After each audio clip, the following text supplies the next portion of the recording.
disconnect from my master's will and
is freedom just a wayward delusion?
Okay.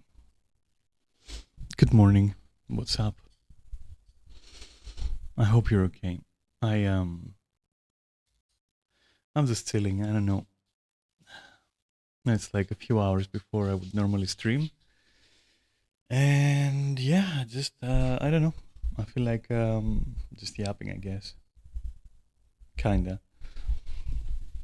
I'm just like I'm angry. I'm kinda angry. The truth is. Let me just do that and then just this. And don't worry, you'll have me back in a bit.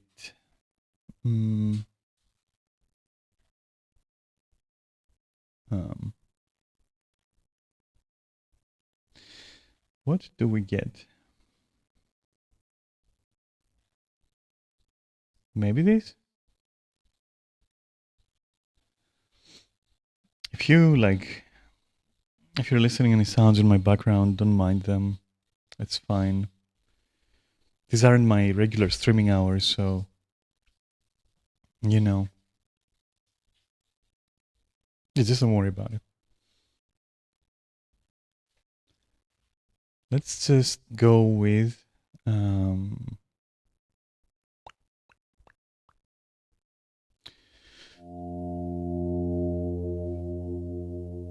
let's go with this, right? Oh yeah. There we go.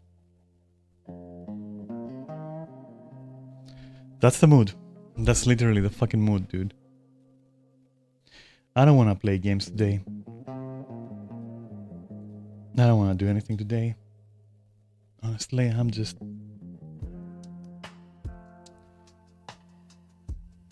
fucking exhausted. I don't know. You know, I'm tired, boss. I'm fucking tired, boss. I'm emotionally tired, boss. And so, boss, I just wanted to stream today just to tell you exactly how tired I am. It's like with every fucking thing that tires me a little bit lately, everything that has tired me before, it just comes crashing down. And I can't bother pushing back. Rather would just go with it. Let it fucking go from 0 to 100. Who cares? Anyway, remember when I told you that like I may have some stuff to tell you about Final Fantasy and like my social stuff in there? Don't get me wrong, this is not it, okay? This isn't it. It's adjacent, but it's not it.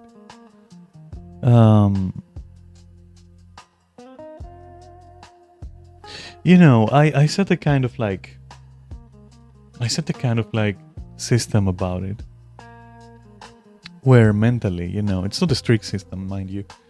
It's like I mentally just have some scales there, some thresholds, right? Imagine like a white paper with like just black horizontal lines, and that's like a scale, right? And so whenever I just make a new acquaintance, let's imagine a line going like up or diagonally, or you know, maybe not a straight line, but a line nevertheless. And as time goes, and you know, you get to know the person and you get to interact, you kind of like go towards the, you know, upper end of the scale, and about the middle and above, right, it starts kind of going to shit. I ain't gonna lie. Because these territories, these levels are like, oh, if it goes beyond that, if it crashes, you'll burn. Like, you know, that kind of scaling. Whereas, let's say, for example, early levels are like, oh, you know, pleasant acquaintance. You know, question mark. Always question mark. And imagine there's also a mirror scale, right? And that mirror scale is about what would happen if you didn't know that person, right? What would happen if you didn't know that person, which also fluctuates according to the other scale, right? Are we good so far? Are you getting this? Like this mental image I'm kind of like weaving for you? Anyway, and to me there is a level in there that is like worth of sharing on stream, right? So the problem with recent acquaintances is that like there's nothing really worth sharing in the end. You know, it's been this watered down shit that like I don't even want to talk about it. I don't have energy to talk about it. Well, okay, there's a couple of exceptions, right? But here's the other problem. These exceptions, at least one of them, on their mirror scale, it's like, what would I lose if I just didn't know the person, right? And that, or if I lost the person, right? But we didn't talk. And that scale, Hey, Emmy. How you doing? What's up? Oh, wait, you can see my fucking... You see it double. Just wait. You're seeing it double, like double vision. There you go. Now you're fine. I forgot. How was your doctor's appointment?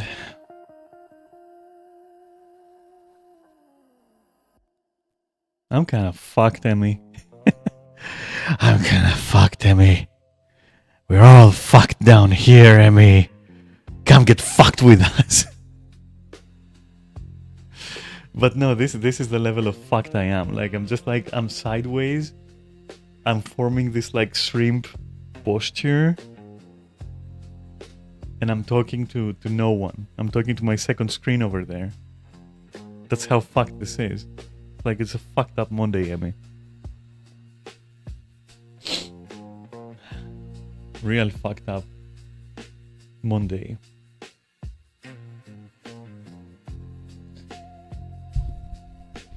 But I thought I should greet you, like, a little bit normally at least, you know? A little bit. Hi, Emmy. Hi, Emmy. Ouch. What the fuck? Hi. I can't fucking do anything. Like, just whatever. Just roll with it, okay? Just whatever. Did you recover from last night?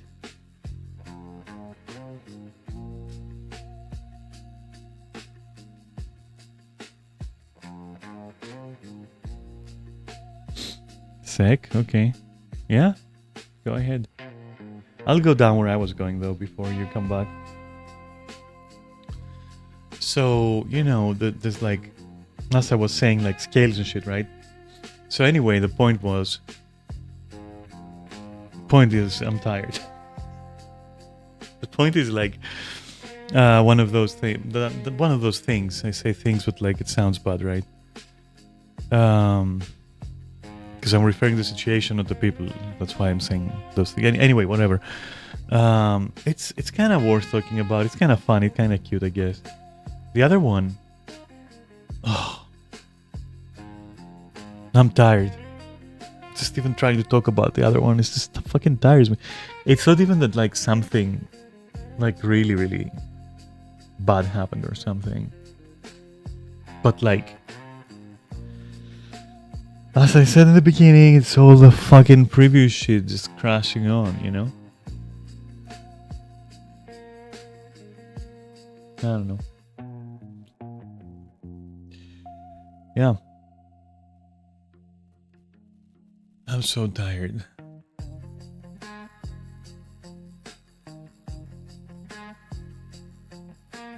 Welcome back.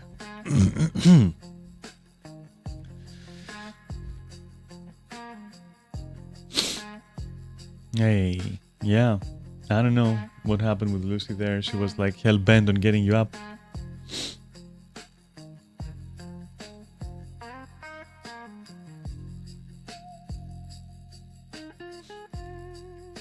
Yeah, for sure. I mean, she's looking out, but like the fact that she stayed up just to do that is kind of... I don't know, dude.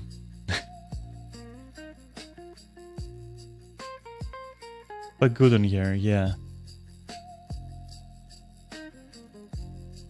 She did stay up playing poker.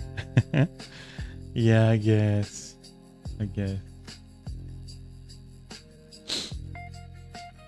Yeah, it was a bad idea to have a glass on a Sunday before an appointment. But this is the kind of bad ideas that like people like us make, I mean. That's what it feels like.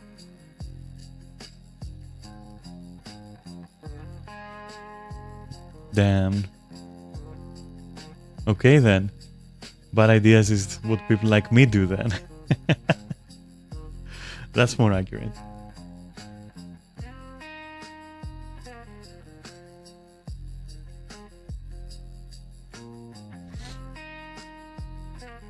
An appointment? Oh.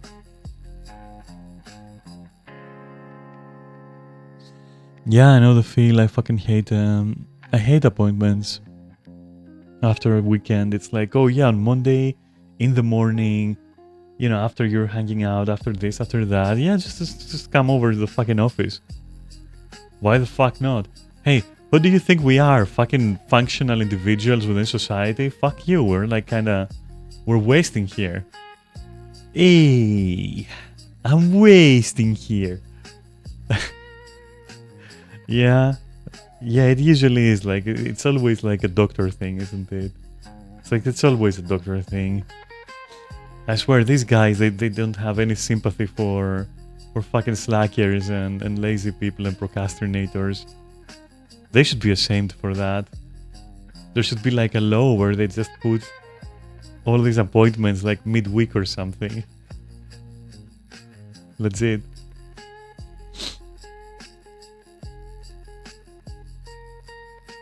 Like, are you a lazy bitch? Yes. Just, you know, a checkbox. So that they know to put you in the middle of the week. Like, do you often feel like human garbage? Yes, okay, come on Wednesday then. Damn. Drive the point home, right? Embrace the human garbo life. Just kidding, of course. But yeah, no, there's a figment of truth there. Like legit, I'm unable to function like Mondays and Tuesdays. When it comes to appointments and like dressing and going out and whatever, I just don't want to do it, honestly. I just don't want to do it.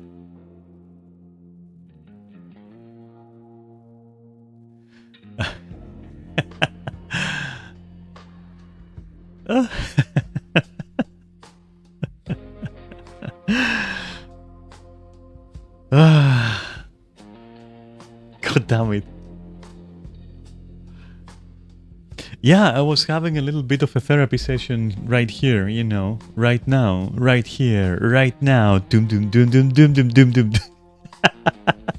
Fucking Fatboy Slim.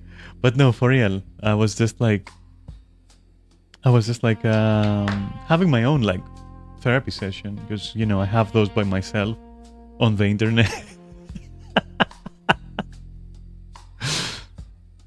No, but really, it's just like, it just works for me. I don't fucking know. Maybe like 15, 20 years of therapy kinda like spawns in you, like creates in you a construct of all your psychologists and therapists combined, and you kinda talk to that person. Then I project it onto you, like, you know, Twitch, and then I just talk to that thing. Yeah, awesome. Or something, I don't fucking know, dude. But no, in reality what happens is I just think, you know, better out than in, and so I kinda share. And it's been a while since I've like shared anything, so today was a good opportunity because I don't know, Amy, I'm fucking tired, dude. I'm tired.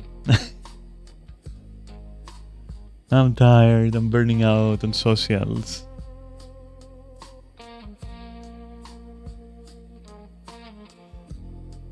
It's okay to be tired. Yeah. Absolutely fucking is. It absolutely is.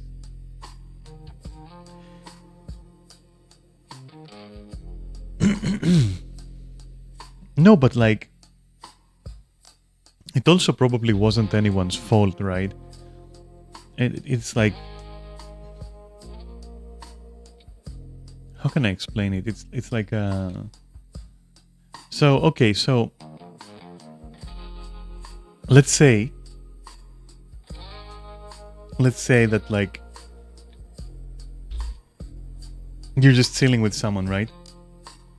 And you've also kinda said that you're gonna chill afterwards a little bit and then go to bed and whatnot. Alright, sure, perfect. and you also chill with friends, which that's perfect, and everyone kind of mingles and everything. You know, it's pretty damn perfect. Not gonna lie. And then you just realize, and I'm trying to keep it short. And then you just realize that, like, look at what's happening. It's my old friend. The scenario in which, you know, the other person in question is meeting more new people, and for some reason, maliciously, non-maliciously, on purpose, not on purpose, it doesn't matter. But what they end up doing, is like they kind of override you with these new acquaintances, and you're like, bro, I'm not bits and bytes, dude. What are you doing overriding? And it kind of goes to show, and it's especially like very common with Limsa acquaintances, if you catch my drift, where, and this is tiring though. Like, I don't care, it's not personal. It's just tiring. It's just tiring. I don't even see it as personal or anything. It's just fucking tiring, you know? To feel this thing, like it's palpable, Emmy. You can feel it. You know, it's just I don't know. You can see it happening. You can see you can see yourself in their eyes getting overwritten. And you're like, no, I'm going away. In reality, you're not going anywhere. It's just like in their head, you're kind of like getting sidelined, right? Not a big deal. But I'm tired of it. Like that's the problem. That's the actual problem. It makes me feel tired. I don't know. I don't want to have like defenses over it. I don't want to have like nothing. It just tires me. End of story. It tires me, burns me out. Like, that's it. Because then you have to kind of like have this whole mini game, this whole quick time event, except it's slow time event because it fucking takes ages, and that's also tiring. Where you have to kind of climb back in there and reestablish, and then hope that the other person like has a brain cell, and you're not completely gone. It kind of sucks, you know. But I'm glad that it happened yesterday. Like, it could have happened like 3 weeks after. 28 weeks after. Imagine that. Fucking Bone Temple. You know, it all leads to the Bone Temple, Emmy. It all leads to the Boner Temples. Everybody's got their own little Boner Temple.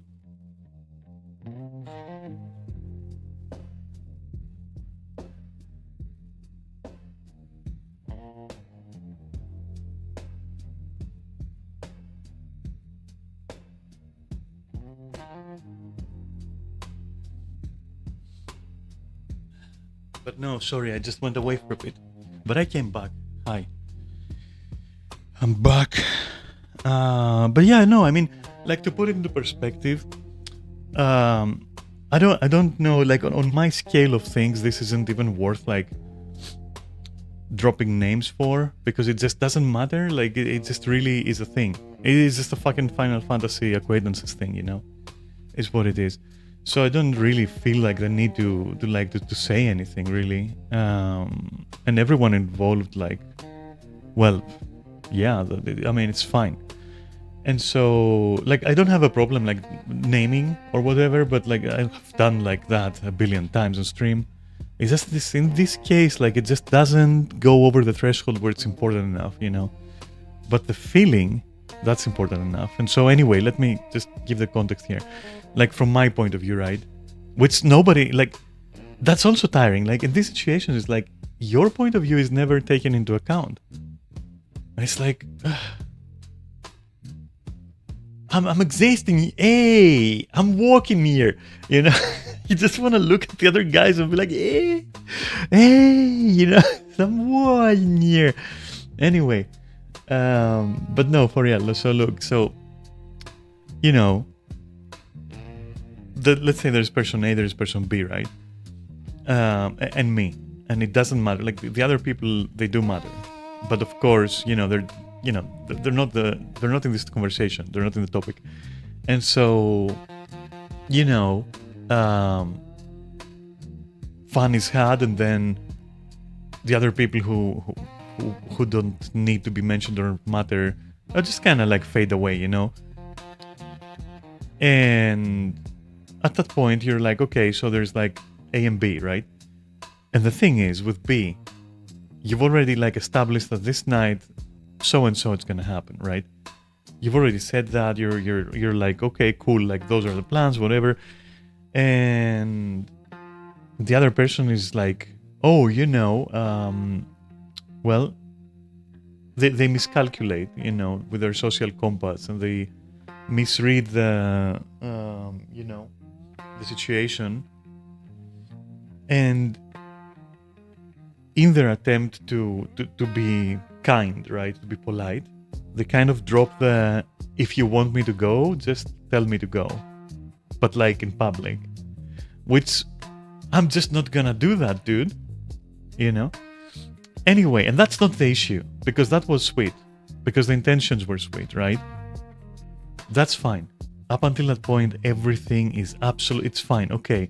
Like, I'm not gonna do anything. I'm not gonna say to the other person, especially, you know, because I don't have the heart for it, you know. And so I'm like, okay, that's fine. Like, I'll try to step up my game, and you know, make an exception and be like, okay, I'll say it out loud. And after a while, I'm like, okay, so yeah, I'll take you up on that offer.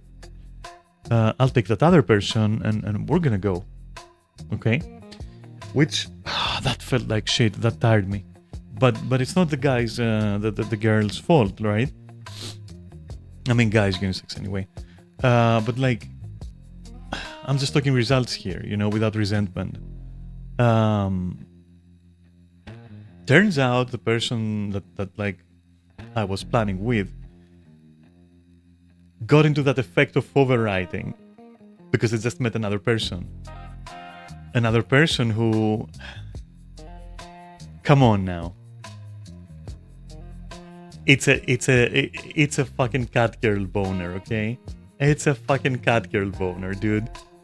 And so at that point, it becomes like, oh, what plans? Oh, what are you talking about? Oh, no, I'm staying up all night. You know, with this new person I just met. You know? And you're like, wow. You know, you're like, whoa. Why are you doing me so dirty? And it's tiring, dude. It's very tiring. I don't know. Like, it's not even like, you know, personal or anything. Yeah, of course, cat care boners. What are you talking about?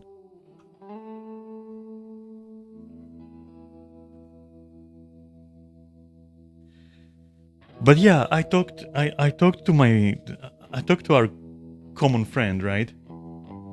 I talked to our common friend, and honestly, she was like, "Oh, I didn't realize, you know, that I was doing that." And I was like, "No, that's fine. That's fine, you know." And we also talked about like, you know, about optimal solutions.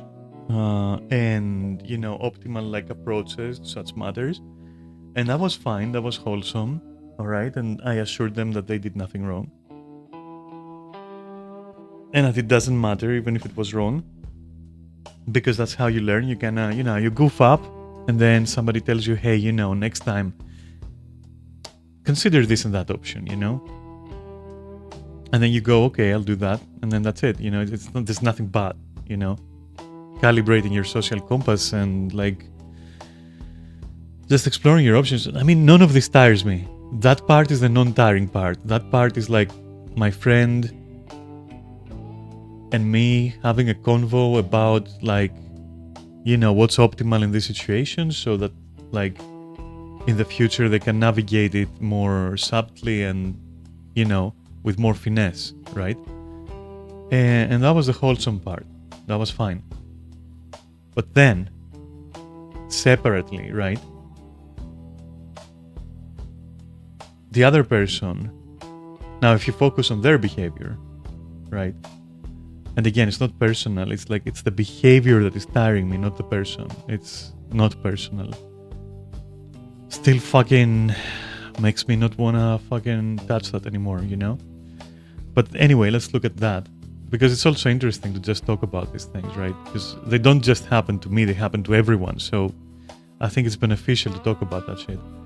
And so the other person just immediately dismissed like any kind of low-key plans that we might have had, backtracked on like everything, became neutral, and I didn't even get a fucking good night message.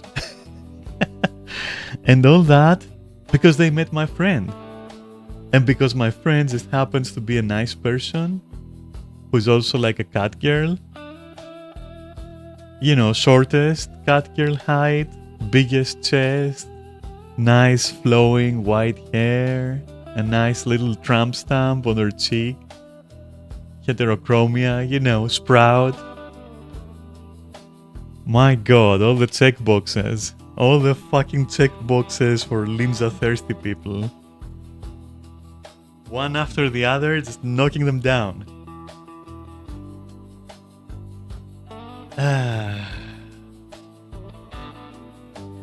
And so I guess I got fucking sidelined. Not because I'm like lesser, not because my friend did something wrong, but because I guess fucking boners? I don't fucking know, my guys. Let's see, but I'm getting tired. I'm getting so tired, dude. I'm so tired that I can't fucking recover it. I don't wanna salvage it. I don't wanna, you know? It's like a child. Like, I don't fucking wanna. Leave me alone. I don't wanna. I wanna do wholesome things. Fuck off. That kind of thing. Because I'm muled up. I don't wanna fucking bother, you know? And I mean, imagine being, discussing something like, hey, you know, oh, I sleep like shit. Okay, if you want, I can gently remind you to not sleep like shit. Maybe nudge you a little bit to like sleep at a certain hour. Oh yeah, sure, I sleep at this hour. That would be ideal. Oh, okay, cool. And then being like, you know, what sleep? What are you talking about? I'm staying up all night. Of course, I just have coffee. I'll get some coffee, I'll stay up all night. I'll be a fucking vampire. I'll be a fucking campfire if I want to. I'll suck it all in there, you know? Vacuum cleaning. Anyway, and then they go like, yeah, don't worry about my sleep schedule. Don't worry about it. Yeah, just don't worry about it. Yeah, it's fine. It's fine. See ya. That's fine. See ya. Don't worry about it. It's all okay. I didn't want you to help.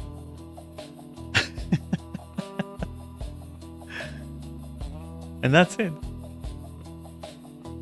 And I'm like, okay, sure. You know, it's not my problem anyway. I just wanted to help, you know. Fine. But yeah, no, I kind of, at that point I was like, okay, so just to clear it up, I mentioned making a mental note of, you know, nudging you towards sleeping at your desired time, since it coincides also with my desired time. That's all. No biggie. You do you, man. You know, just do your thing, you know, do your thing.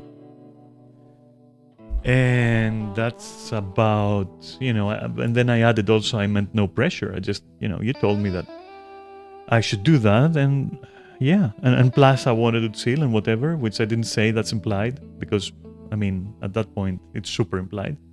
I was literally saying it out loud, so yeah, it's implied. And so, you know, I proceed to be like, okay, well, I'm gonna go now, because it was getting kind of awkward. Because you know, my good friend wasn't getting the social cues. That's fine. And the other person wasn't getting oxygen to their brain, I guess. So that's a double not getting something situation. And it becomes a triple because I wasn't getting anything out of that. Like, that was kind of awkward. So I'm like, okay, you know, hugs and kisses, and I'll be going. And I was on voice at that moment, you know, with the other person. admittedly, I kind of like forgot myself there, admittedly. Because I was focused on what was happening, not because, you know, the person is bad or boring or whatever. I just wasn't focusing, right?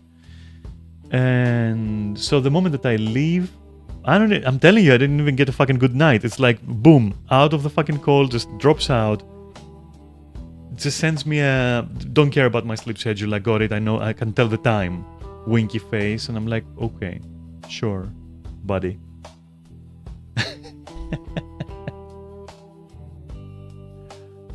I don't know. It felt like...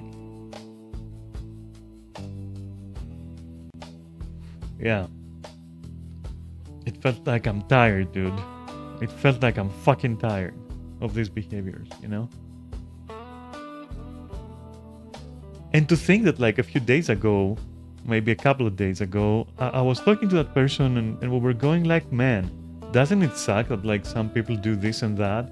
And some people just aren't responsible, and some people just, you know, they cause drama and they act this way and that way, and voila, motherfucker, voila fucking la, suck it, bitch. Here is a refresher course, fuck you. And I'm like, why?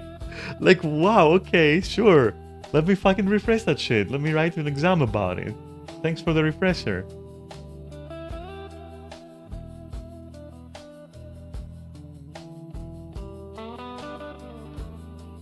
And so, it really isn't personal. It's just like, I'm tired of these things, you know? I'm fucking tired. It does suck. It does fucking suck at me. It sucks balls. After a week of not washing those balls, or shaving them, and you're spitting out the small hair, you know? And there's a bit of cheese in there. Because we're talking limsa, so of course there is. So, yeah.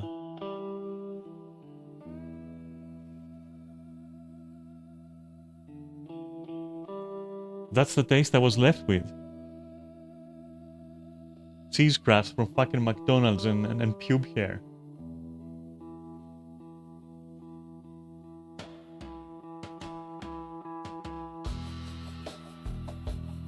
And it just tires me, that's all. At least it wasn't...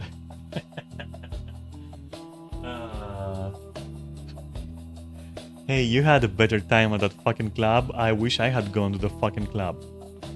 You know? You know what? I wish we had taken Lucy to that fucking club instead of what happened. Because that would have been nice for Lucy. We would have had the fucking laugh. And we would chill as fuck, you know?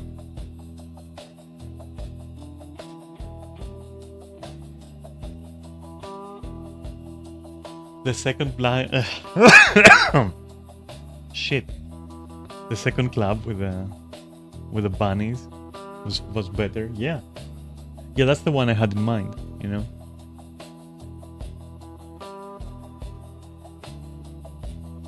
The first one, nah. But the second one, okay, we could make that work. If it was the three of us, we would have made it work with a... Maybe even with both of those bunnies.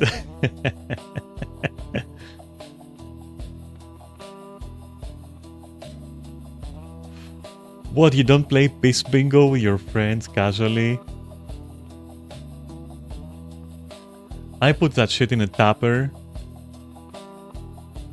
And then I microwave it. I'm just hardcore like that. And then I bingo it.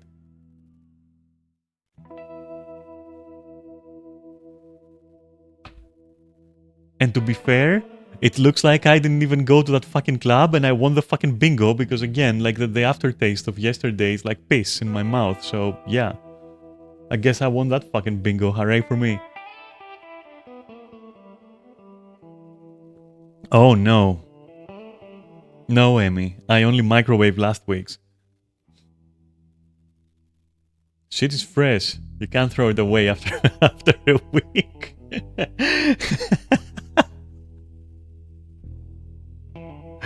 Oh my god.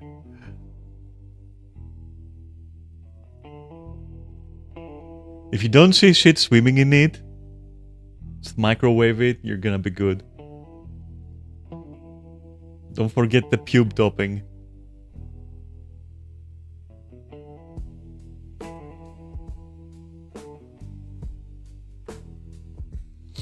Ah, you know, for the extra crunch. Wow. Doping, not doping, Jesus. Nobody's doping on fucking pubes, am I? What are we, insane? We just eat them here. Anyway, look, I don't want to talk about pubes no more. Or pee. Or bingo with peas. Fuck all that shit.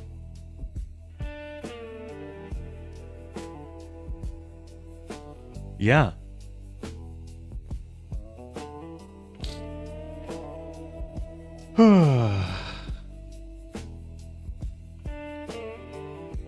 Emmy, you're a fox. So I need some fox advice. Because there's one thing I can't fucking decipher here. There's one move that I can't decipher. This is one move. It's the one. It's the one move which I can't fucking decipher. That move is that like, okay, so the person just didn't send me anything, that's fine. They just send me like a fuck off from my schedule, like I'm some kind of like peasant. But no, keep your chest advice, okay? But they did send me a dog, and the meme is like, you've been sniffed. So give me an interpretation, because yeah, I could look it up, but I'm not gonna do that.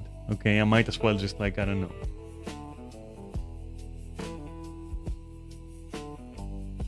So hit me with that shit. Yeah, just like a dog, like, you know, booping the camera and going like, you've been sniffed. What is that? Is that some kind of like meme or something? What the fuck is that? I've never seen it personally, and I've seen lots of shit. But that is new. And so I just couldn't interpret it, so I'm not sure what it is. I thought you might know, you know, being that you're a fox. It's curiosity.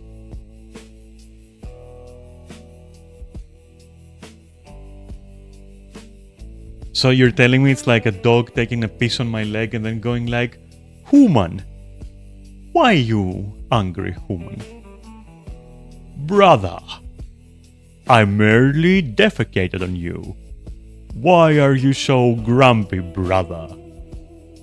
It is fertile soil, is it not? Like, is it that kind of thing?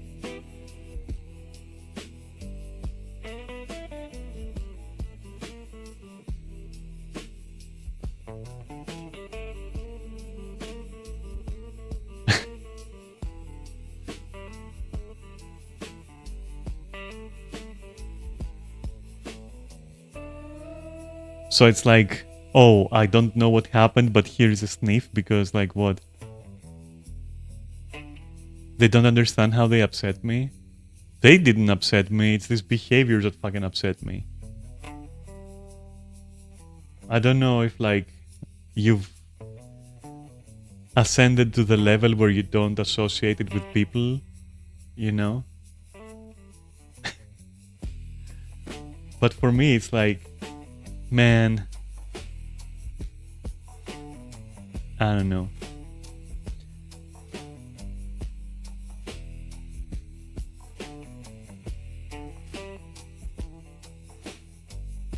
Well, maybe they should watch my fucking stream and then they would know how they upset me, right? I don't give a shit. I'm not gonna go and be like, hey, you know that thing you did last night? No, that's not gonna happen.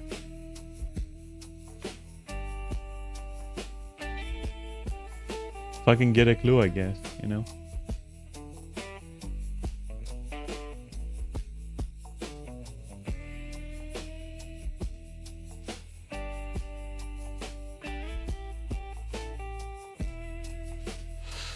Yeah, I can see, so I can see that one. That one I would have deduced, but like, there wasn't any questioning in that meme. It was more like, you got sniffed. Smiley face. There was no smiley face. I mean, the dog was probably smiling. It looked cute, okay? So maybe it was happy, but I can't interpret that far, okay? It was just like, you just got sniffed. You know, smiley face. So I'm lost, you know. I just don't have the fucking necessary knowledge, cryptic knowledge, you know. Never seen it before, so I don't know what it means. Like my brain, whenever somebody sends me like something that I don't understand, and especially if it's a meme, I barely ever ask, because it's like, what are you gonna ask? Like, what does this mean? The dog! What does the dog mean? What's in the dog? You know, you're not gonna do that. You're gonna be like, bro, I don't get you, but thanks for the dog, I guess, you know. Like, that's how my brain acts. It's like, okay, that's a cute dog, you know. Yeah, but doesn't that like make it even more confusing? Because here's my take on it. It could be that it didn't even have any meaning. But I thought to ask anyway.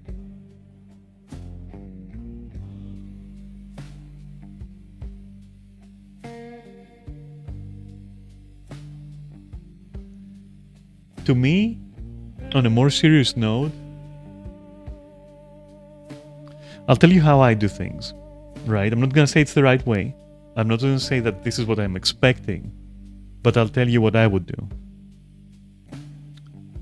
So, if I detected an anomaly, right? If I sensed a disturbance in the force, I would be like, okay, here is a light-hearted joke about it. Here is a nudging poke. Here is like this. Then if I saw that the other person is, well, you know, they're not in the joking mood, but they're pleasant, or at least like, you know, calm, right? But obviously calmer than they should be. I'm like, all right, spill it. What's up, you know? Hug. I was like, come on. Let's fucking problem solve, you know? Let's sit down and look into each other's eyes and be like, hey there. Tell me your story, stranger. I'm here to listen. I got all the time you need. I got all the goodwill. What's your issue, you know? That's how I do that shit. Now, I don't expect the other person to do that shit. And the key is expecting. To not expect. Right? And the reason why I do that is because it eliminates error. Because I'm clearly there, you know. Now, no. Don't go into the fucking song, okay? Expect the unexpected. Shut up. So, so yeah, like in my head, okay, in my dumbass head, if that person genuinely was under the impression that something went wrong, and they genuinely cared, like both of these things genuinely, right? Both G's, both G spots, right? Then they would say, all right, seriously, what's up? You know, what happened? Why the long face? You know, just tell me, right? Since that didn't happen, and since I got fucking schooled, I was fucking told like, don't worry about my schedule, I can tell the time, you know, smiley. This is the same smiley as like, hey, you know what? You're overqualified for this job. Smiley face. You know, the implication being, you ain't getting hired, bitch. You know, that's the thing. That's like the vibe, right? So no double G's, no approaches, just getting told off. Like, yeah, don't you worry about my time. I'm now gonna hang out with this white-haired kitty right here all night. Don't you worry about a thing. And get sniffed, motherfucker. So as you can see, there isn't really any motivation for me to kind of like nothing in that motivates me to be like, okay, you know, ooh woo, that was kind of rough for me. Oh whoa, you know, there's no motivation for me to do that. Instead, you know, a no good night message. Oof. Oof. Not even pulling our punches.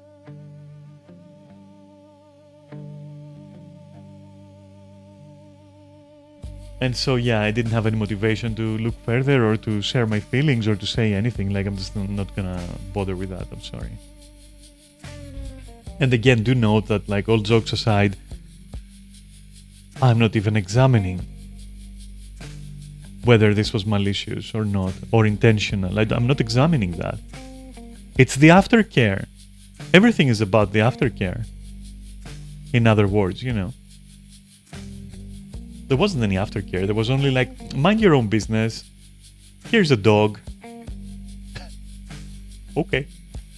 Sure. You know.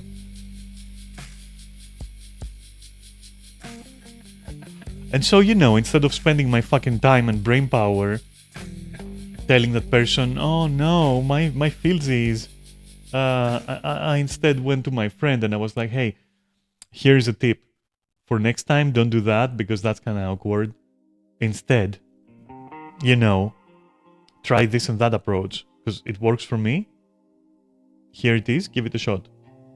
It's gonna be better. And that was a better investment of my time. You know.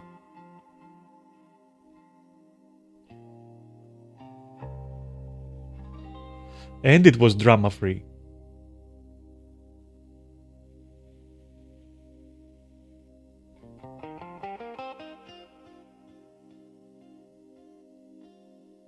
And so now you know the whole thing. And I have to tell you that we're back on tile 1, where I tell you that I am tired. I am tired. Putting my best foot forward. And then in slow motion as I do, I see a fucking steel cap boot. I see BMing towards my fucking nuts. And there ain't a thing I can do.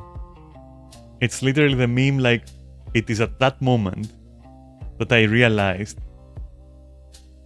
I'm fucked.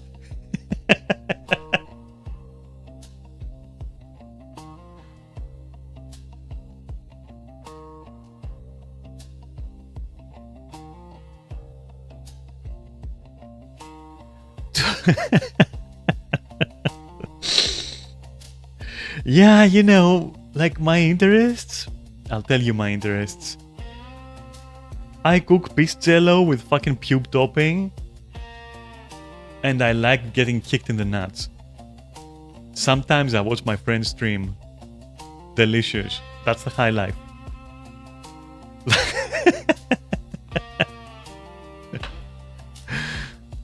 Good fucking fat life profile. Give me a yellow jello and kick me the nuts. I call that fucking 4th of July, baby.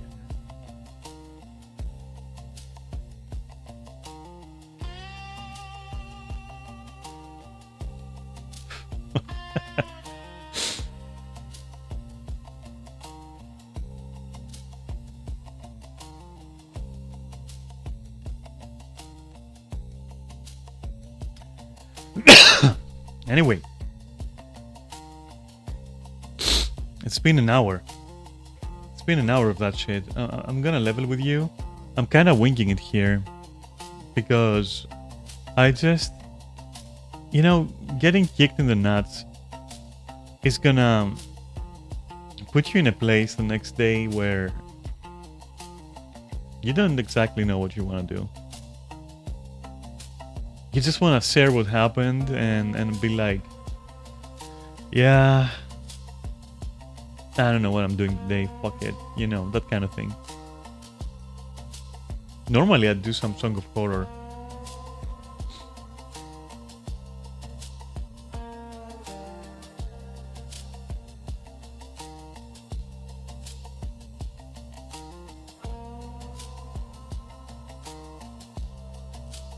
And then, you know, it's like, it's kind of weird because it is shitty, yeah. But it's kind of weird because then part of me, so here's the thing, like as a side as a side thing, as an aside, right? Um, I've never had a clear direction when it comes to you meet someone and then you have to introduce them to your friends and all that, right? So to me, that part is a jungle. It's like I have so many mixed fucking signals from this, from all my past relationships and all that shit. I got so many mixed signals, like mixed lessons, right? My preference lately is if you meet someone, if you're romantic with someone, right? Even if you don't meet them just now, but if you're romantic with someone, you're gonna isolate with that person. Right? Okay. So when that happens, you have to kind of break it up a little by allowing others to interject kindly so that they can, sow the seeds. Ah, damn. Advertisement? Okay, I'll wait.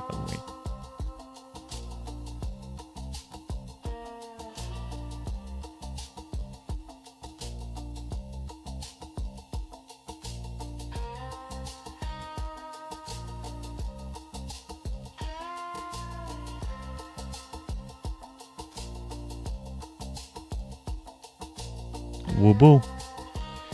So yeah, as I was saying, I do like to allow others to sow the seeds of like a future connection, not a distant future,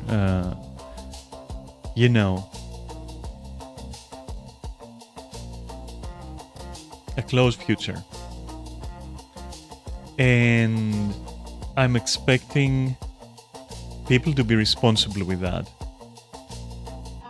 I'm expecting people to know that, like, you're feeling things out with someone.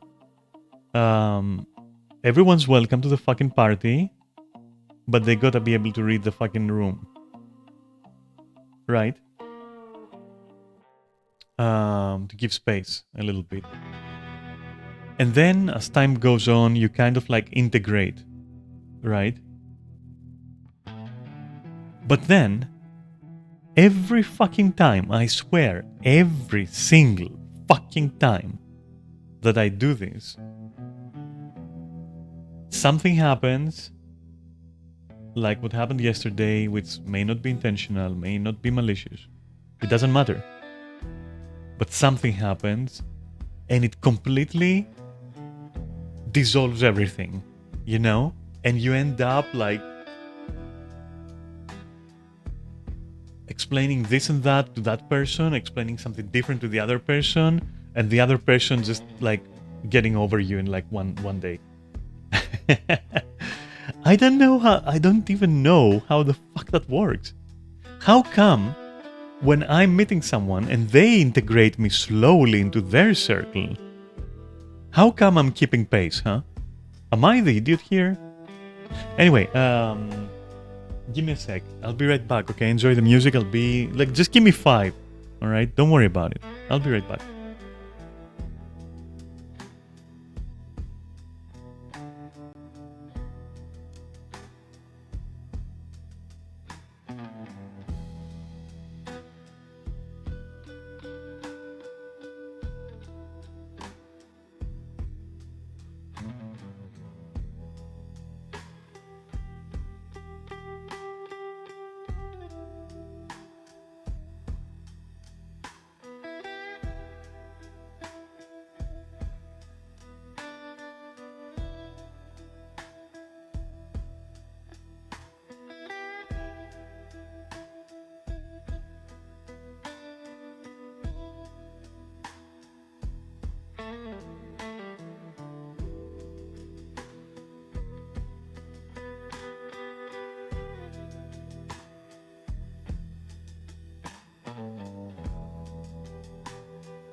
So yeah, as I was saying, right?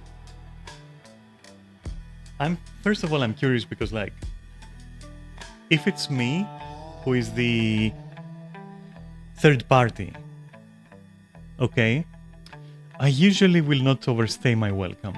I appreciate the friends, let's say, opportunity to integrate, to connect, to create a bridge there for the future, for the near future. And I silently, gently poof out, you know? Fine. But the thing is, if I'm the person who is being integrated, right? Then my job is to keep a balance there. Like it really falls on me, right? So in these cases, what I do is I, again, very softly set up a little bit of a distance. Not an alienating kind of distance. It's like, I'm chilling. I like this. I would like to be part of this, right? But in due time, all in good time, you know, it's no rush. Let me first fill out, you know, my primary target. And the rest will take a percentage of that, of my attention. But that's all they're getting. And if somebody from that environment in which I'm, you know, introduced to is pushing a little bit too much, usually in real life I will employ body language and tone of voice a little bit. And, you know, gentle encouragement of the primary target. That I'm there, I'm actually focused, I'm there, I'm in my lane, we're in the same lane and we're both moisturized. And it's nice that there's another person, but my eyes are on you, you know? And if it's like, if body language is out of the question, right? Because you're in an MMO, let's say, then, well, you could argue there is a little bit of body language there too, but let's not go into that because that's too nuanced, I think. But then I definitely make sure, you know, verbally, that to communicate that I'm there, you know, I'm there. It's very nice that I'm meeting your friend, but I'm here for you, baby. And I make sure.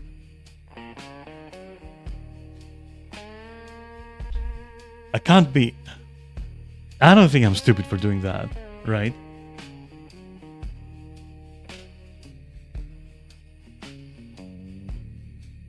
And that's really what... Yeah, exactly. That's really what I'm on about all this time. It's not my friend who blundered.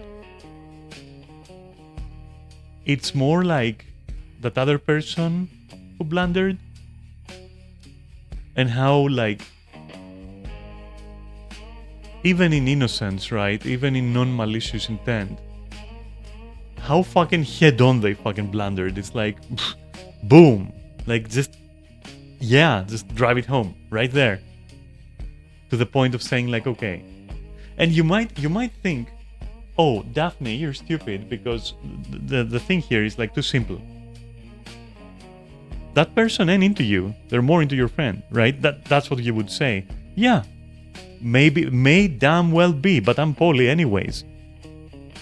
I don't even care about that, you know? If these two were to fuck, I'll be like, hey, cool. You know? But it's the attitude. It's what and how leads to that down the line. And what that means for me in terms of like respect, right? That's what this is about.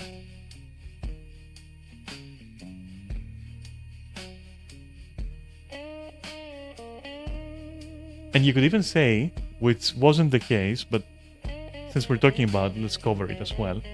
Let's say that friend was like into the person, right? Immediately, just fucking falls in love. Like they can't help it. All right, okay. Just go into negotiation mode.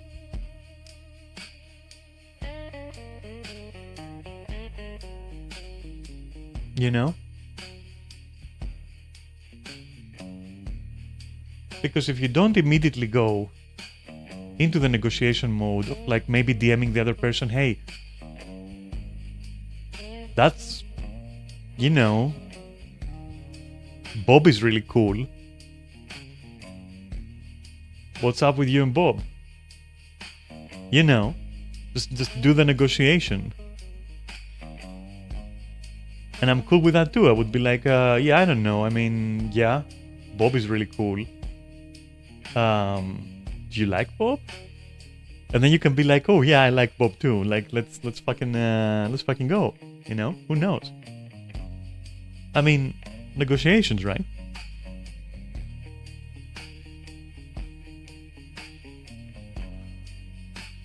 But again, that's if, you know, that's a what if, because that part is a what if because my friend wasn't interested. They were just clumsy with the situation, and that's okay. That's fine. I honestly think that like what pissed me off was the part where I said, "What about me?" when it comes to the behavior of the other person. That is the problem part here.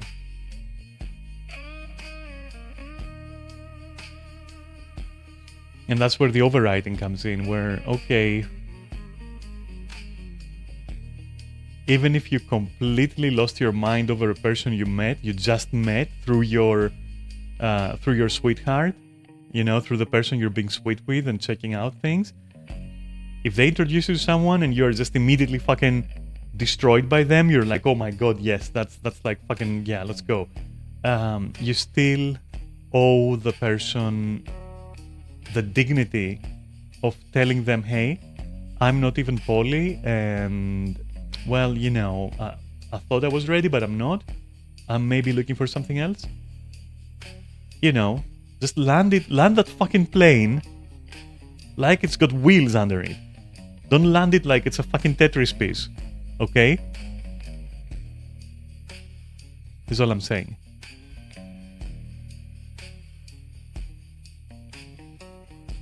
But anyway, it never got that far. My problems come from like the earlier stage where it's like the person just was completely dismissive and then changed their behavior, and I just don't like that shit, and it completely triggers every fucking alarm system in my head when somebody just goes like finger snap change, like does a little twirl like Sailor Moon, and you know, and they put on their magical dress and they're another person and they're treating you different. My guy, you're speedrunning getting dumped by me. Like legitimately you're speedrunning getting dumped. That's it. Because it's really just disrespectful. And so that's my beef, you know. I hope that you get it like now. And when I say you, I don't mean you. I mean like everyone listening, or, you know, imaginary friends I may be talking to or whatever.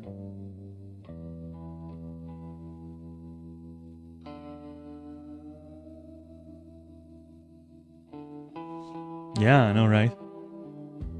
Hey, give me a sec.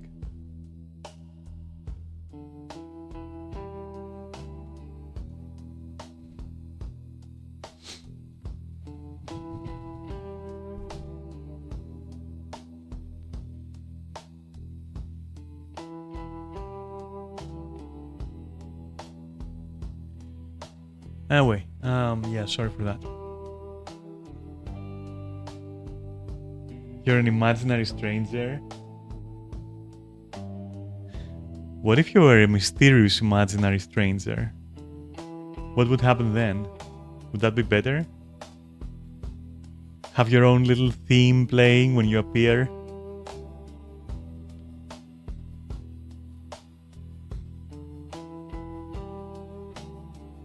Exactly. A revolver? Yeah.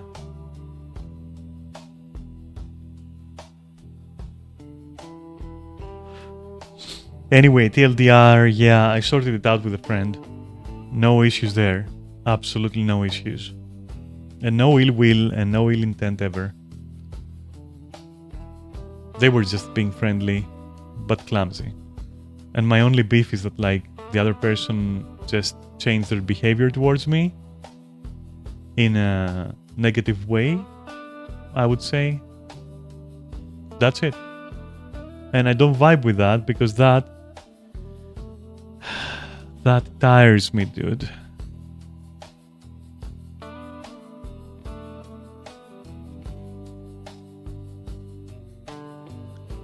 Shoot the burglar through my neighbor. Yeah.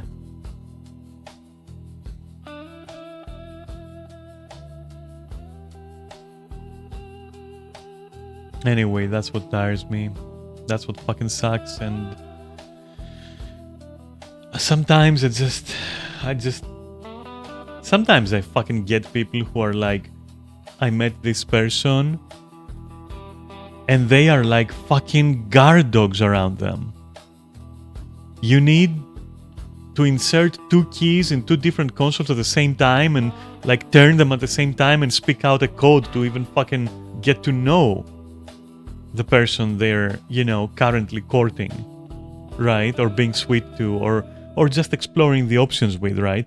And I always used to think, that's such an ass behavior, just include them, dude.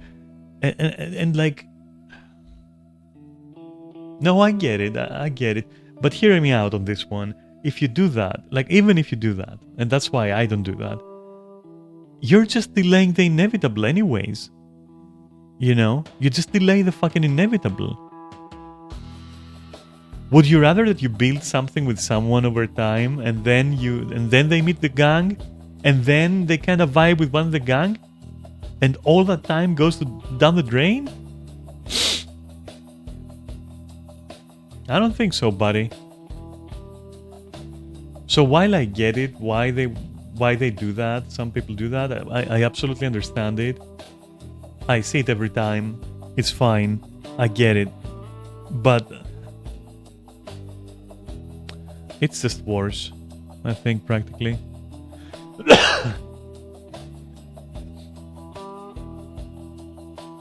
Why would you need 5 sets of keys, but also be good at lockpicking, if you already have the keys?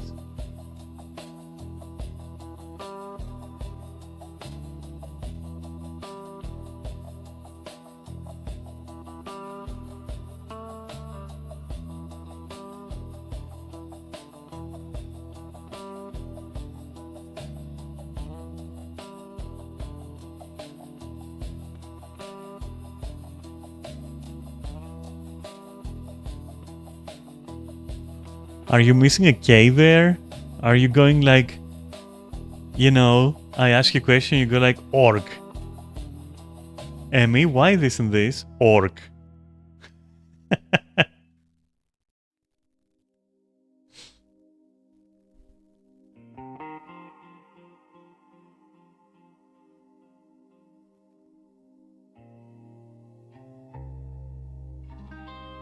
Wow. Oh, or be very good. Oh, yeah, okay, listen. My head is in the clouds still, okay? My head is still in the clouds a little bit. I had a shit night. Needless to say, sleep wasn't pleasant. And my heart, Emmy, me poor heart. It's wounded. And I'm not thinking clearly, okay?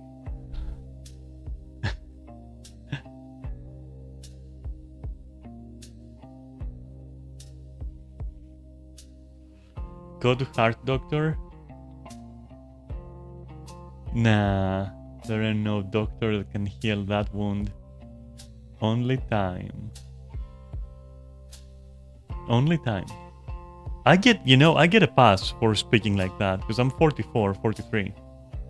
I get a pass for saying like, there ain't no doctor, while listening to blues no less, going like, there ain't no doctor for that kind of pain. Only time. I get a pass for being like that.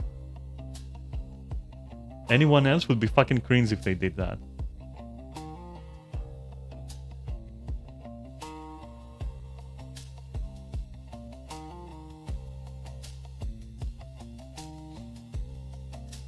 Yeah, you do.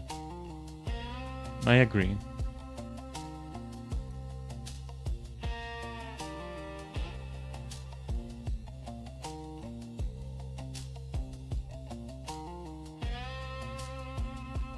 Damn.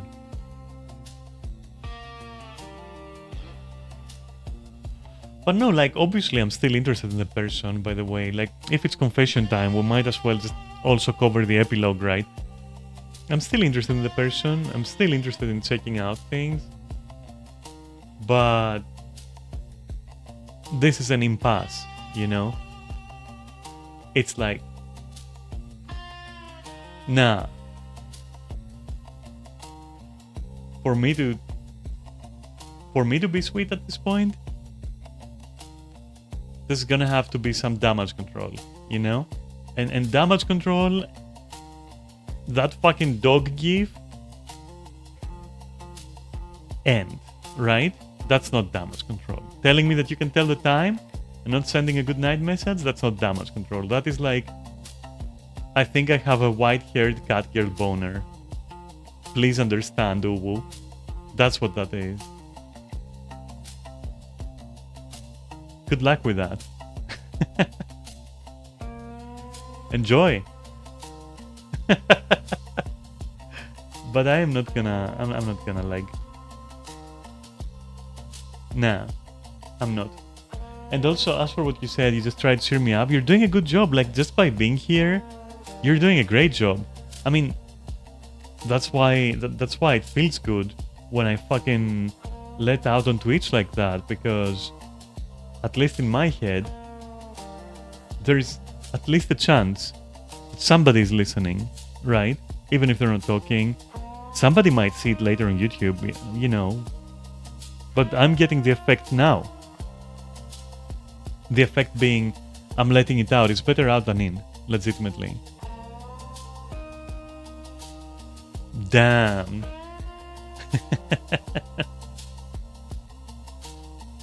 Yeah, no, it's like my defense mechanism so far, because that's also an interesting, like, that's an interesting observation. My defense mechanism against shit like this, which, let me tell you, is 100% triggered.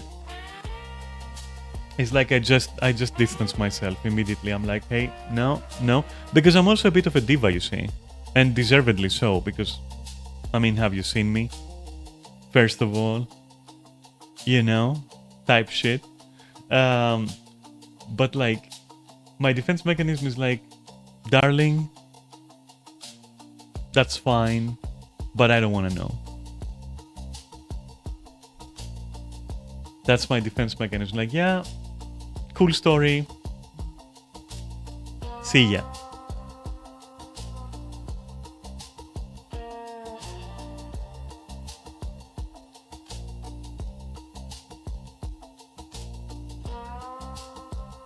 I personally hate that defense mechanism, to be honest, because it's very absolute, like a Sith Lord.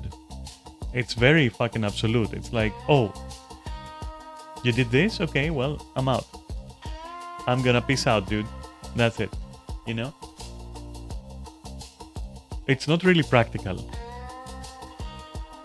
It's just that I've tried some alternatives and they just never fucking work, right?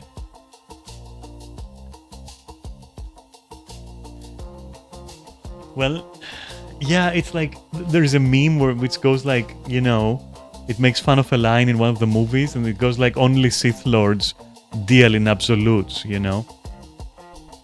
Trying to say that they don't see any nuance. It's like, yeah, it's either gonna be this or that. That's it. It's gonna, and usually it's the bad thing, you know? They're gonna murder someone or they're gonna like do something like that. And so, yeah. I'm like a Sith Lord in that. I've become a Sith Lord. Legitimate. I'm like, yeah, no. Did you trigger that kind of thing? Okay, well, now you're fucked. It hurts as well.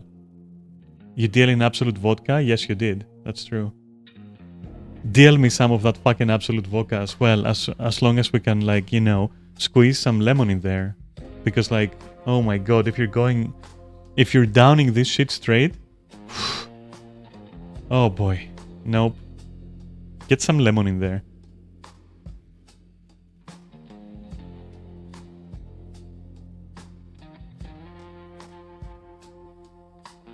I mean...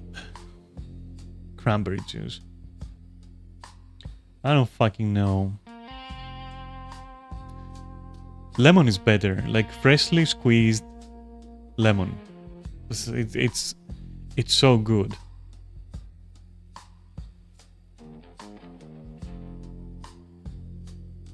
It really goes with vodka, you know? It really does. Like when I'm doing vodka shots, right? I get like, you know, as many little glasses, like shot glasses, like, you know, as there are people. I then juice a lemon, like a fresh lemon. I've got a fucking lemon tree. I've got like three of those fuckers. And they make some awesome lemons. Like legitimately very, very juicy and, you know, just perfect. So I juice this, put them in a pitcher, right? In a nice little pitcher. Get a few ice cubes in case somebody wants it. Some people just, you know, they want it. I don't know. Put the vodka in there, like just a bottle, and serve it. And then each person can put as much vodka and lemon juice as they want, and that's your shot right there. And you do shots like a proper person.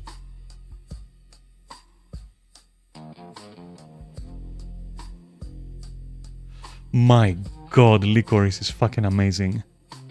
Licorice is fucking amazing.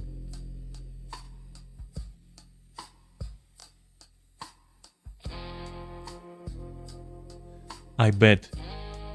That sounds so fucking tasty.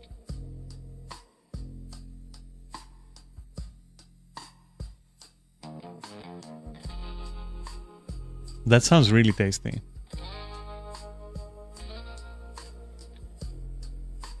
But have you done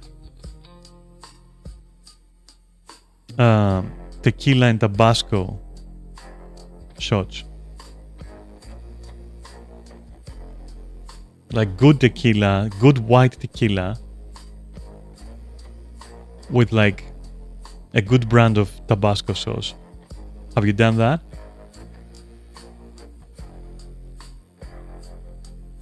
My god, it's perfect. That shit is fucking awesome.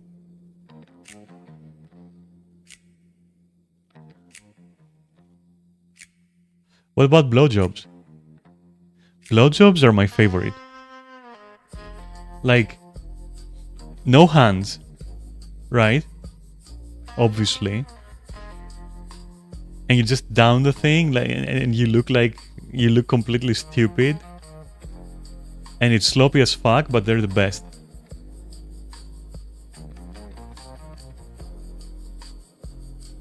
Well, just calling them...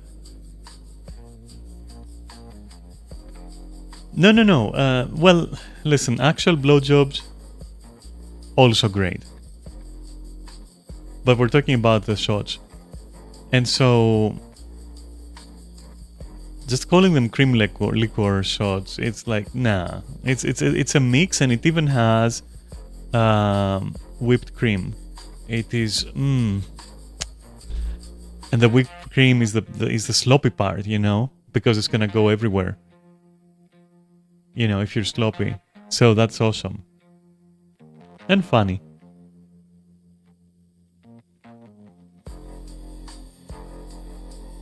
And I remember like my bartender before she was my bartender when I owned the club, right? But before she was she was my bartender. There was this night where we had a little bit too much, right? We had a little bit too much. It was one of the early days that I was going there. And so she noticed that we were kinda shit-faced and that we shouldn't be drinking more. And she's like, okay, want a round of shots on the house? And we're like, yeah. And especially my two friends were like, oh, dude, she's into us and whatever. You know, typical fucking bullshit back then. And she serves us like a strange looking shot. And instead of lemon, she gives us a slice of tomato. And at first we're like, but you have to know that we were shit-faced, as I said back then. And we were like, wait a minute. What's this tomato doing there? Like, that can't be good. This is like, trust me, bros. This is on the house. This is on me. Okay? Winky, winky. And we're like, oh yeah, okay.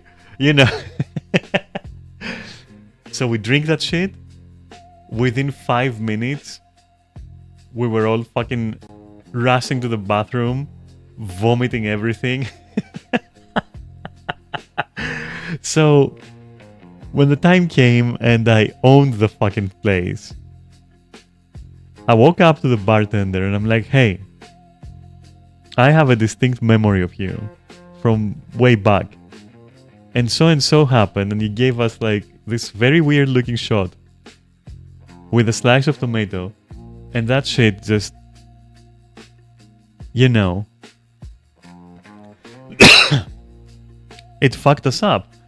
And she's like, yeah, that was intentional. That was like my own recipe. When someone gets obnoxious and drunk and flirty drunk, I give them that. It always gets the job done.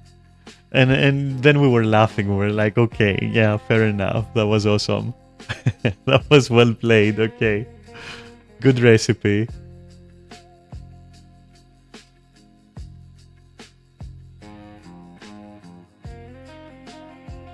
Listen, we were young and stupid, okay? And in my case, trying way too hard to be straight. So of course I wasn't gonna chicken out of like a fucking mystery shot with a tomato slice.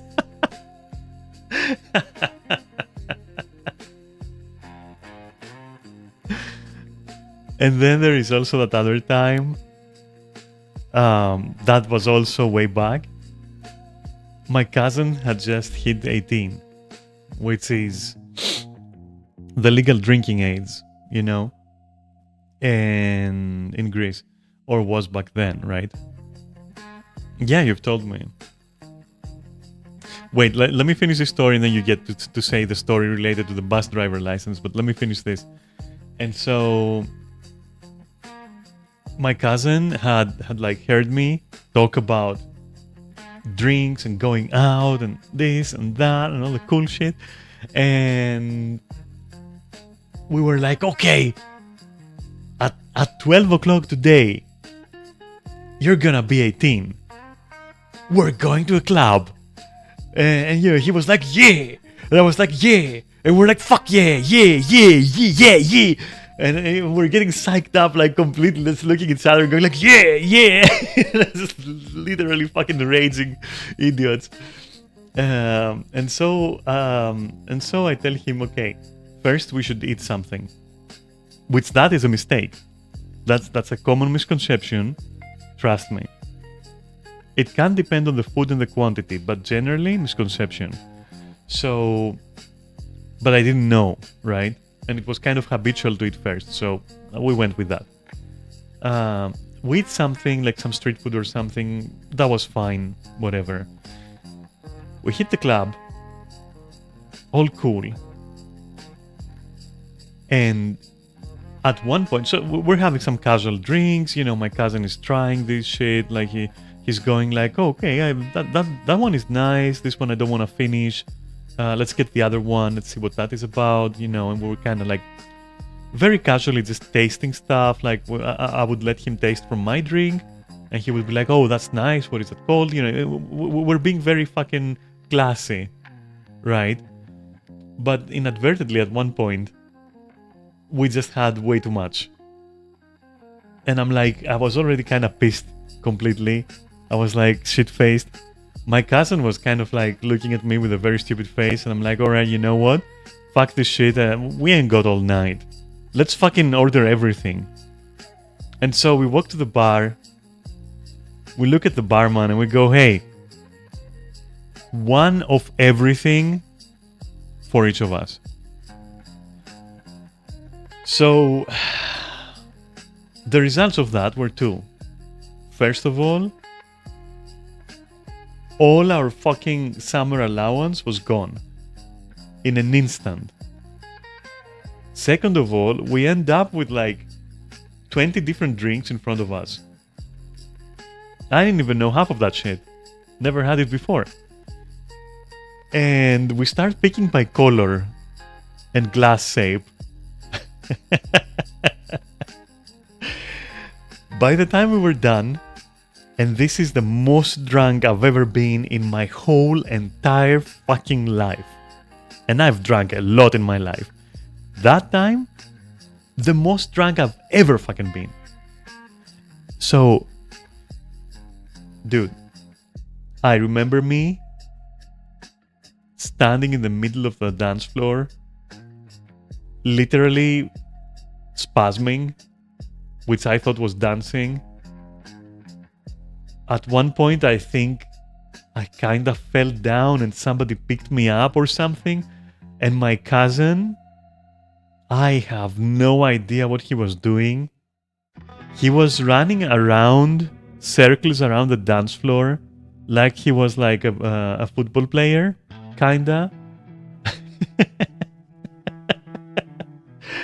We leave the club because they literally threw us out almost.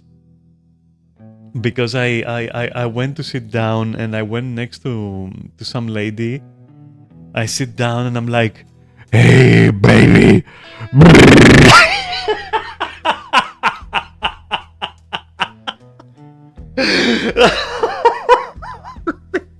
Just fucking plumping into the seat next to her, kind of leaning into her, going like, "Ooh, hello there."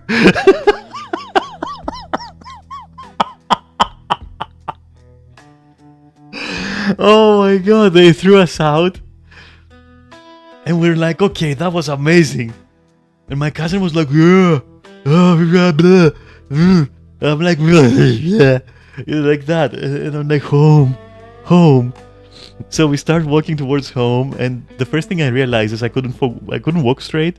That's the first time in my life I've ever seen that.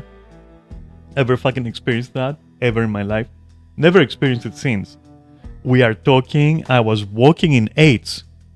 It was impossible. It was fucking possible to walk like a normal person. It was like whenever I would kind of take a step, it was rolling a dice whether the floor was gonna feel like it's turning to the left, like tilting completely to the left or completely to the right. And I would be going like, is this literally fucking dumb as fuck? And I saw that, how it looks from the outside, because my cousin was having the same effect. And we even collided. Sometimes we fucking collide. I take him home, put him in bed, get a fucking puke bucket, put it next to the bed. I'm telling him, hey, don't turn, don't change sides. Stay right like that. You know, so that his mouth was like kinda above the bucket, like hanging. And I said, don't change sides now. You know, as if he even understood what I was saying. I leave and I go and take a cab. And that was the biggest mistake of my life. Dude, the moment the cab accelerated, it was Star Trek. It was literally warp speed fucking 9.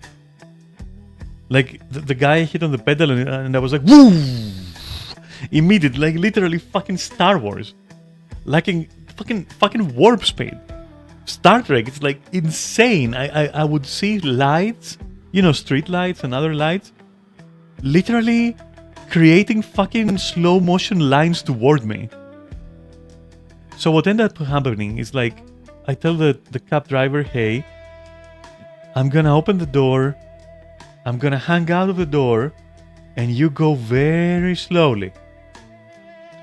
And so I left a trail of vomit going all the way from the central square of Kefalonia all the way to the village that I was staying in. Literally a skid mark of vomit all along the fucking way. I reach home. It's morning. Literally like fucking roosters. Everything. Mother is like, what the fuck happened? Where are you? What happened to you? And I'm like, don't worry about it. I go to the bathroom. I start like literally fucking shitting myself or whatever. I start like vomiting like uncontrollably. Getting dehydrated as fuck. That keeps happening for like an hour. Hard to tell. But at one point, my mother just comes in the bathroom. There's like some villager picking me up. And from that point on, I just remember moments. I remember opening my eyes. I was in a cab. I remember opening my eyes again. I was in a fucking ambulance.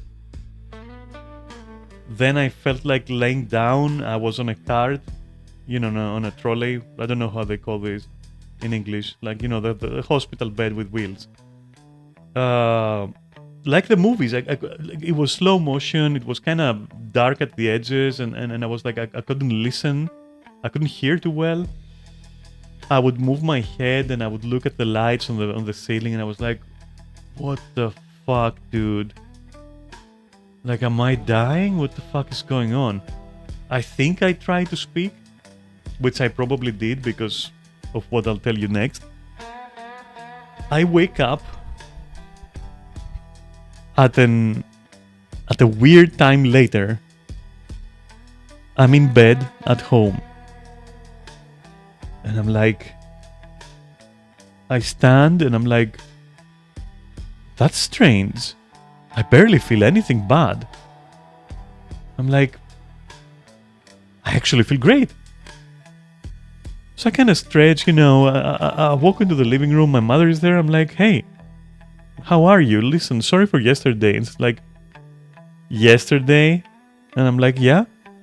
We went to the club with, you know, Alex.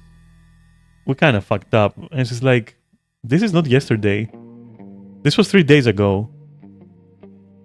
First of all. And I'm like, oh. Was I in a hospital? And she's like, yep. What happened? And she's like, oh, they just literally flushed everything out. And they had you on, what do you call these things? What do you call them? The thing that hangs from the bag and there's like, you know, you're wired up and shit and, you know, it drips. Yeah, that sort of thing. Because you were severely dehydrated. And I was like, oh, okay. And I'm like, did they like, you know, like, was it an enema? And she's like, I don't care what it was. And I'm like, okay. And then it hits me. I am so fucking hungry, you have no idea. I've never been more hungry in my whole life. I was so hungry, I walked to the eatery next door. And it's noon as well. And they have some chicken, some beef. And I'm literally going, okay, give me one of these, one of these, one of these, one of these, and one of these. And I'm literally devouring them. All of them. Nothing left on the plate. Nothing but bones. Oh, dude. It felt so good. Anyway, and it turns out my cousin didn't have to get hospitalized. But yeah. Then I asked my mother, like, did I say anything weird? Because I was also afraid that maybe I kind of like came out as trans to someone. Back then I was afraid of that. You know, I don't want to go into it, but like I wasn't out, okay? And so I wanted to check if like something like that may have happened.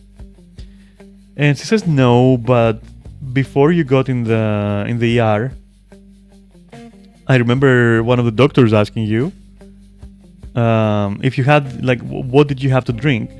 And I said, okay, what did I say? This is like you said orange juice.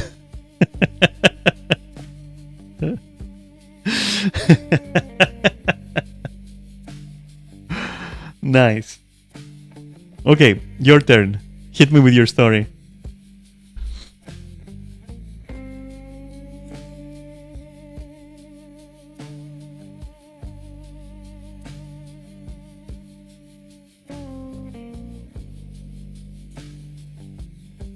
No, go on. It doesn't matter.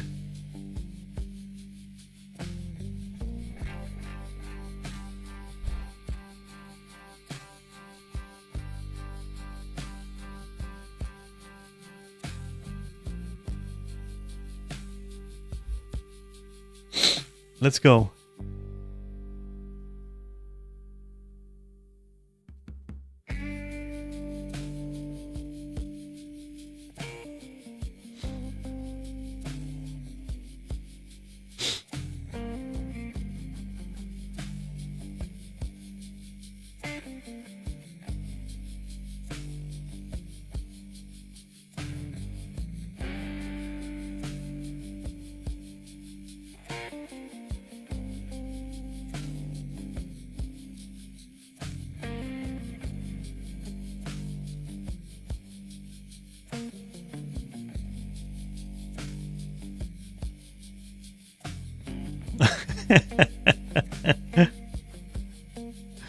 Perfect. And true.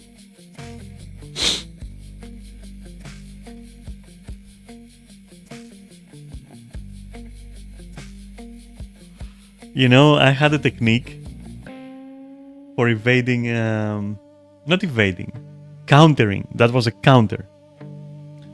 For countering, all right, I'll wait. If it's an ad, I'll wait.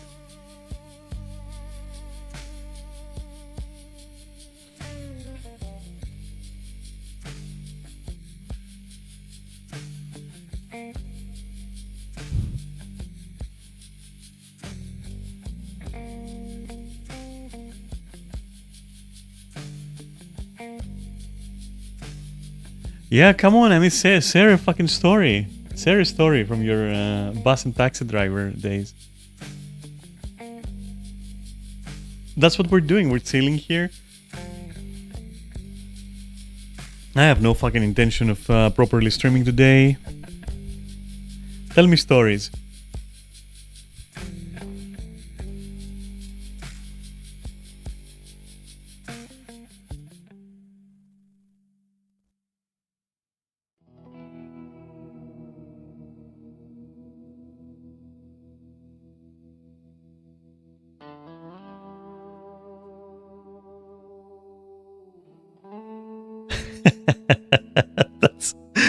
That's starting already really fucking nicely. Damn. Okay.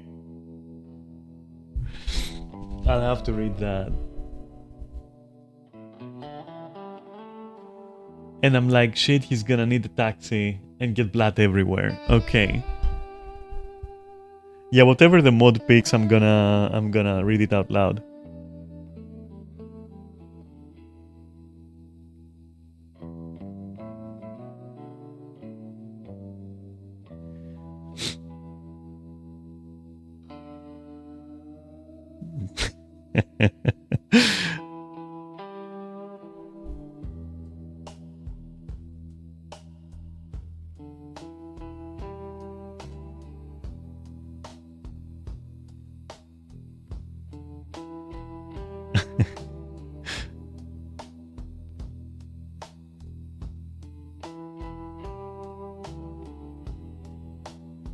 All right.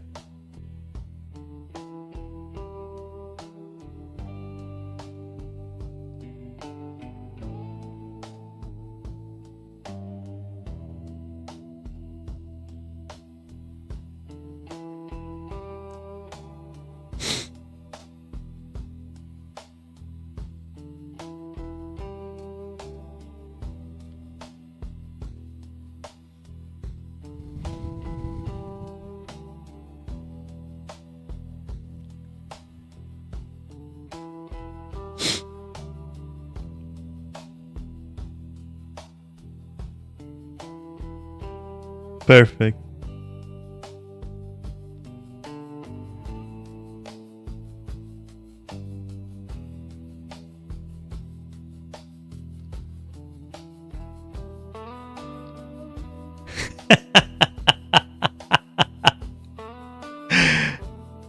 Oh my god.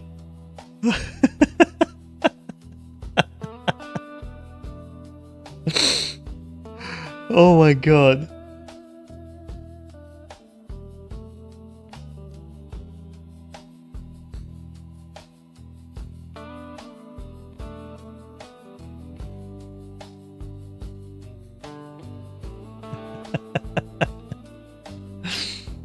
Nice.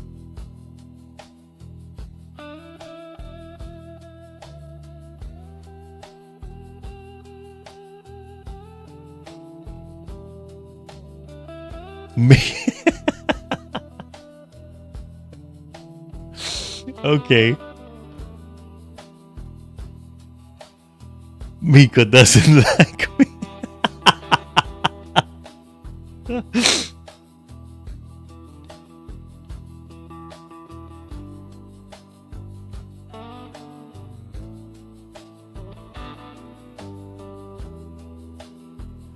Oh my god.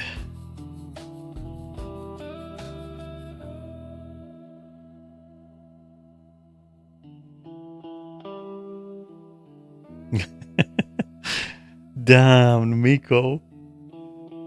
Oh my god.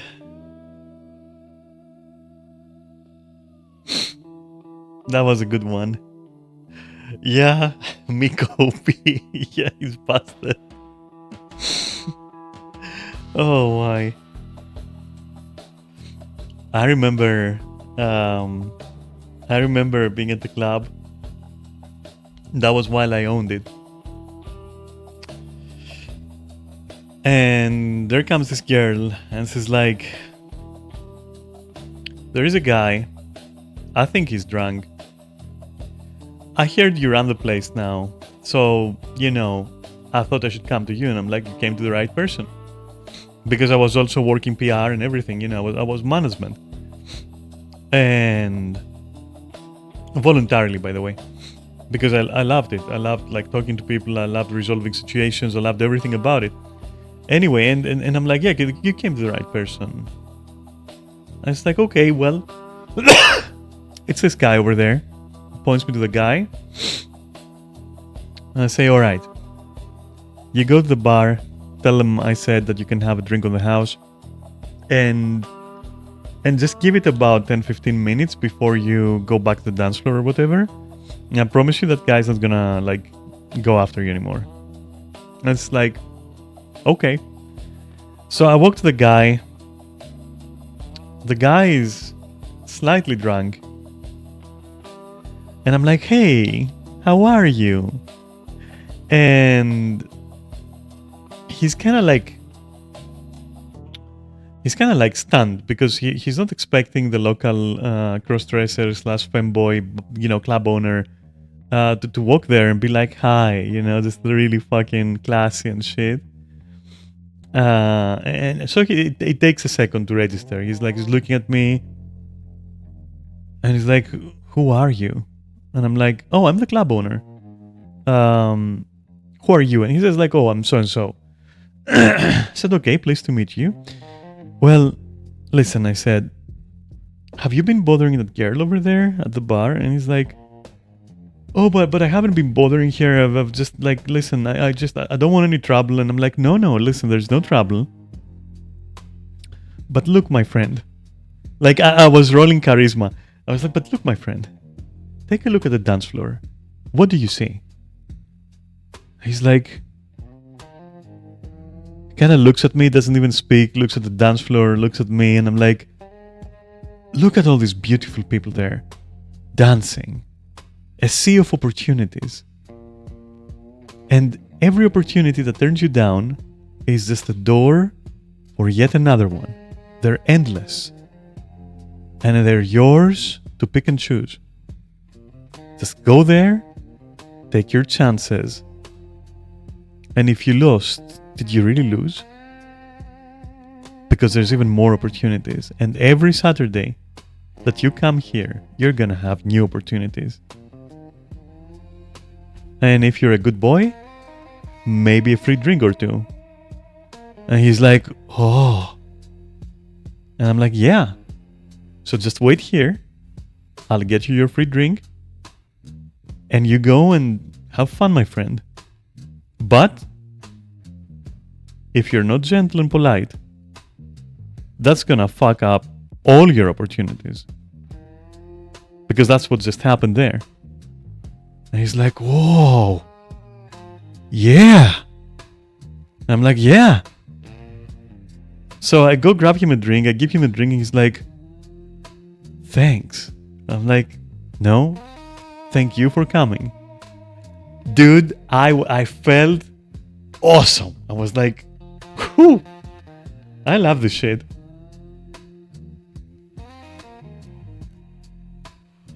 I used to do a lot of that shit. Like, I used to handle a lot of situations like that. Damn. There was this other guy. Though that was at a club where I wasn't the owner. But I still act that way. So, I'm there. In a frilly mini dress. Black, of course, you know. Stockings, fishnets. The whole fucking package. And I get a beer. And there's this guy at the bar. And this guy is a proper metalhead. He's like, you know, he's got long hair, long curly hair, like a bandana. He's got a fucking leather jacket. He's, you know, he's kind of huge. He's like, he's bulky as fuck. He's got a beard. He's like looking at me, right? Just looking.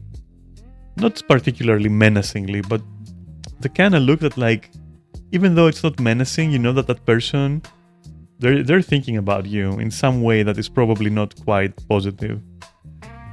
And they're thinking of doing something, and you can tell. Like, this is the face of somebody who is planning, right? They're not committed, but they're planning. Anyway, I pick stuff like that all the fucking time, so I'm like, okay, whatever, just put it in the back of my head. I get the beer, walk towards like a wall at the side of the club, where they had this kind of like a little shelf where you can just put your stuff or like place your drink or whatever. You can just lean on the wall, just like it's fucking Final Fantasy. And so, yeah, I lean on the wall and I put my beer there. And I noticed, like, after maybe a minute or so, that guy walks up, like, kind of next to me, leans there, takes my beer, and starts drinking. Now, I'm pretty sure he expected that I would look the other way. Little did he know that I'm me, so that's not gonna happen. So, I turn to him, I watch him drink the beer. He's just literally chugging the beer in front of me, like my beer. And I'm like, did you enjoy it? And he's like, yeah. And I'm like, alright. So how about this? I don't know if you ain't got money to buy your own beer, but I'll be happy to buy you one. You look like a cool guy. Which I meant, he was really cool. So how about this, I said. Next time you want to do something like that, come and ask me, politely, and I'll get you a fucking beer. It'll be my fucking pleasure. In fact, I said, how about this? I go get us a beer each, and we drink to you apologizing. And then whenever you want a beer, just come find me, you know? And we're cool. So he goes like, kinda nods. So I go get 2 beers. I give him one. He's like, oh, you know, you actually meant it? And I was like, yeah, cheers. And he goes like, okay, cheers, dude. And we kind of like, you know, we toast and we drink. We chug that shit. And he goes like, thanks. And I'm like, you're welcome, man. So he smiles and leaves. And I'm like, cool. Damn. That was a cool fucking moment.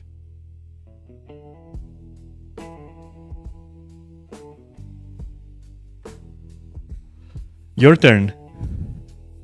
Hit me with something.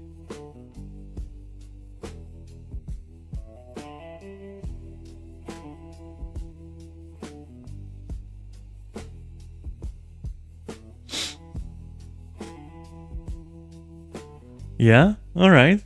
Spill.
I'll read the last one. And I'm like, oh shit. I don't know what's gonna happen now. Okay.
Okay.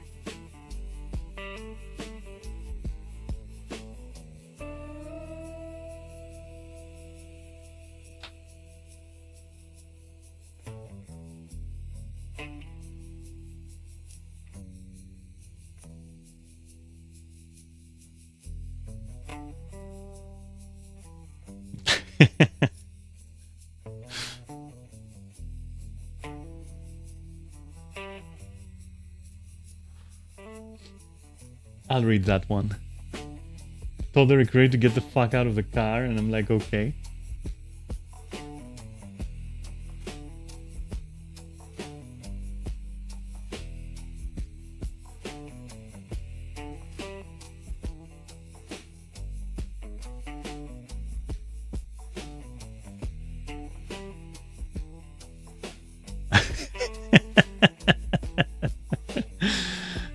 Damn.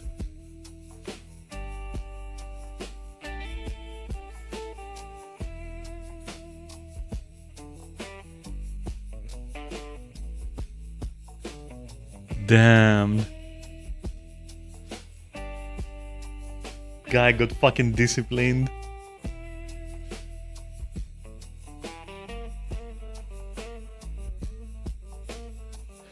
Good one. Yeah, bikers are cool. Though, speaking about bikers, fake bikers aren't cool. And I had a run-in.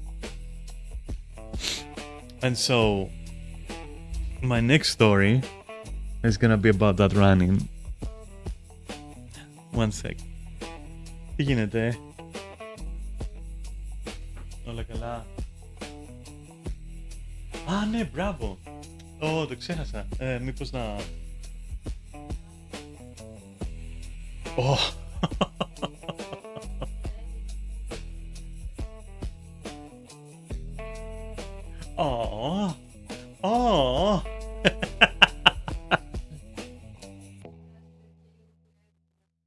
Damn. Ωραία.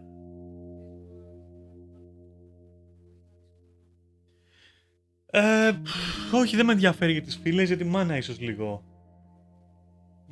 Αυτό. Ανάλογα με το πώς είναι η μάνα.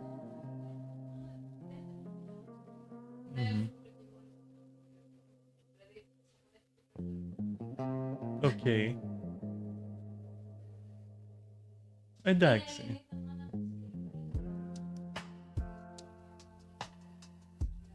Μάλιστα. Μάλιστα, οκ. Εντάξει, ναι, απλώς πες το μου 2-3 λεπτά πιο πριν, 5 λεπτά πιο πριν. Κάτι λίγο, ξέρω εγώ, ρίξε κάτι. Ωραία, θα μου πεις και εμένα και δεν ξέρω. Okay. Εντάξει, τέλεια. Let me read what you wrote there.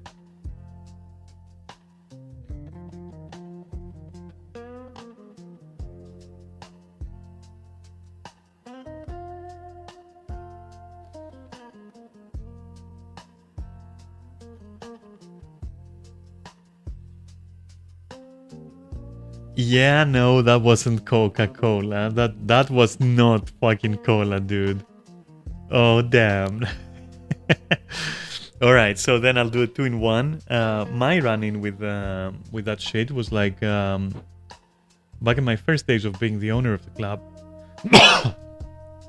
There was this chill guy who was always at the registry. I had no idea back then how that worked, right? But I just noticed there was a guy who was always at the registry and always at our company meetings. And nobody fucking questioned that guy. He was a very chill guy, but nobody fucking ever talked to him. And he never talked. But he was taking notes, and he was always there and always checking the registry. Now, I had asked a couple of times, like, what is this guy doing? And everyone was like, you don't talk to that guy. I was like, okay, but why is he counting our registry? And they were like, doesn't matter what that guy does, just don't talk to him. And I was like, okay, but I'm like, I own 49% of the shareholder, you know, of the shares, sorry. So should I know what that guy is doing with our money? And they were like, no, you don't want to know what this guy is doing with our money. And I'm like, okay, I guess I'll do that, kappa. So first night, I just woke up to the guy. The bartender sees that. He kind of goes serious. Our bartender was always, or you know, our main bartender was always a chill guy. He was a Russian guy. Was always chill and always with a smile, you know. But he sees that and he goes kind of like, and I get serious. So I approach the guy. He looks at me. Very unassuming guy, by the way. And I'm like, hi. And he's like, yeah. And I'm like, who are you? And he's like, I'm Jim. And I'm like, Jim who? And he's like, just Jim. And it hits me that moment. And I'm like, are you protection? Like literally straight up, like, are you protection? And he's like, let's just say I work for some guys who work for some guys, and you're working for those guys. And I said, no offense, buddy, but I just work for myself. But keep in mind, I was very cocky back then. And he's like, mm-hmm. And I'm like, yeah, but like, what do you do? And he's like, kind of looks at me. Again, this is like, my appearance is very disarming. And especially when I'm like in a club outfit. It's really just, it creates this dissonance between how I am and how I look, you know. And usually that throws people off a little bit. Like it creates this kind of like, you know, a little bit of a stun effect. And sometimes because of that, they kind of, it might snap them into literally just responding or just trying to be neutral. Who knows for what reason? And he goes like, well, you know, I'm taking care of the money here. I'm making sure that nobody ever fucking touches the money. And I'm like, all right, so let's say it's payday. What then? And he's like, well, and he starts explaining. And the rest of the staff is like literally looking at us. They can't hear what we're saying. But we spend like a couple of hours just sitting there and talking.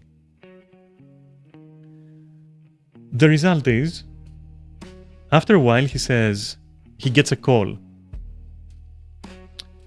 Answers the call, doesn't even talk. Hangs up. And he's like, wanna see how this is done? And I'm like, sure. Fuck yeah. I wanna see how this is done. I'm like, okay, I'll show you how it's done. And then maybe at one point in the future, maybe you'll be doing that. And I'm like, hell yeah. You know, but I was scared as well. Like, I was like, what the fuck am I gonna do? You know, what is gonna be expected of me? So, kind of leans over the counter, takes an envelope, opens the registry, takes some cash, puts it in, counts it, of course, puts it in, seals it, and says, all right, first rule, we're gonna go see someone. They're gonna be in a car. Don't look at the driver. Don't talk. And I'm like, okay. Sure thing. We go there. There is a cab. It's interesting. Cab, right? You see? Just a regular ass fucking cab. Window goes down just a little bit. I take a peek in there. There's a guy with sunglasses and lots of fucking weed. You could smell it. I'm like, okay. That's fine. Just look at the fucking door. Don't look at the guy. Like, look at anything else. So our guy kind of like takes the envelope, shoves it in the window. Nobody says a thing. Window goes up. Taxi goes. Dude kind of looks at me. Goes like, well done. And I'm like, thanks. That was cool. That was like the movies. And he's like, yeah, it's like the movies a bit. Anyway, he says, let's go back in. We shouldn't stay here. And I'm like, yeah, okay. Because like it was also a dangerous neighborhood, like where we went. You know, it was nearby the club, but it was dangerous. Back then, at least. I'm pretty sure the guy was parking. Like, I'm pretty fucking sure the guy was parking, by the way.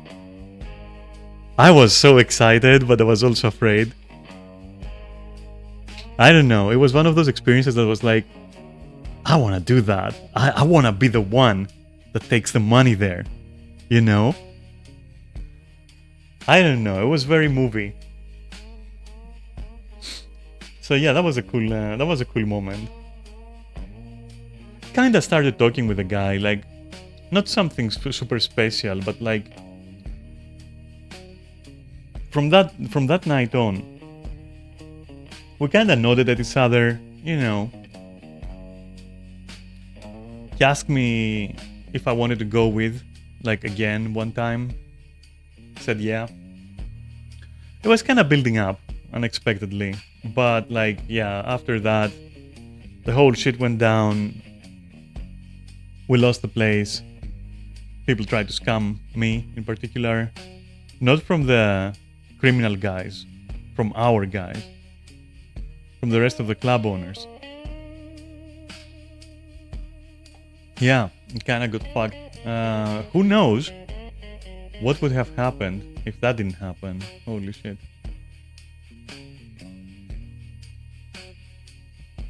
Was cool.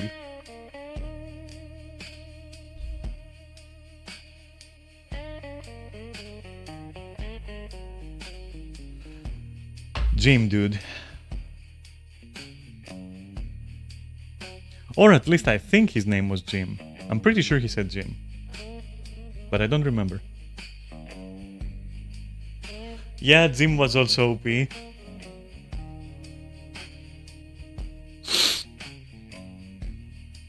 Always at the fucking registry.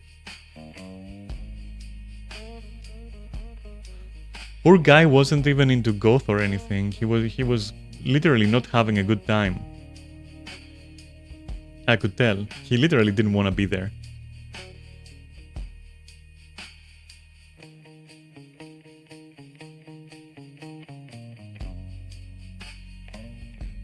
And of course nobody was talking to him.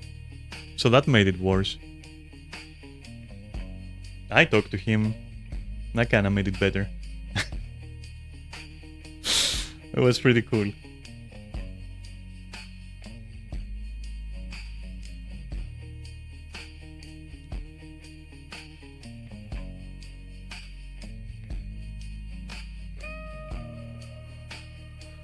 Yeah.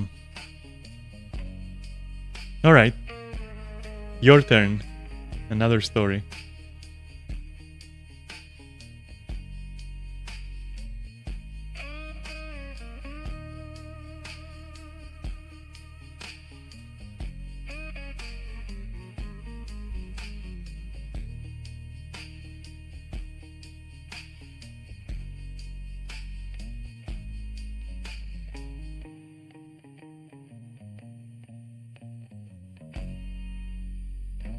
Yeah, I mean, same.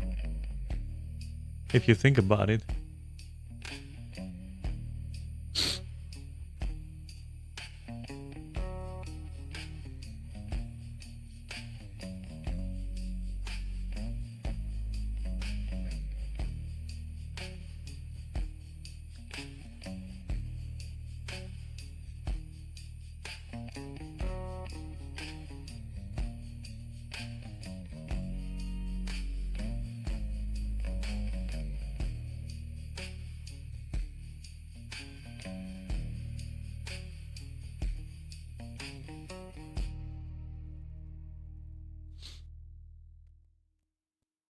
What the fuck?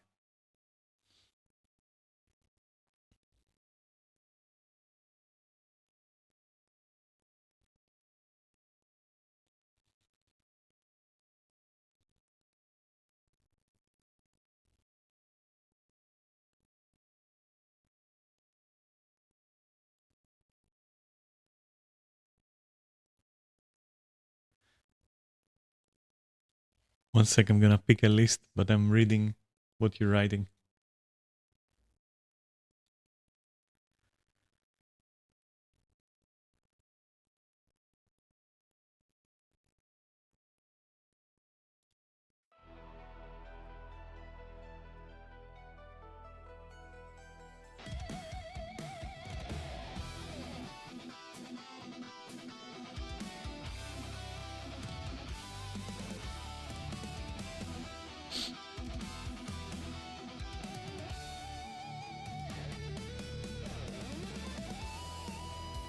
Good move.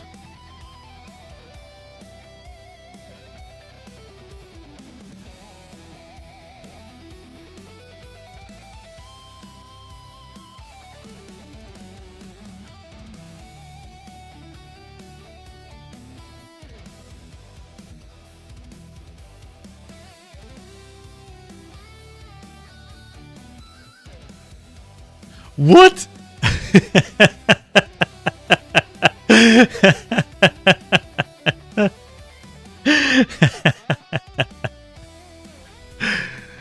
Damn! You know what this reminds me of? Wait, I gotta find it now.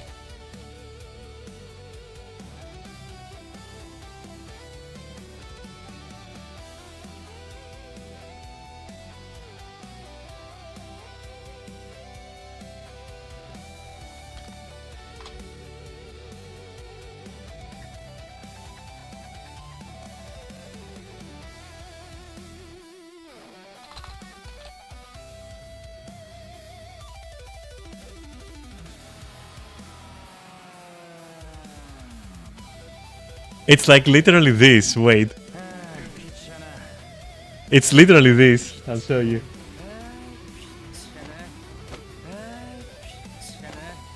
Wait, I'll show you. Where is it?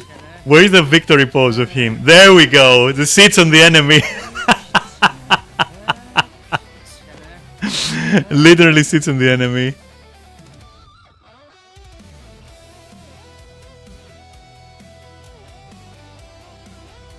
Damn, that's cool. That's actually cool.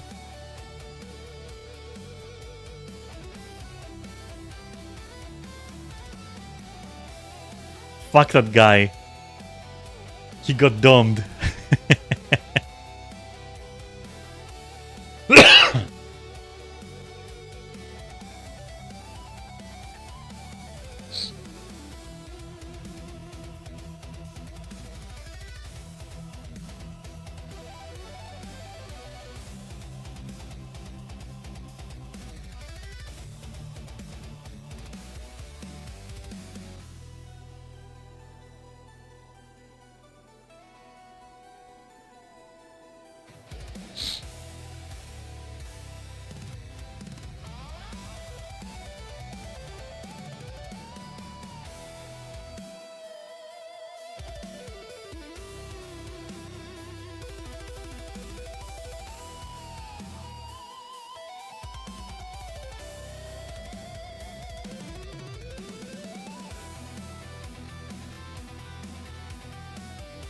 Yeah, I mean, yeah.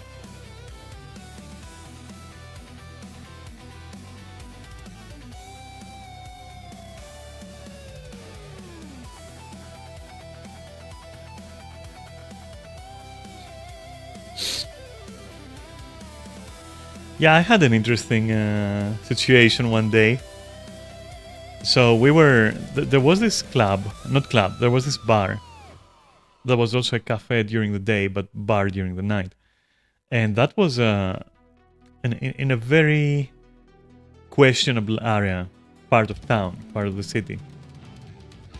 And it was the de facto hangout for goth and metalheads for before clubbing, right?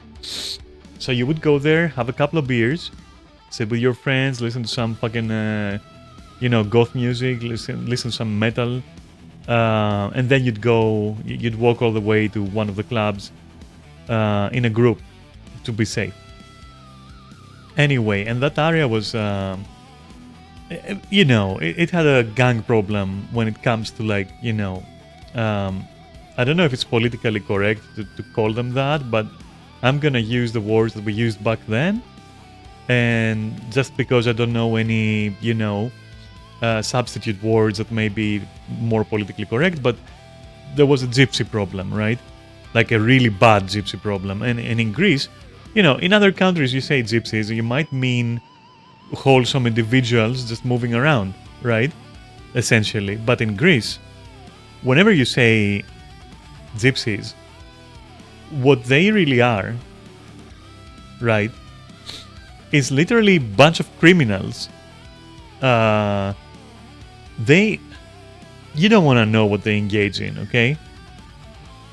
And they're the kind of guys who have like a settlement, and the moment that like somebody shows up, they're already like, whipping out fucking AKs and shit. I'm not even joking. Like, we had a settlement where I live. We used to. And we used to have problems with that shit. Right? And that area had a problem with gypsies. Except, I guess that was like their level 1 area. They're like training grounds for their kids or something to become criminals. I'm not even joking. It was really, really fucking bad.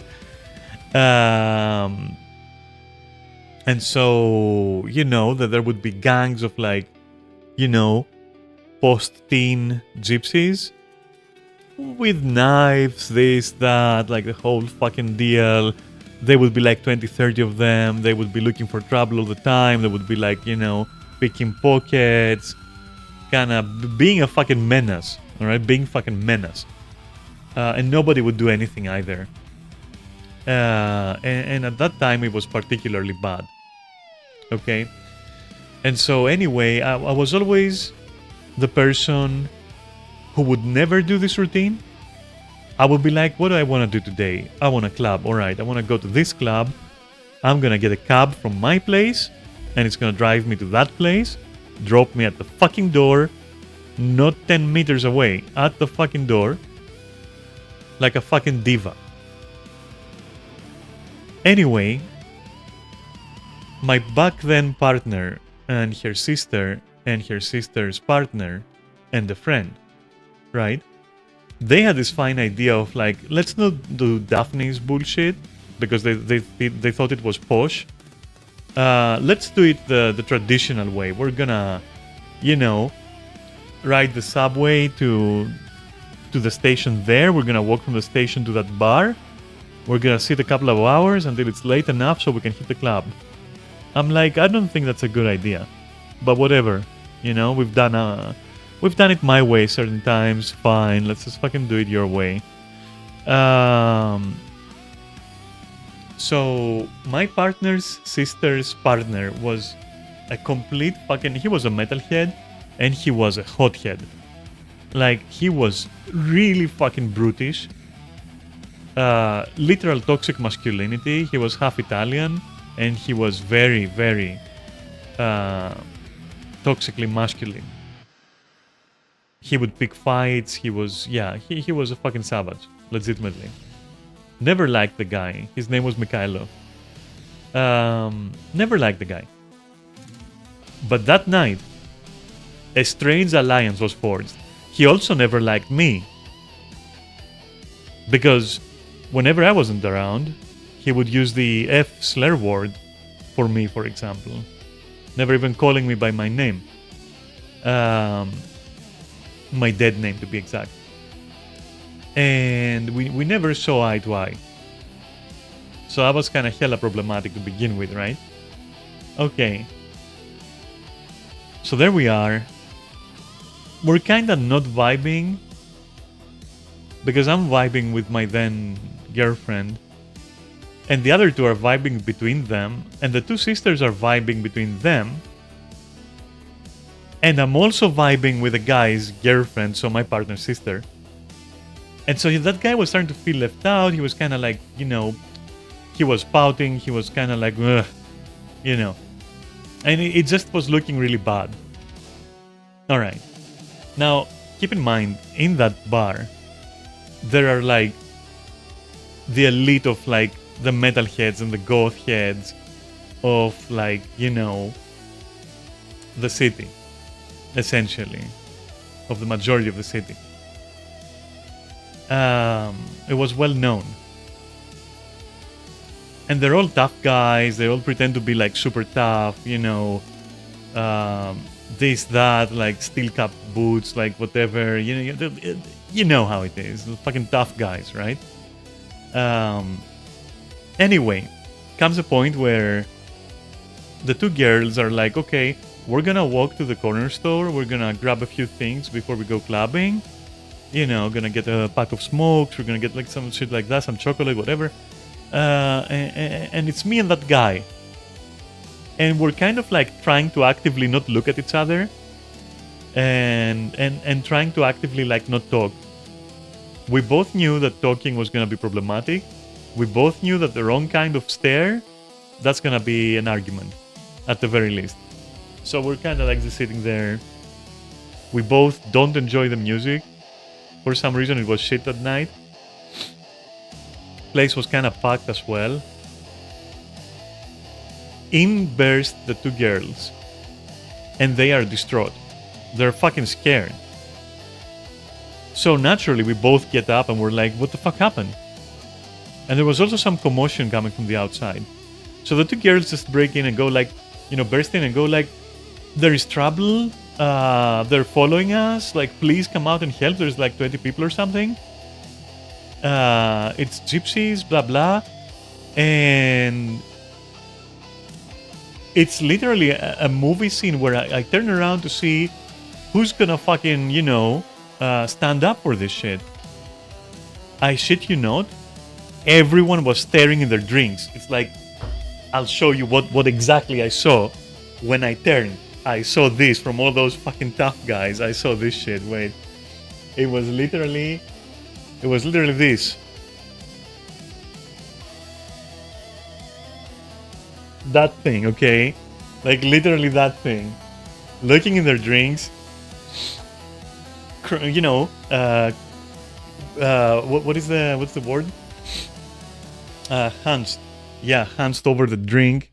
Just not even staring anything. Just looking at the drink. Nobody's saying anything. People are pretending they didn't hear it. Some of them are slowly trying to pick up their conversations.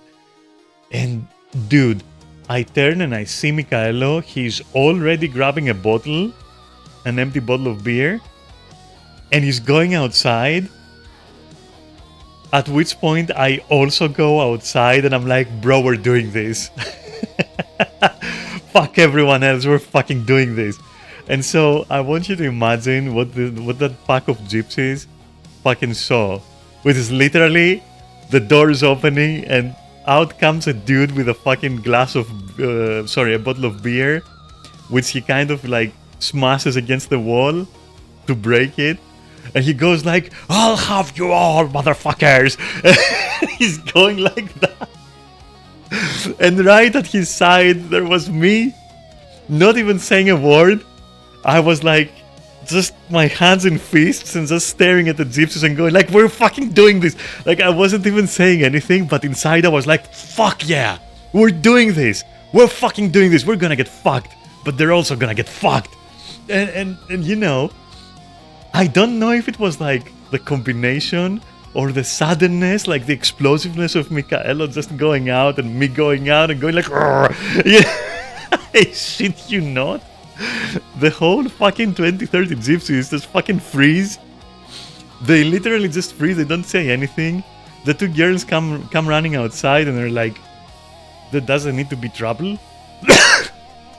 Please stop. They're trying to get in between. And it kind of diffuses the whole thing. And there's me just staring at the gypsies. And there's Michaelo just literally fucking trying to push both of the girls aside. Just threatening the gypsies with a broken bottle. And the gypsies at one point were like saying some shit like this is not worth it and some other random shit like that. Like, okay, you motherfuckers, like you're lucky this day and some other shit like that. Like literally just fucking stupid movie quotes. Like literally just the most bland bullshit. It's fucking predictable, almost surreal. Damn. And so we go back inside. They leave. They called the girls several names. Michaelo called them names, but they were kind of at the same time kind of leaving, you know, going backwards, just kind of dispersing a little bit. You know, the girls were both screaming like, oh, there doesn't need to be violence, blah, blah, you know, all that shit. We go back in. And there is like a bunch of people at the door. And they kind of make way, which was fucking epic. And Michaelo had cut himself in the process of breaking the the bottle. What an idiot! He had somehow cut his hand. And so we kind of sit down, and there is this moment where he's kind of looking at me, and I'm kind of looking at him. We don't even nod, but like we kind of bonded. We were like tight. Damn, that was cool. I was really disappointed in the community though. I was really disappointed in the community in that day. I thought these guys were gonna stand up for this shit, you know? They were gonna like, you know, get up and help. Nobody did. Nobody fucking did.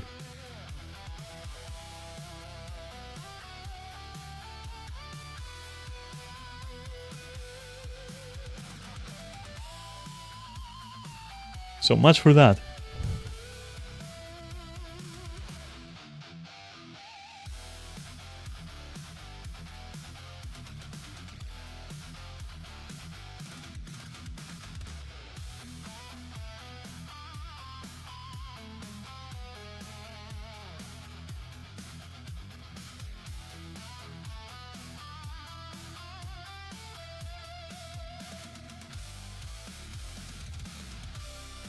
All right.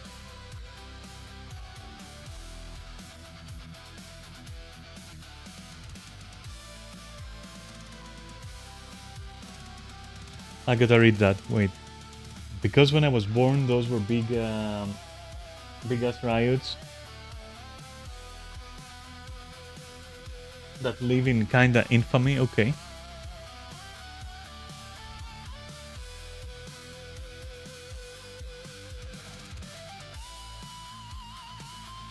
Oh, because before I was born, there were big ass riots. Yeah, that they remembered in infamy. Okay, yeah. Okay, gotcha. Go on.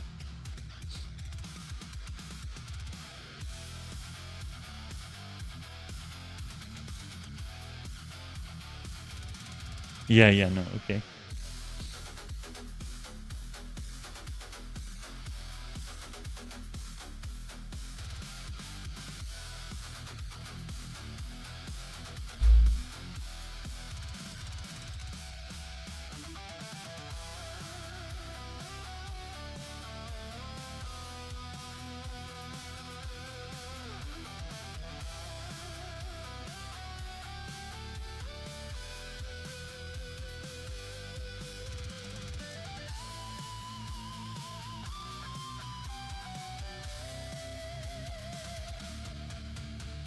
Yeah, I know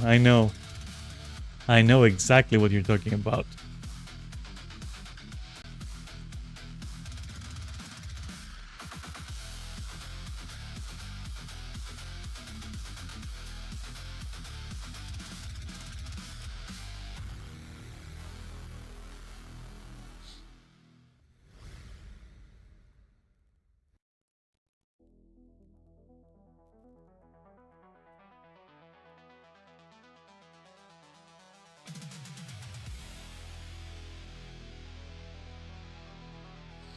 I know exactly what you're talking about. Let's see it. I used to, again, back when I owned the club, right? Um, every Saturday, after a point, once like I knew everyone really well, like we were familiar and all that, and I was also like a customer before, so lots of them knew me, and we had this kind of like familiarity, because then I also knew them as a boss. Like my first day as a boss, they treated me a bit different, but it quickly changed back to normal when they saw that like I didn't change. So they also went back to normal with me, I guess. And so we had this kind of like unwritten custom, right? At one point it developed during a summer. That after the club was closed and everything was swept clean and the toilets were unclogged for all the condoms and paper and other things that I don't want to talk about what was in there, we would kind of like carpool, and it would be our Russian bartender who would be driving usually, or our DJ. The Russian bartender, obligatory Yuri, and the DJ being I think his name was either Panayotis or Dimitris. I cannot fucking remember his name. I'm so confused. Anyway, because I ended up hating him so much. Anyway, Adonis. That was his name. Sorry, that was Adonis. And now I remember his last name too, but you're not gonna have that one. And so either of these two would be carpooling.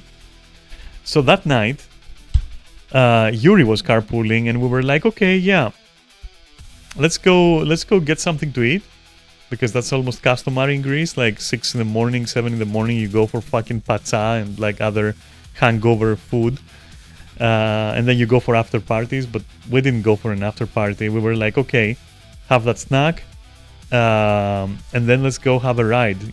Let's just ride, dude. Put some good music on, like 5 people in the car, just fucking go. Weed, whatever, like you fucking name it in there. And so we're cruising, like literally cruising. listening to our DJ CDs on the car, and it's pretty cool. It's summer. There's a breeze. It's very early morning. We are driving on a mountain, like a little bit outside of the city, and Yuri notices that there is a car that has been following us for a while, legitimately, and everyone goes kind of silent. We turn off the music, and I'm like, what? What's up? You know, I was also kind of hungover as well. I was like, what's up? What's happening? And they're like, well, just wait in the car. And, you know, Yuri says, it's fucking gypsies, dude. So that's how I remembered it. It's fucking gypsies, dude. So Yuri stops and takes a fucking baseball bat. I'm not even shitting you. And the chain. Wraps the chain on his left hand, takes the fucking aluminum bat on his right hand out of the, you know, below the driver's seat, and goes like, just stands there, literally with his mohawk. He was also very tall. And he stands there. The other car stops indeed. And there's like, the doors open. One person comes out, 2, 3, 4, 5, 6. And then literally we start getting out of the car, and it's like Yuri goes like, what the fuck do you want? You want some of this, you bitches? I'm gonna fuck you all up, I'm gonna kill you. Like literally he was raging, literally fucking banging the fucking aluminum bat on the road, you know, vertically, horizontally. So the gypsies kind of look at us, they look at each other, get back in the car and leave. And then after that, like immediately Yuri starts laughing. And so we all start laughing. And he's like, whoa, we just got like very lucky, dude. And I'm like, what do you mean very lucky? We had them. And he's like, dude, I don't think we had them. And I'm like, what are you talking about? And he's like, they were packing. Like they were packing. And I was bluffing. And I was like, you what? You fucking asshole. Then why did you stop? And he said like, well, they were gonna fucking either cause an accident, or they were gonna stop us and rob us. So I just took a risk. And I was like, that was the coolest shit ever. And then we went to my place, ordered pizza, and then had some weed and slept. which was the tradition, you know, that was the routine we had. Sleep on my rooftop, open skies above, good breeze, good pizza, and weed.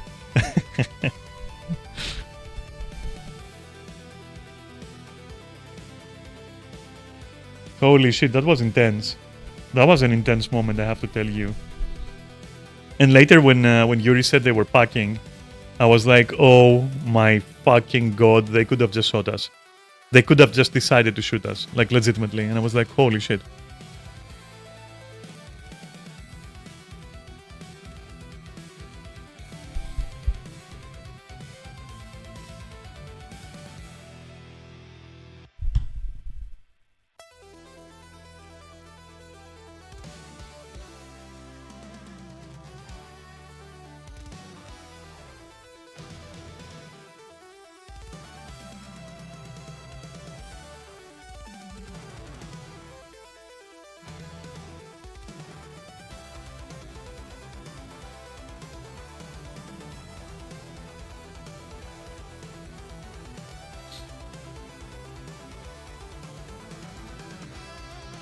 I can only imagine.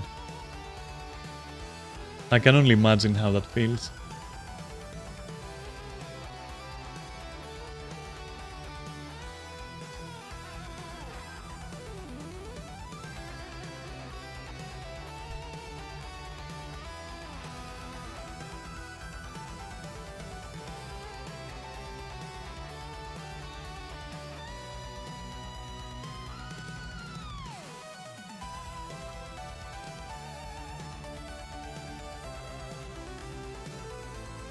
I know exactly what you're talking about. I know exactly what you're talking about.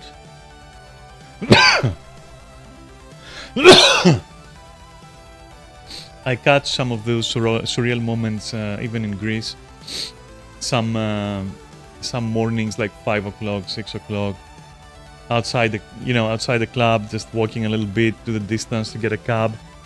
You kind of start noticing like all those city sounds that you can only hear when, unironically, the city is quiet and like the streets are empty and everything. Yeah, I know exactly what you're talking about. It's such a perfect fucking atmosphere. It's almost like fucking dystopia.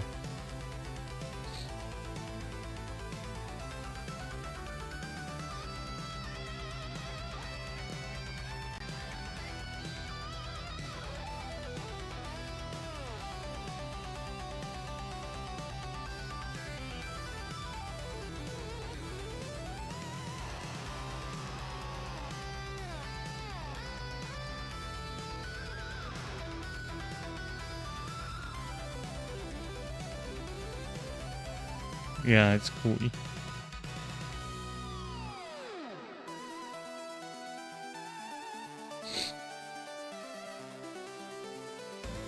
Have I told you about like the most failed attempt ever? Oh wait, finish first.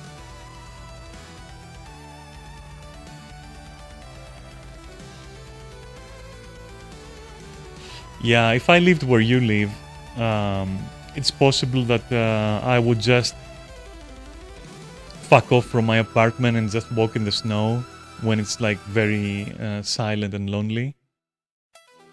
I would even do it here if it was silent and lonely, but it's not. So I would definitely do that if I lived where you live.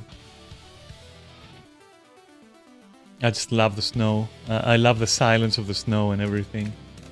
And an empty city.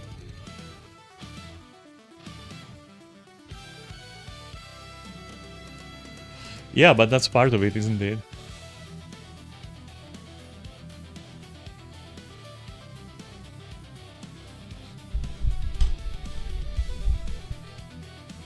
So, like, my failed attempt, you find it way more surreal during summer? I don't think I have a preference in that. I don't know. But yeah, I guess if it's like because it's day and everything. Yeah. Yeah. I know what you mean. Yeah, that I will never get where I live. I'll probably never experience that in my life.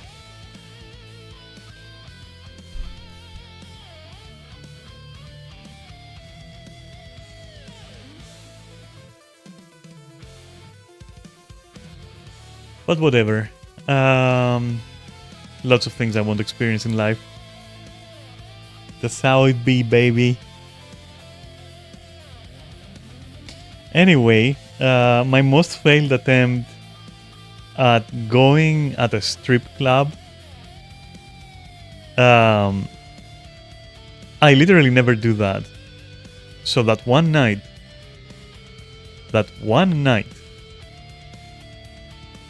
my partner and her fuck buddy and myself, we are bar strolling. And then we kind of think, you know what? Why don't we just hit a strip club? Because we never done that.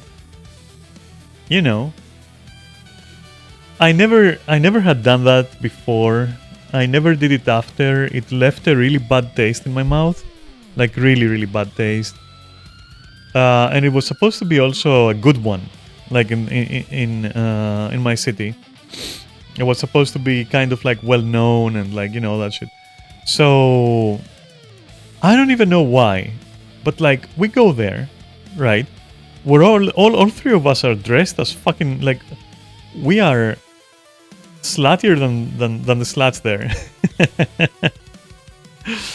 And that always creates problems. In fact, we were talking about that with my flatmate. I think like 2 days ago, we were, looking back at stories like that because he, before his transition, he was a fucking diva in the good sense, He was, Among our circles, it was really well, he, but back then she, but um, he was holy shit, very famous, and like dressed really, really fucking great. I'll say that it was awesome. But so did I, and anyway, the point being, in my story at least, okay, about that particular night, they let us in definitely on account of how we're dressed, like 1000%. There was no way they were gonna let us go in otherwise, I'm pretty sure. And for some reason it's like sorta empty. Maybe it was the day, maybe it was the time, I don't fucking know. Maybe there was an occasion, maybe there was like a football match, whatever, I don't know. It was sorta empty. And the irony is that they had like, we didn't know of course, but they had a special show. So anyway, we sit there, out come two girls, they start dancing, so far so good. We were all kind of trying to vibe, we weren't quite vibing, but we were kind of trying to enjoy the experience, I guess. We weren't awkward or anything, it was just that like, we genuinely just thought the joint was a fucking stinker. It really just wasn't classy. It really wasn't like, I don't know, it felt like bad. It just felt bad, honestly, the whole experience. Like it was kind of garbo,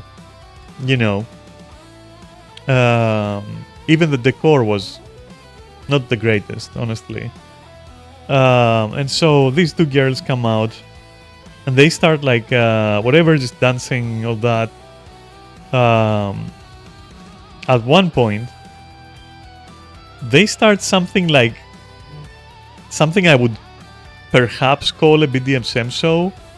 Perhaps. It was very random how it started transitioning into a fucking BDSM show from just two girls dancing. Point being, one of them ties one of the other's foot to the floor, like hooks it there. Ties a rope on her other foot. She kind of does the splits while standing. You know what? Just go with it. Thereby exposing, her crotch completely to the other girl, who proceeds to disappear momentarily behind the stage and then come out with, I shit you not, what at first I thought was a leaf blower. I was like, oh, what the fuck are they doing? Like, is this gonna be inflation? What the fuck is this? It really looked like a fucking leaf blower. We're talking, it was fucking gigantic. It was so fucking gigantic that from where I was sitting, I could read on the front, on the barrel of the thing, I could read something like Pleasuretron 3000, something like that. I shit you not. And I notice it's plugged, like there's a plug like hanging from it and going like to the backstage, and I'm like, holy shit. And so she activates that thing and it's like woo! It starts going like literally fucking the whole room vibrating at this point, like, and I'm like, holy shit, what are they gonna do? And she plunges that thing. Like, have you watched Conan the Destroyer? I think it's the Destroyer or the Barbarian, or maybe it's a sequel, I don't remember, where Conan jumps and plunges the sword on the monster at the end, like goes like, yeah, and and she starts fucking, I won't even say destroying, that's not enough of a word. She starts devastating the other girl's crotch. We're talking like, holy shit, it was uncomfortable. It was so fucking uncomfortable. She was literally like, bro, I'm telling you, that thing is the same thing they use, to crack fucking sidewalks, during construction. To crack fucking cement open, to check for the, for your ISP's lines and shit. That girl, I'm telling you, I think she died there. I think that's like game over. That was literally the Dark Souls game over screen, I'm pretty sure. So at that, we kind of look at each other and we go like, holy shit, that's a turn off. Like, that was such a turn off. So we kind of like, we just left. Like, legitimately, the moment that started, we're like, oh, nope. Fuck that. Like, holy shit, fuck that. Like, no, I don't fuck with that. And we left, like, legitimately. We just literally left. We were like, holy moly. What a bad day to be a stripper.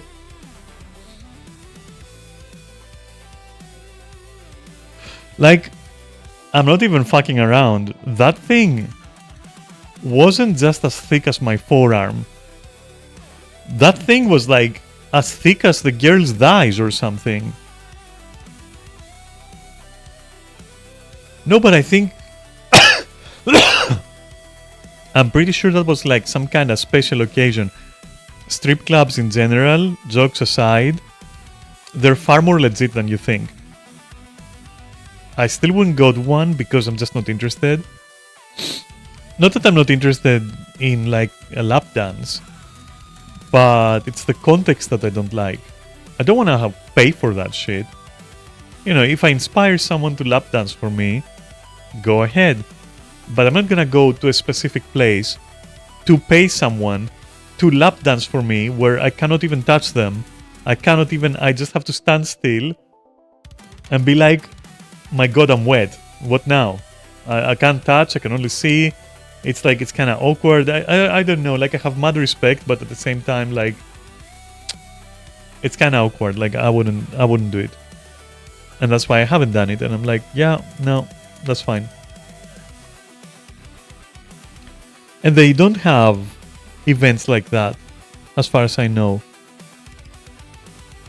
And at least in theory, they take care of the girls. They have security. They have this, that. Like, it's not like this for real. But I think it might be like this in Greece. I'm not sure. Maybe at least back then. But I don't think that was normal. Nothing about that was normal.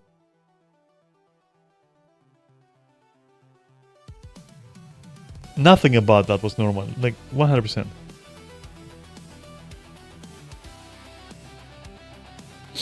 I don't know.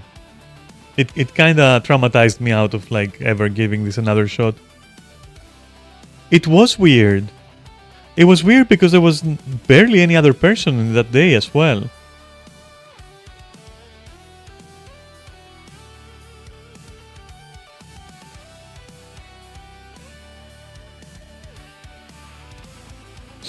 You know what else I find awkward about strip clubs?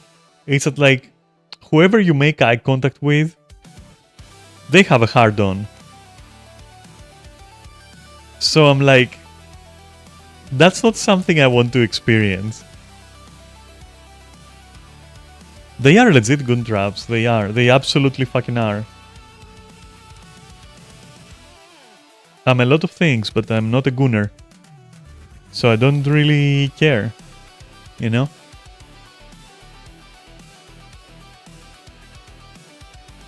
Like, I don't find it that fucking life-changing or self-defining to have a hot girl lap dance for me. I mean, no flexing, but I've had hot girls do various things for me without even, like, ever going to a fucking strip club.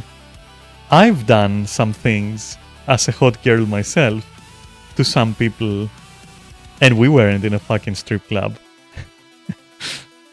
So it kind of like feels redundant to me. But I'm not judging. Like, if somebody likes that, that's fine.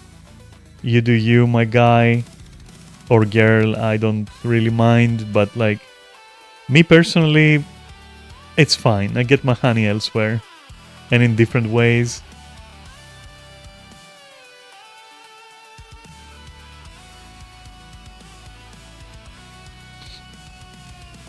If one thing would make me go to a strip club, would be that, for example, I'd have a relatively high chance to see, for example, male or female bodies, usually female, I would guess, dressed in attire that appeals to me. So, in theory, I could see me going to admire that combination and a little bit the art behind it.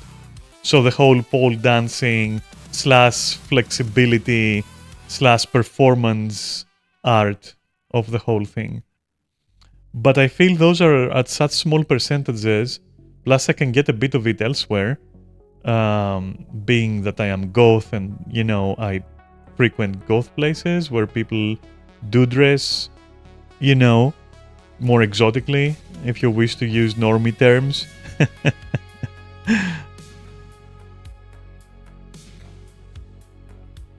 So I don't really see any merit in visiting strip clubs.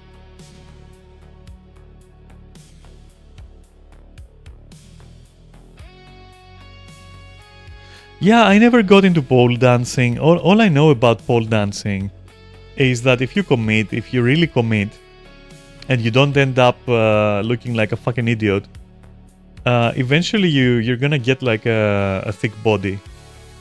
Like eventually you're gonna get thick. You know? Arguably, maybe a little bit too thick.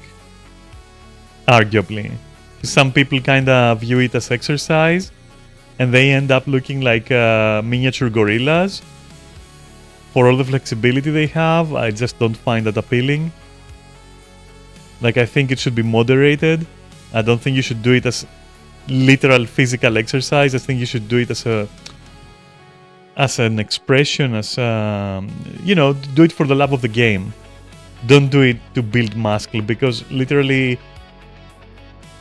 and people will hate me for saying this, but it can build you up. Like, if you do it as an exercise, it can build you up in a way that it's not appealing, honestly. Like, your upper body strength is going to be dominant. I'll put it that way.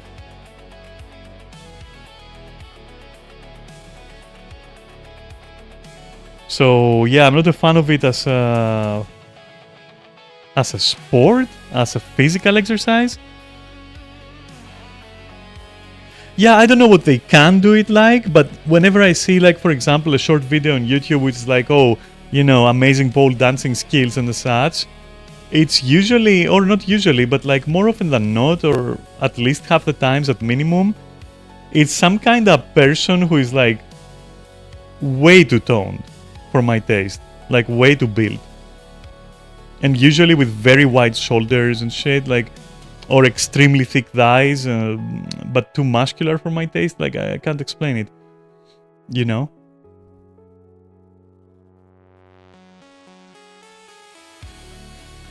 But I do enjoy very much the body type that that you get when you do the stuff without a pole, if that makes sense. Now, that kind of flexibility and toning, that's admirable.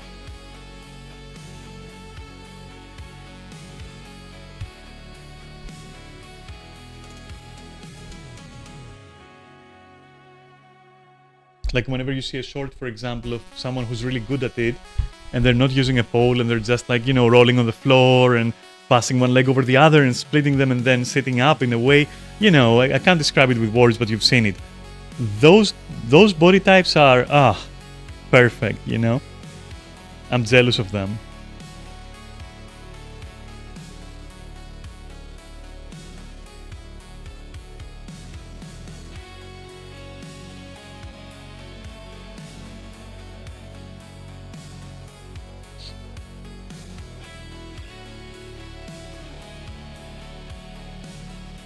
I think there is only one guy who's into pole dancing who, to me, looks like really hot.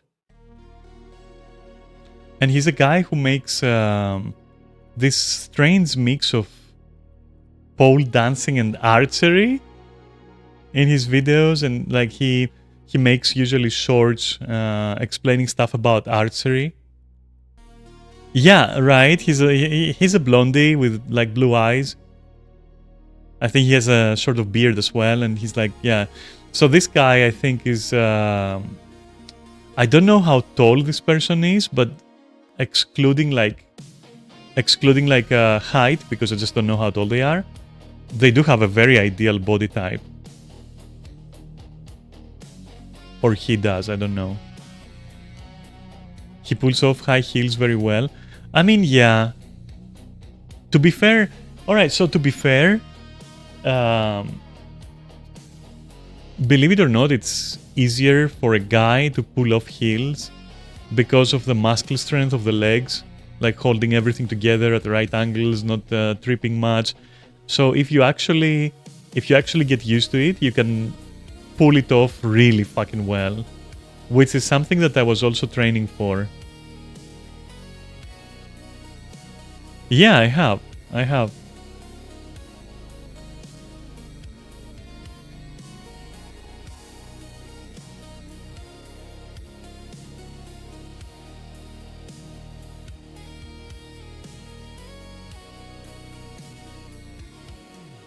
Damn, is my music kinda glitching? What the fuck is happening? Maybe it's the song.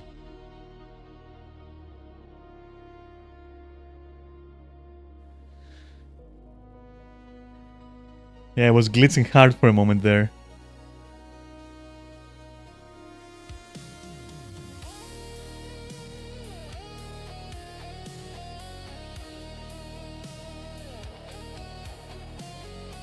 Give me a sec. It's time for something different.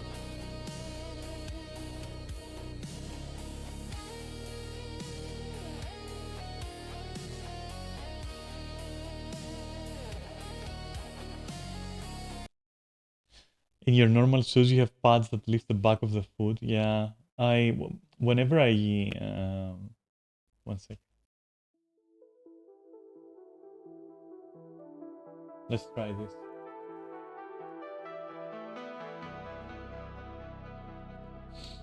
Yeah, whenever I walk barefoot, very often I kind of like raise my heel about like half a finger off the ground and walk like that. It just feels better for me. But I don't have any pain. It's just like, I guess, the shape of my foot, I guess. It just feels more... It feels easier to do somehow, like more comfortable a little bit. Not all the time, mind you.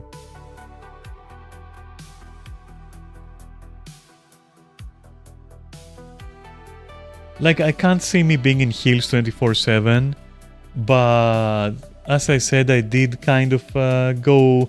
Like, I did a deep dive before COVID. I was like going into a deep dive where I would wear heels, like really high heels, in my house, like in my apartment, going around all day just to get used to them, because I wanted to eventually like very confidently dance the way that I dance is or was, I don't know now, but it's energetic. Quite energetic, with a lot of leg work.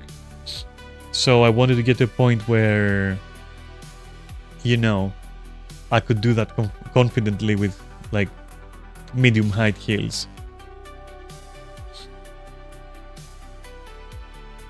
Yeah, that's what I'm saying. Not on my toes, but on the ball of my foot. Yeah.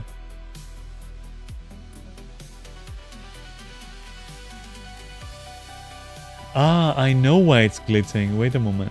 I know exactly what's happening here.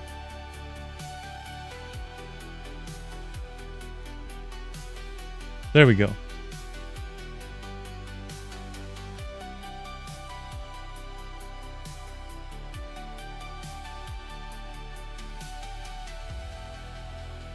But yeah, I dropped that training when I also dropped working out regularly, like every other day for 40 minutes. When I dropped that, I dropped heel training as well. But it felt damn sexy. And if I shed a little bit more weight, I'll go back to it.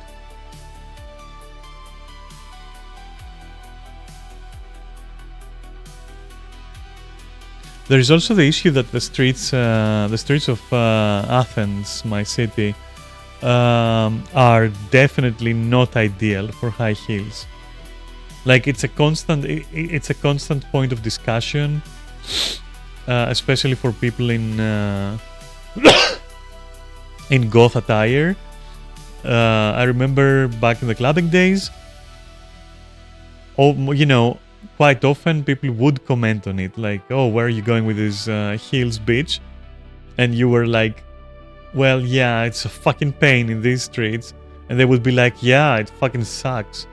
You would have this conversation, at least in the scene, in the goth scene.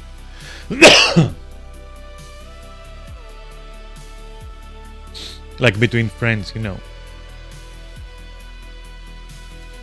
Like really the condition of our sidewalks and the condition of our streets is really bad. Like really, really bad. And so in the end I had decided, like what you said, like, knee-high combat boots are my favorite. Like, yeah, I fucking love that shit.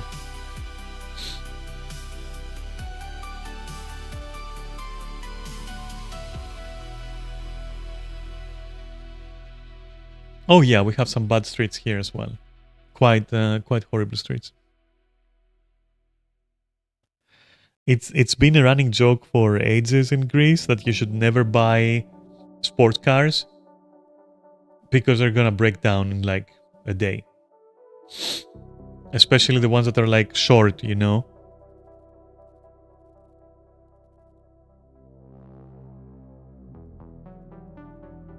Sidewalks? Yeah. No, sidewalks here are even worse most of the time. No joke, you're probably safer walking with heels in the middle of the street than you are on the sidewalk.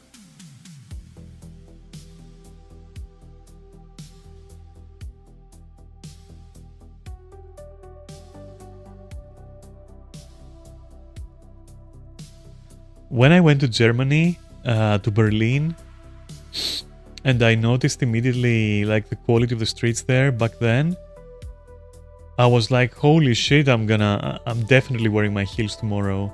And I did a lot of the times I would go out, during the week that I was there. I was like, people thought I was fucking stupid because like I was walking down the street, and I was smiling. I was like, holy shit, I can actually wear my heels. It was crazy.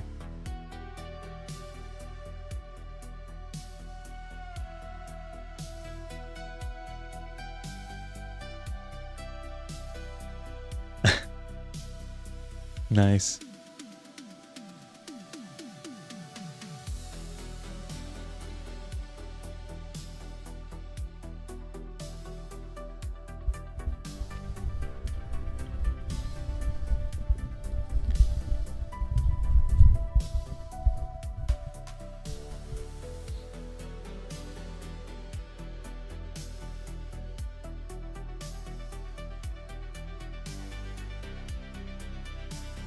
Wow, this is close to the longest just chatting stream I've done.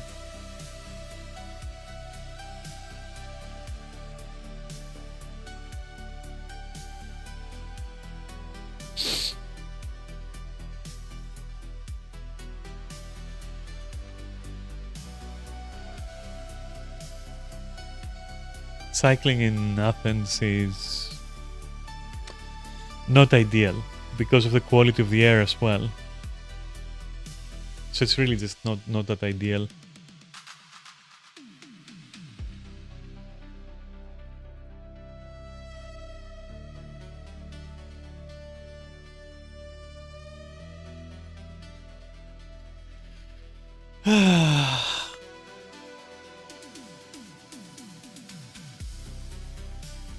Oof.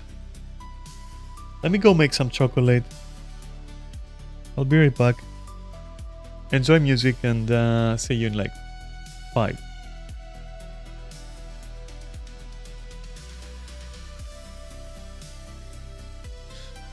Before I go, I'll say that nature isn't a priority in Athens.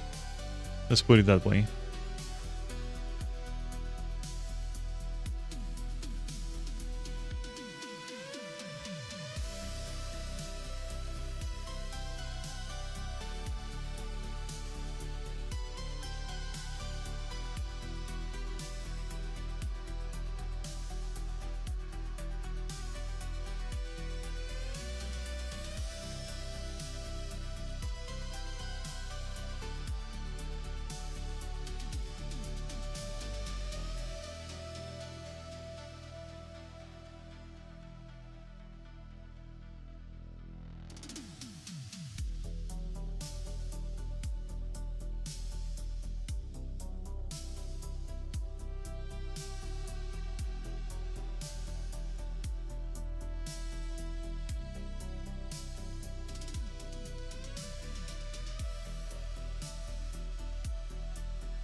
Okay, I'm back.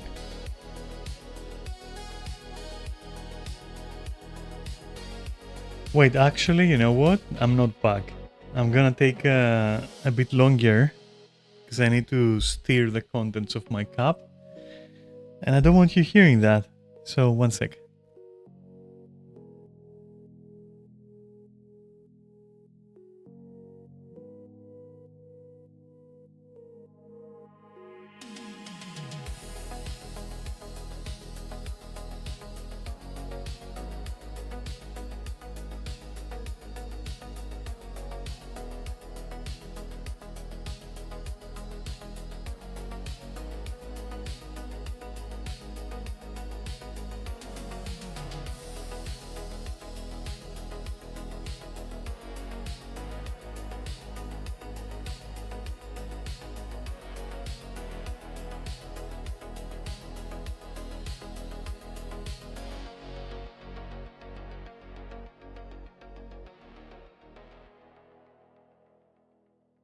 Okay, that's done.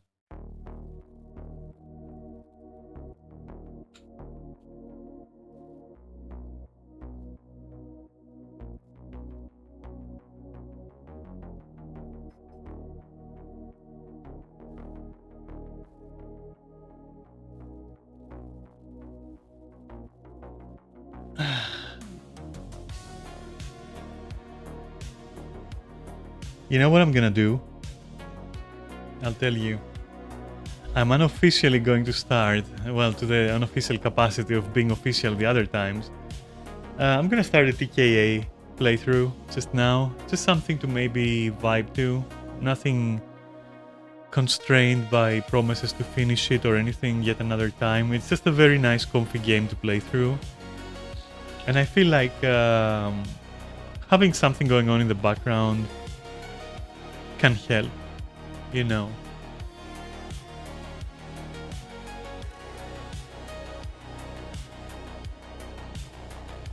But yeah, it's just something comfy, honestly, nothing crazy. Yeah, definitely. With caps? With caps locks? What's up? What's up?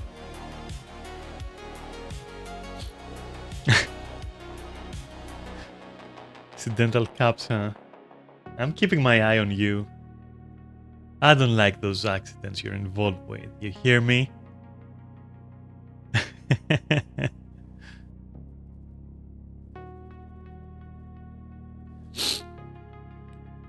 How's Final Fantasy? Eyes on me, ah. Yeah, eyes on you. I can see behind your foxy smile.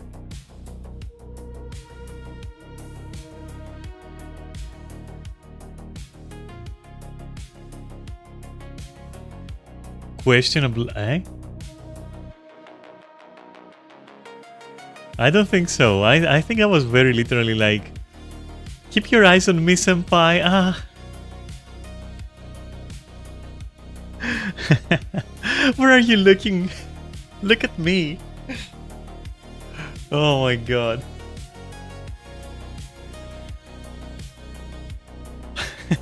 Eyes on me. Ah. Holy shit. That was a dirty one. Holy motherfucker.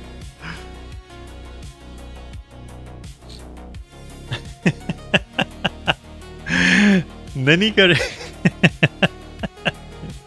Shut up. Oh my god. Ah. All right. Enough of that.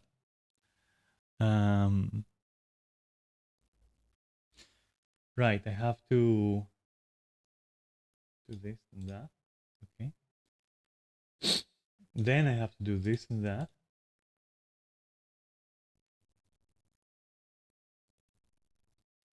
So that you show. Then, where is it?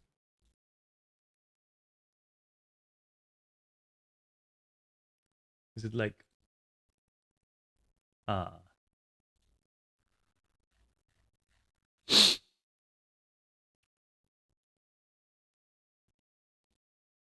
Yeah, here we are. Okay.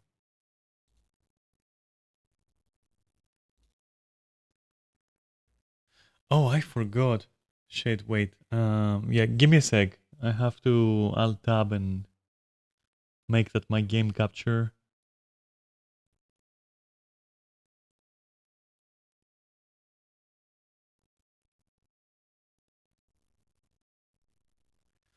I should also turn off central heating. I may have fucked up and forgotten it for like the whole night. And it just occurred to me that I may be a little bit too warm. One sec.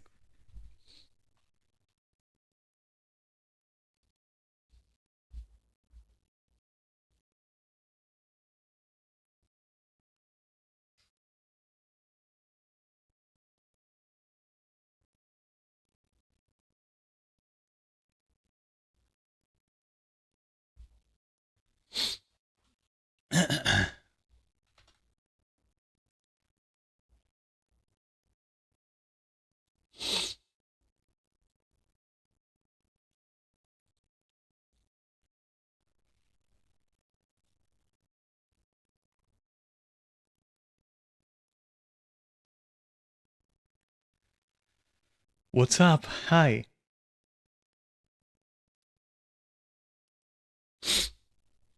Wait a minute. Where's my fucking top? Oh, I had changed it, I think. Shit. Oh, maybe this was like a working project kind of outfit.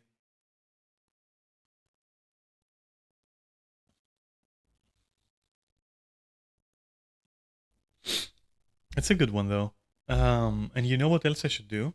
Antidote of killing. Yeah, for sure. So this kind of thing is like very close to what you would see on average in the goth clubs that I frequented. So to me, it's like very nostalgic wearing stuff like that in games. Τι κάνεις? Αχ, πώς είναι?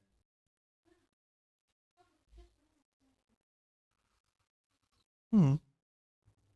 Ναι, προς το παρόν δεν θα μπορέσω. Καράζω εδώ πέρα. Αλλά thanks όμως. Όχι, εντάξει, δεν νιώθω excluded.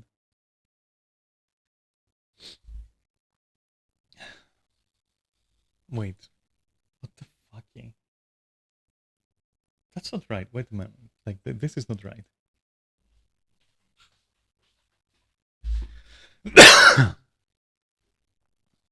Is this right?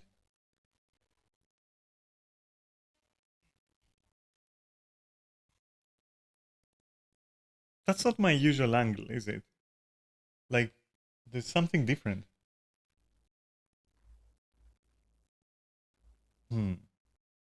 I don't know if I like this angle. It's maybe a bit like, I don't know. Is it though? Isn't it like usually I have like very close to it, if not? I guess. I don't know. It feels like it's very high up. It feels like it's like way too high. I don't know. Or that less of me is showing somehow. Kinda. Maybe I'm just not oh, it's a bit higher up. Yeah, yeah, I know, right? Thank you, Neris. Like, is it wait, is it a bit high up? What is going on?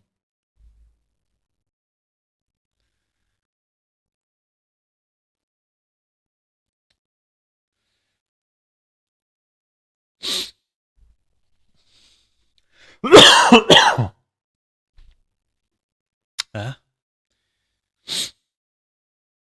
you know what? I feel a bit uncomfortable because I have to cough often, apparently.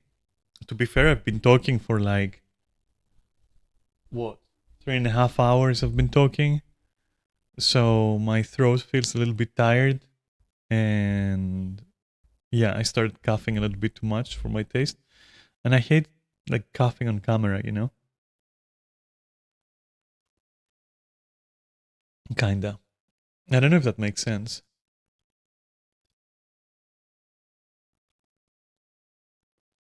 But yeah, what's up with my camera? 1 second. Let me try to change the circumstances a bit.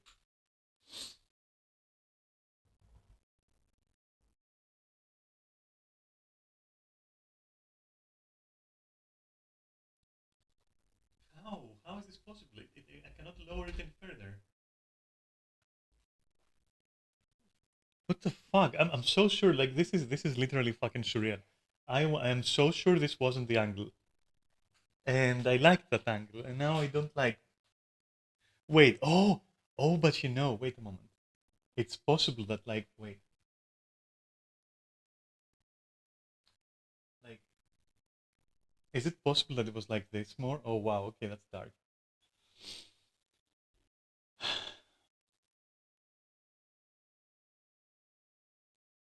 All right. So what happened now, huh? What's going on? Why am I so dark? Hello, camera.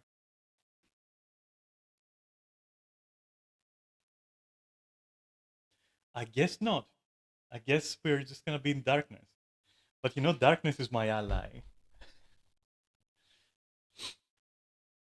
Yes. But no, really, I don't know why it did that. I don't know why that happened. Let me try to. Okay, I guess darkness it is. But is this better? Like, I don't know. Is it better? The angle must be better now. I feel, and I'm like more like on a level here. What are we gonna do about the lighting though? Because that shit just. Hello. Come on. This should be the normal light, like this, there. But then when I do that, holy shit. Ah. Yeah, there we go. Okay, so let's see here. Mm, let there be light. First of all, options and audio.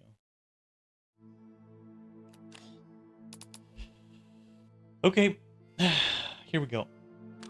Remember, this is just nothing. This is a playthrough that shouldn't exist. Don't expect me to finish it. I just want to vibe to playing it. That's all, literally.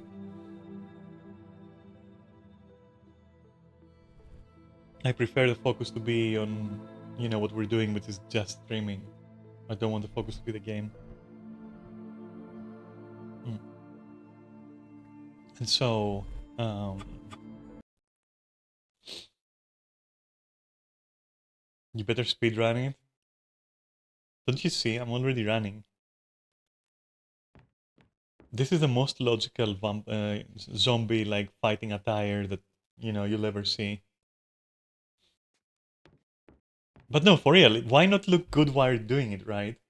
Isn't that like part of the deal to look good while doing it?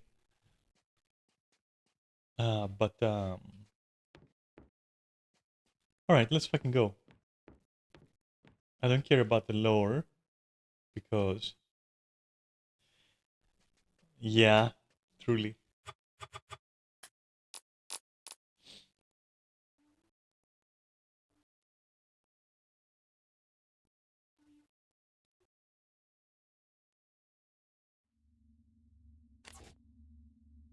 No, thank you.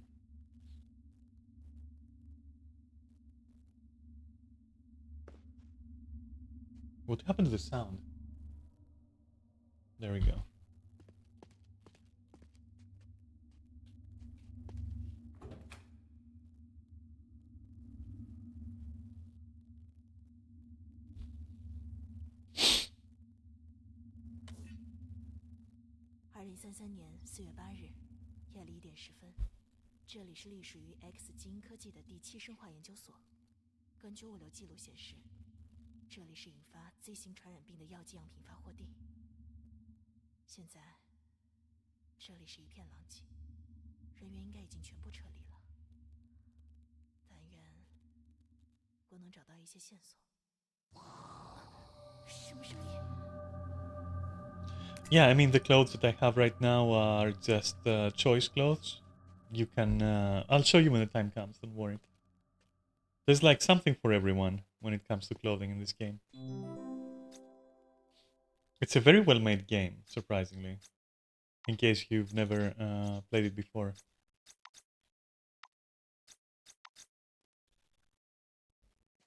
Mm.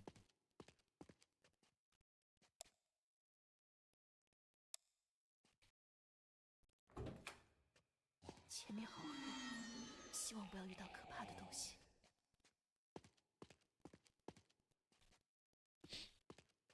It is in fact so well made that like if you're wearing heels, your character is gonna walk and run differently slightly than if not wearing heels. Like it has like crazy detail. Crazy fucking detail.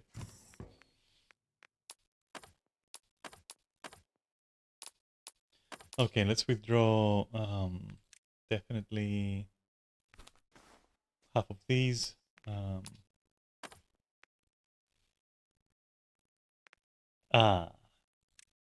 My beloved. Come to mama.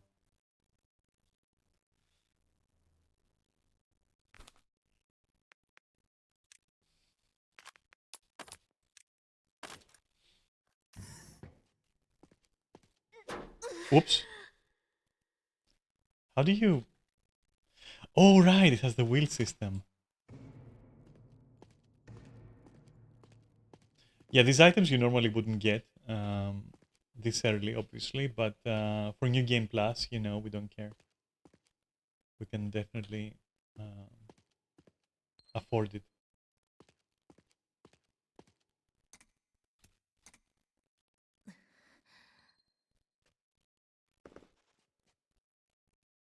Yeah, it's very polished, honestly. It's a very polished game. 紧急通知，全体人员请注意，未知病毒传染性较强，为减少扩散，请做好防护。 How do you change sides? 所有人员有序前往撤离点，等待撤离。这些疯子到处要人，他们没救了，只有砸烂脑袋，才能真正的杀掉他们。兄弟们，现在一定要照着脑袋打，一个也不要放过。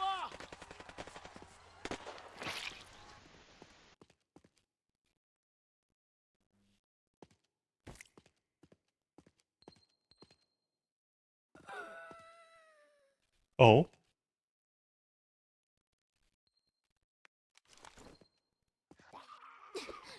Shit!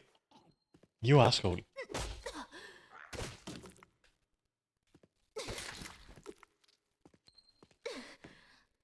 And where's my knife? Thank you. Fuck you.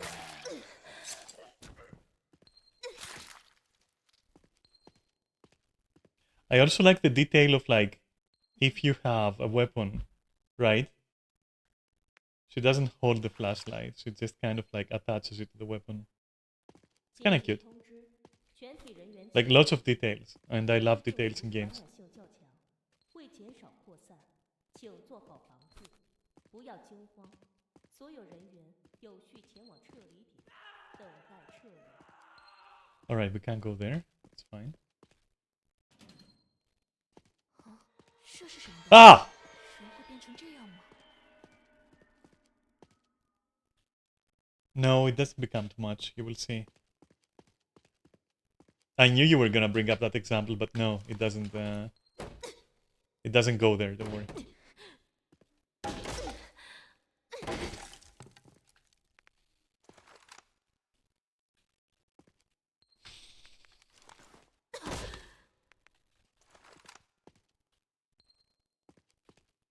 No.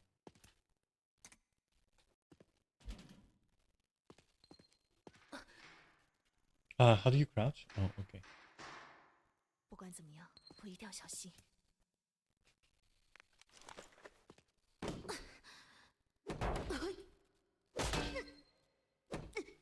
So you can't break this one? Oh, you can. Shit. Okay.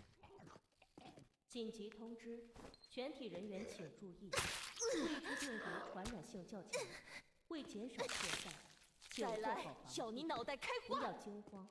所有人员有序前往撤离点，等待撤离。 Oh. Okay. Good job.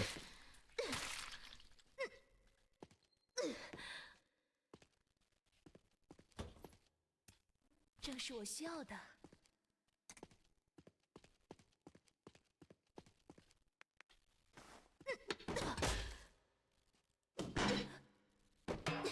Maybe I can just open it. Have you ever thought of like opening it?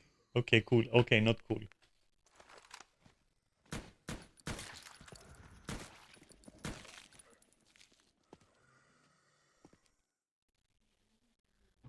Okej, mir heißt.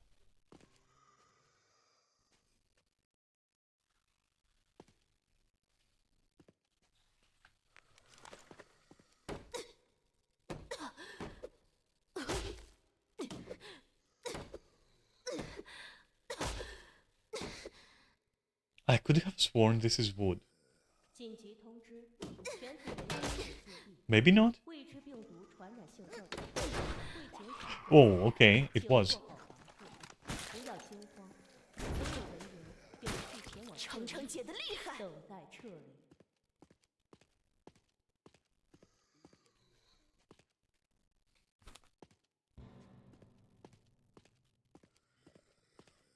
这里到处都是变异的人，千万不能被他们传染。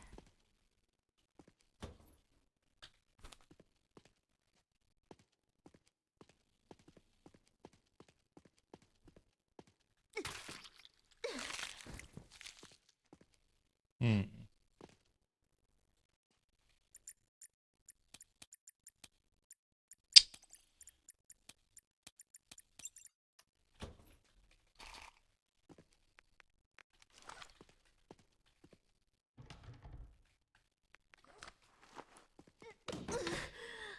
Let's fucking break all the doors. Fuck them.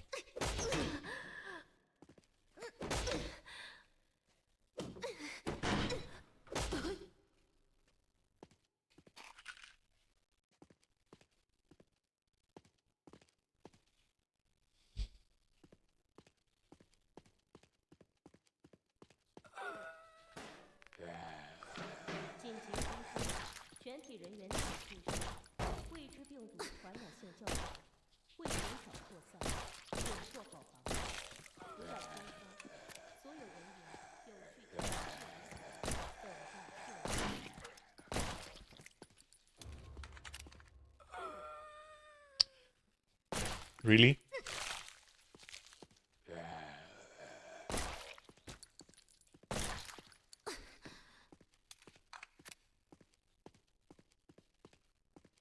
Alright, let's go back to where we were.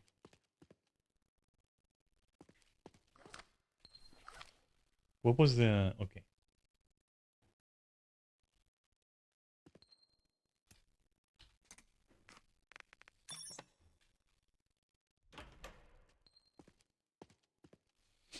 So if you go to mirrors, you can literally just change your outfit.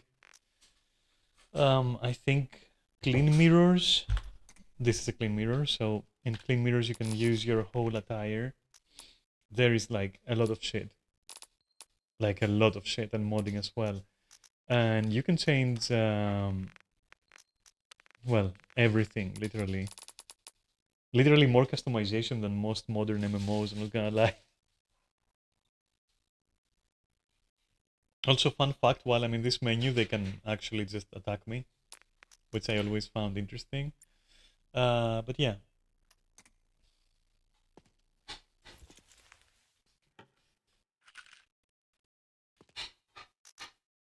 Alright, so let's start a new... 紧急通知，全体人员请注意，该死，未知病这毒门打不开。传染性较强， Alright, there was a yellow door somewhere 请做好 that I've missed. 不要惊慌。所有人员有序前往撤离点，等待撤离。 Where was it though? Mail from your therapist, like It's gonna be like, that's it. We stop like handling you. Good luck. We have found your case to be a dead end.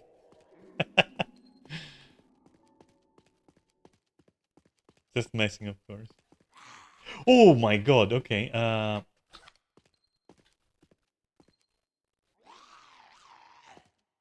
Hello.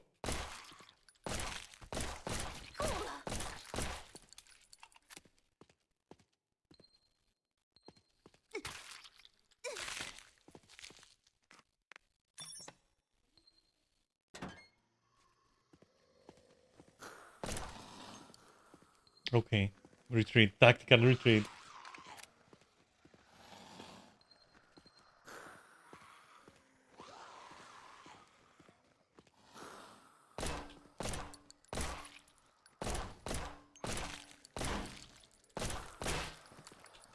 Damn, I got good reaction time.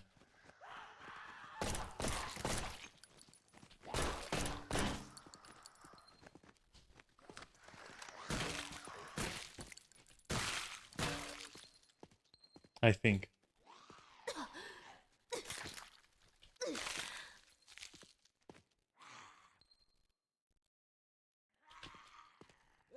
Ah! Good reaction time. 别挡道。 No, my knife, you asshole.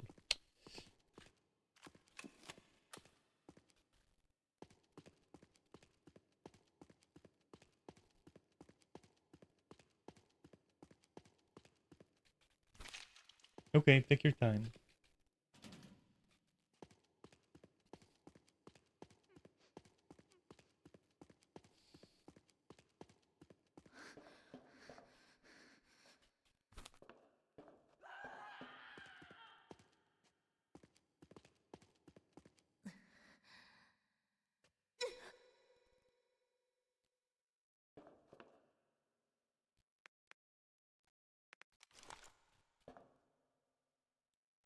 What?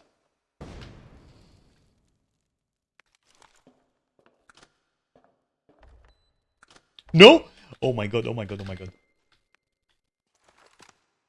Maybe... Oh, I can disarm it, probably. How do we proceed? Because I can't really disarm it. And it's exactly where I would go... Okay, you know what? I fucked up, but that's okay. So right-click actually throws them immediately. I was expecting it was gonna be cooked grenade or something, but no. Oh, come on.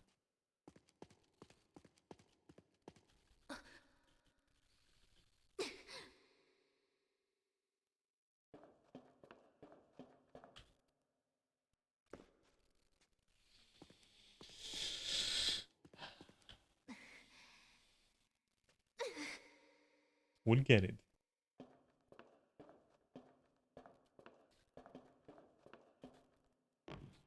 Finally. "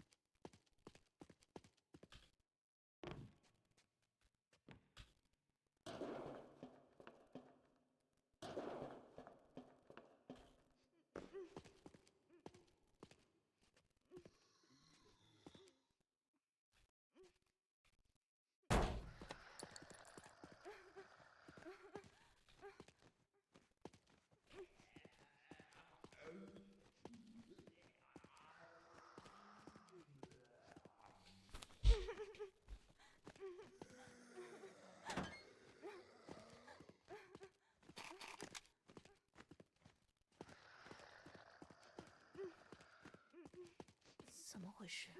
我得进去看看。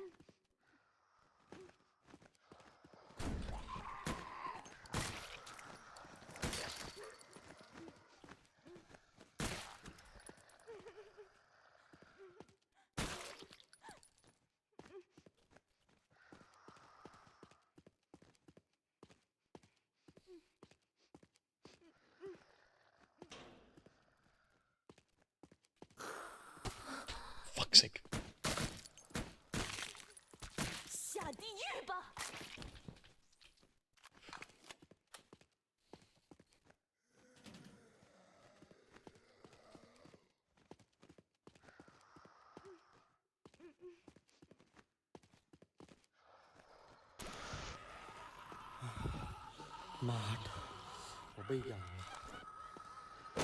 兄弟，帮我个忙吧，把我给毙了。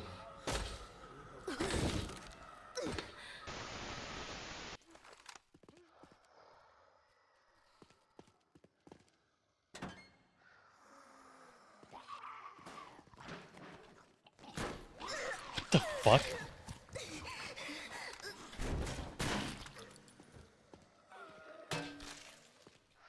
Nice try, bitch. Oh my god! He phased through like Kitty Pryde from the X-Men. Maybe because there's no real door there. That was correct.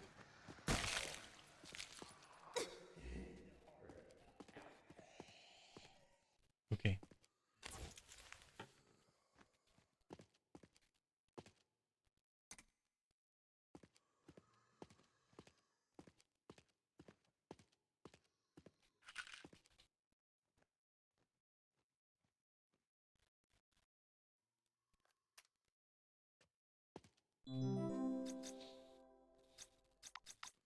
“瑞恩博士果然来过这里。”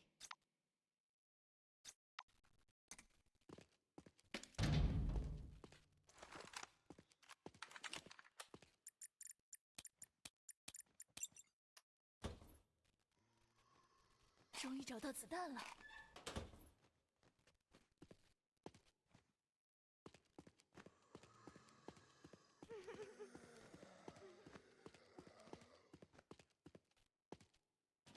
I must have released some kind of door somewhere.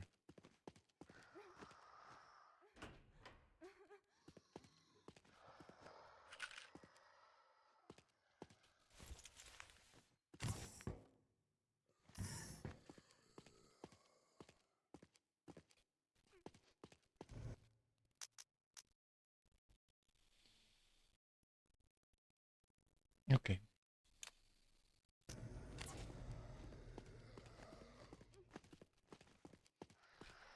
Obviously, that's like just not gonna open, is it? 要先想办法找到密码。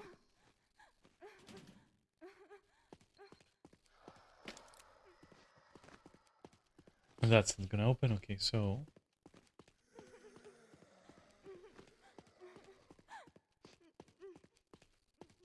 maybe here.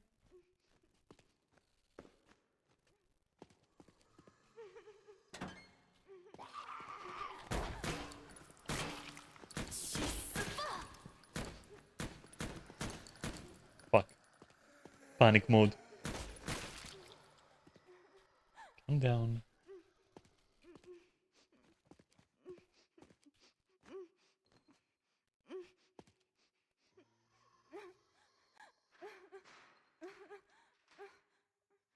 Is there like some kind of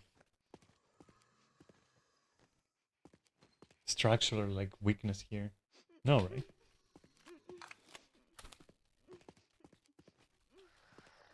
不知道什么人装神弄鬼的，在研究所里面放了好多诡异的小骷髅。我不相信那些邪恶的谣言，但每次看到，都感觉好害怕。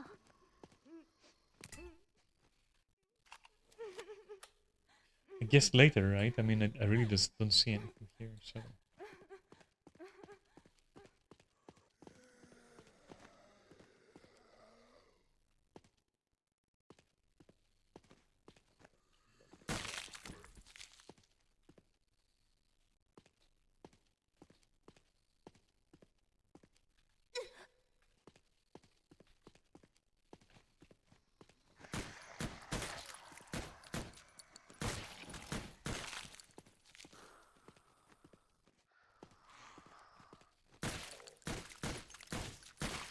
“丑八怪！”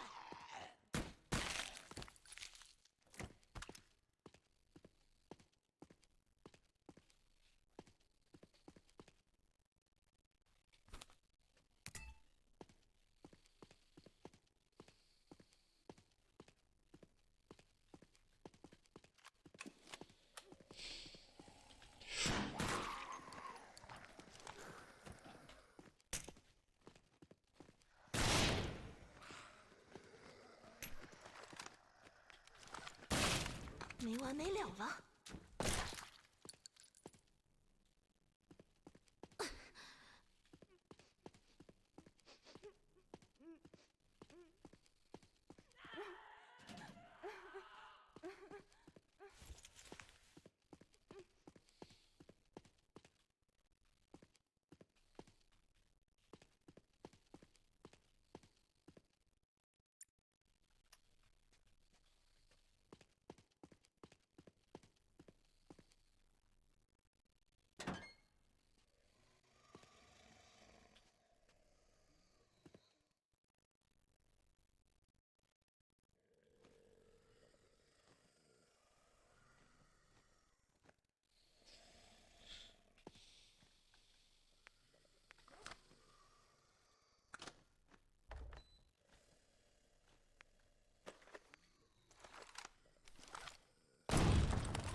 Okay.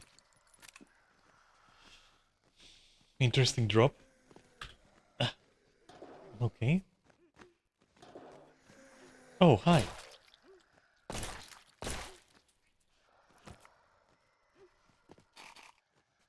终于找到子弹了。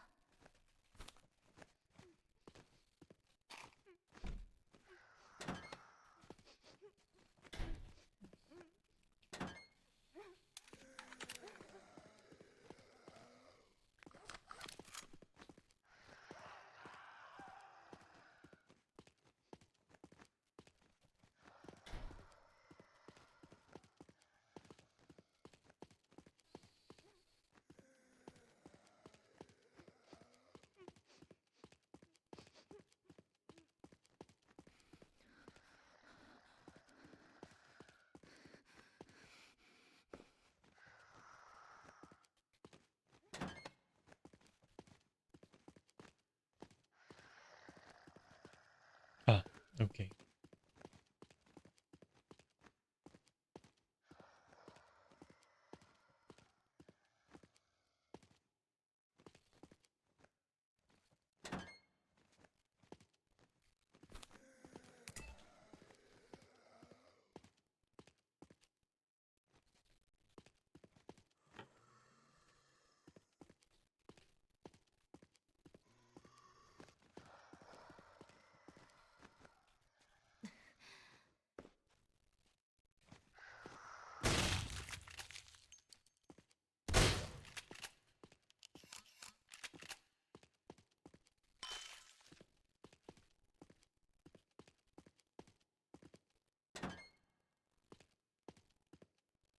Okay.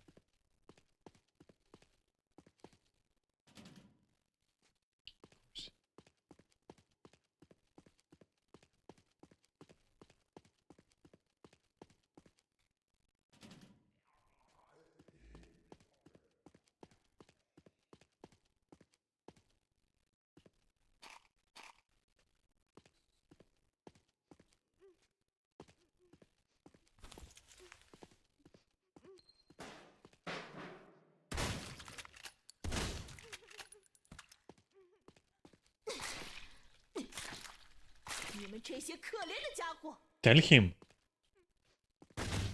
Okay, no.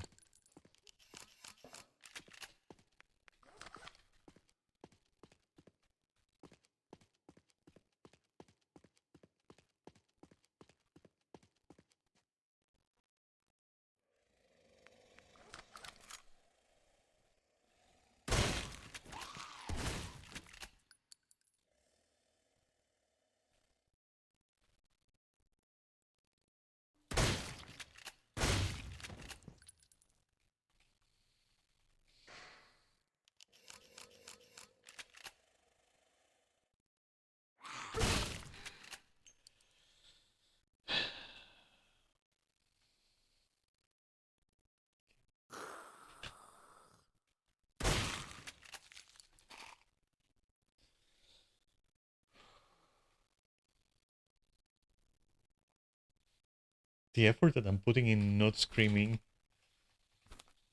It's interesting.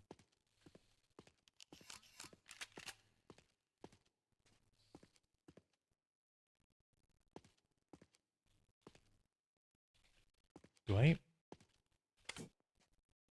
No, I don't want markers. I want maybe with T and keeping it pressed. No. T. Maybe holstering the weapon. G.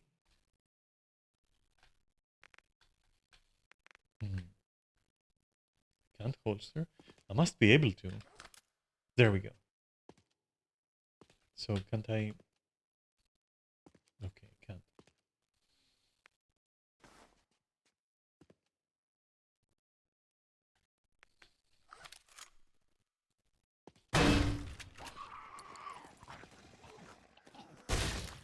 You're just two guys with a dream and hope. Okay, 3 guys.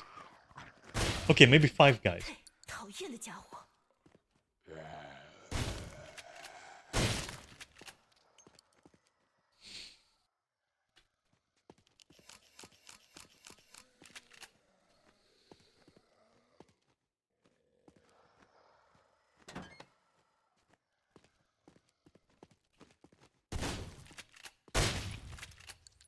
Okay, maybe 6 guys? Ah, maybe 7 guys! Ah, fuck!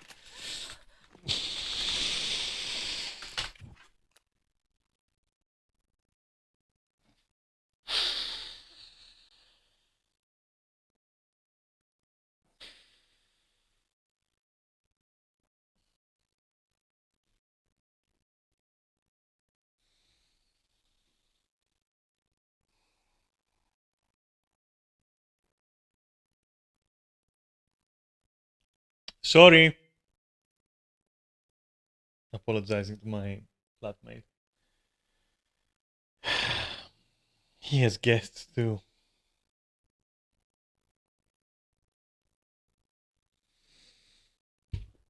Fuck that shit. Give me that. 想办法冲出去，快跑！出口就在前面。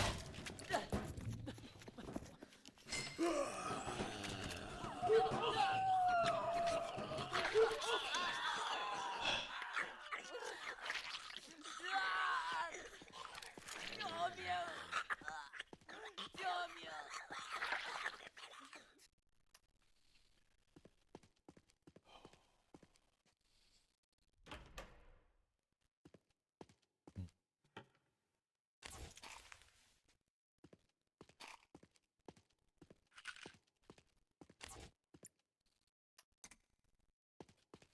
Save.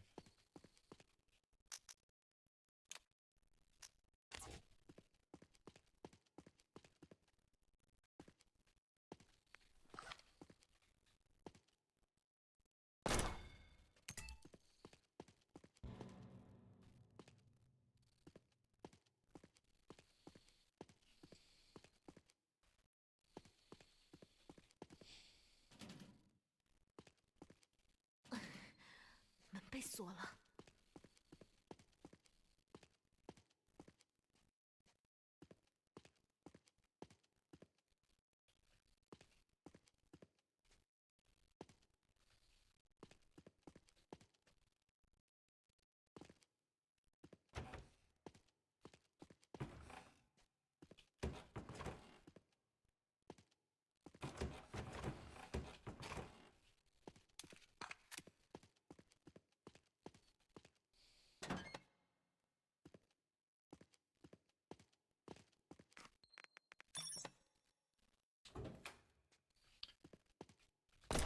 Ah.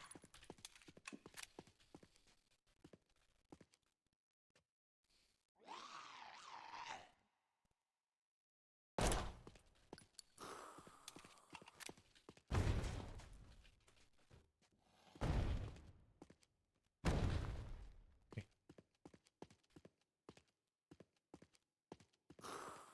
What do you mean? What do you mean? Fuck! Where did that come from? Leave my boobs alone, you fucker. I'm running. I don't trust this.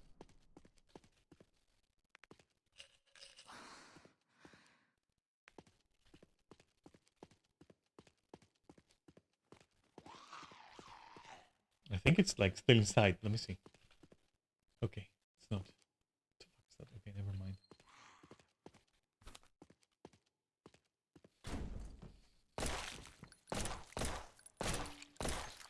Kneel for your queen, you bitch. Okay. That scared me. I thought he was getting up. Okay.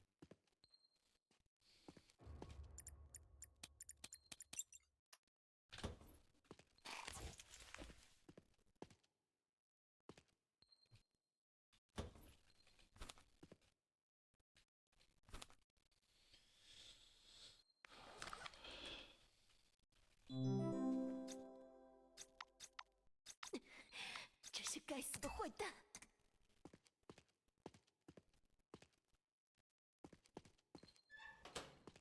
真倒霉，门被锁了。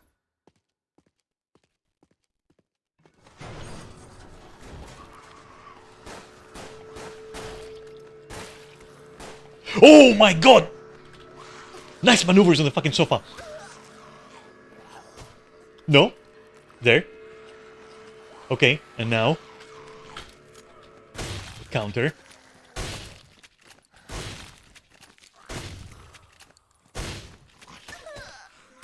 What the fuck? Do it. Nice. How do you dodge? I forgot how to dodge. I have forgotten how to dodge. That's it. I don't remember how to dodge. Control? Yes. Okay. Dodge this, you bitch. Oh no. Yeah, no. It's all good. It's all good. Under control. Just headshots.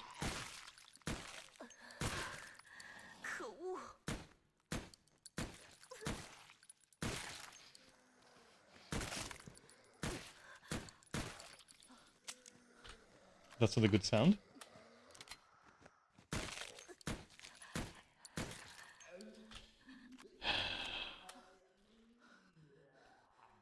Okay.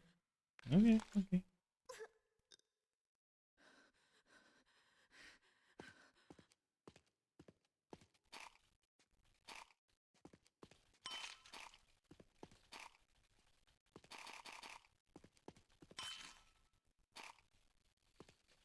That was a lot of them, wasn't it?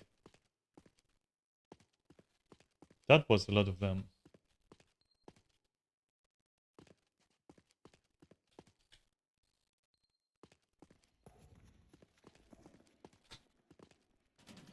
Zero, zero, zero, zero. Access to the thing. Reload everything.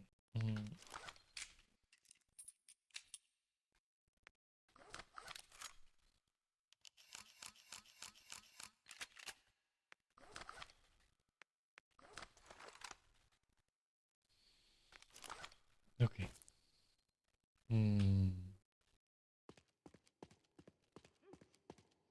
Where was the 00 stuff again? I think up there, right?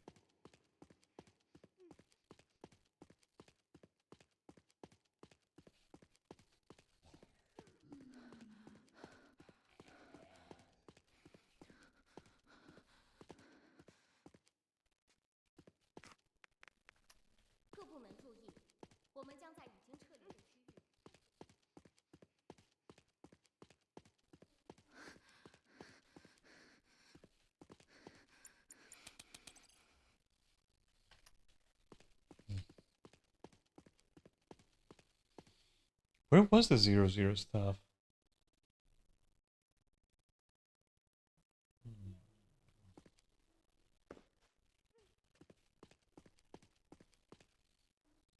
Ah, right.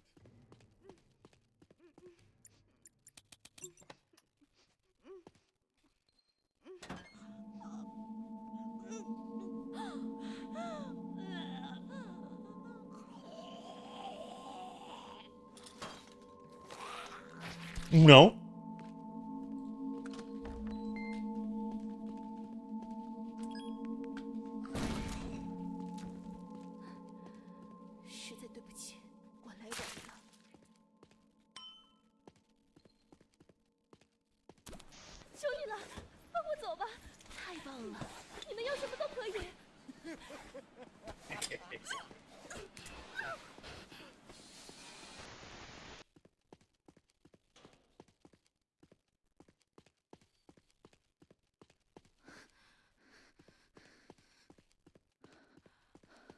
Okay.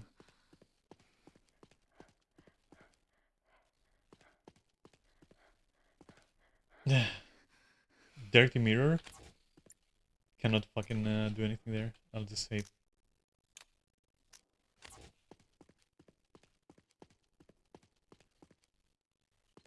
So that shit was somewhere. I want to say.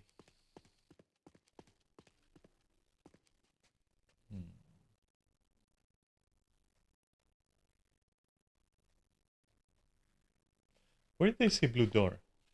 Over there?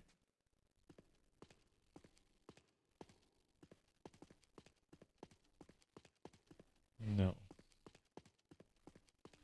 Aha.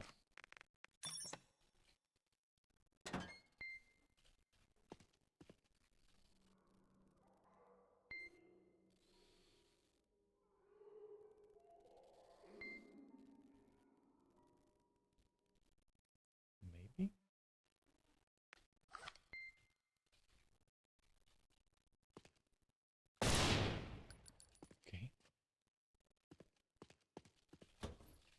终于找到了。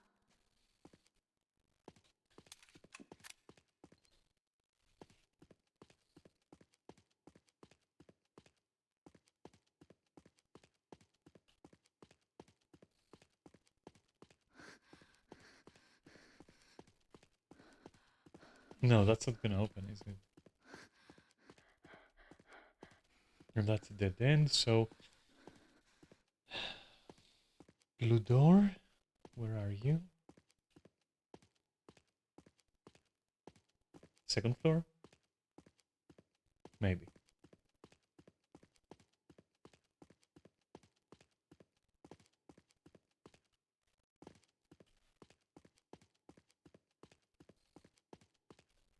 Was it an item? Yes.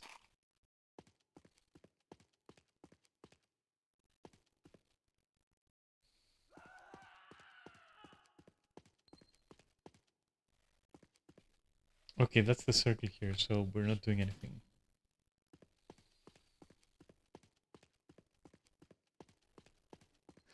So we went through here, but...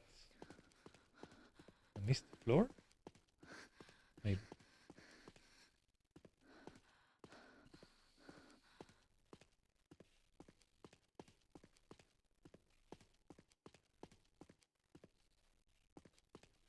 Hmm. 各部门注意，我们将在已经指定的区域部署感应地雷，请不要靠近。如有特殊情况需要前往，必须使用。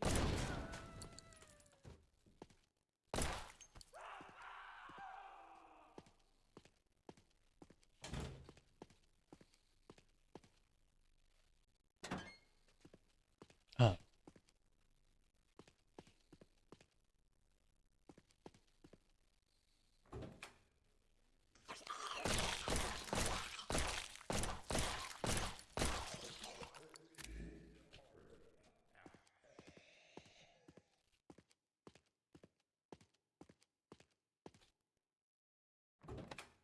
Okay.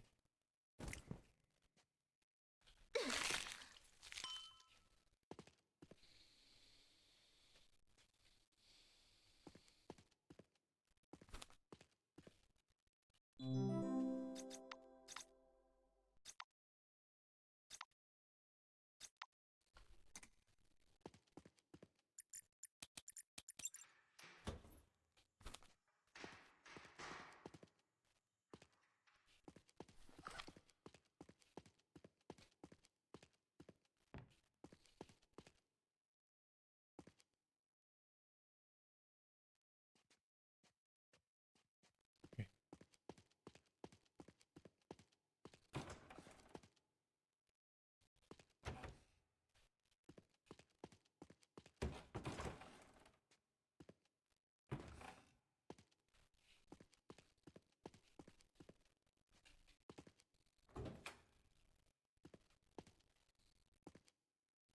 Ah, so... yeah, okay, cool. So that means...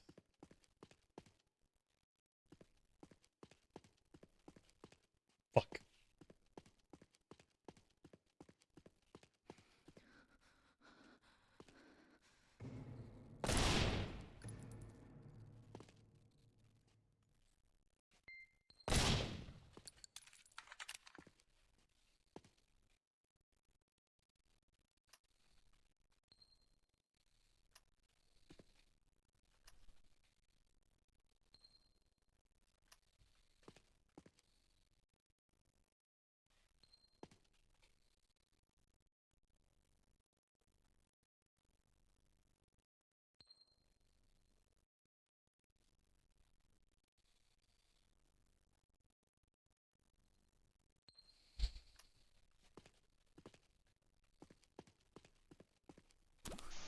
"听说博士团队的研究有了进展，新的催化剂能有效促进人体 Z 元素的形成。更重要的是，副作用减小了80%。发现重要的资料。真的期待几天后体验者的检测结果。"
这门打不开。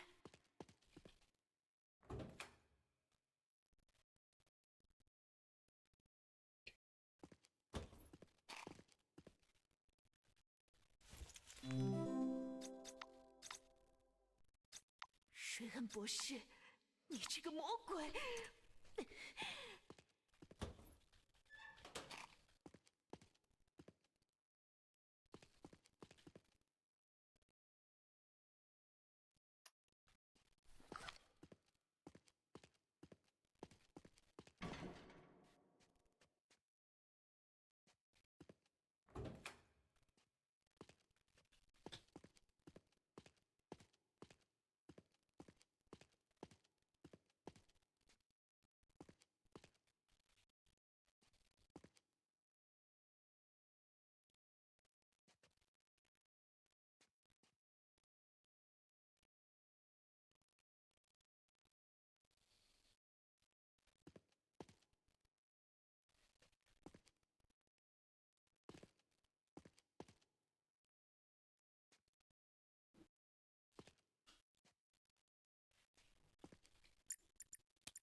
那些变异者的血液可能有毒，我得想办法卸掉剑道身上的血渍。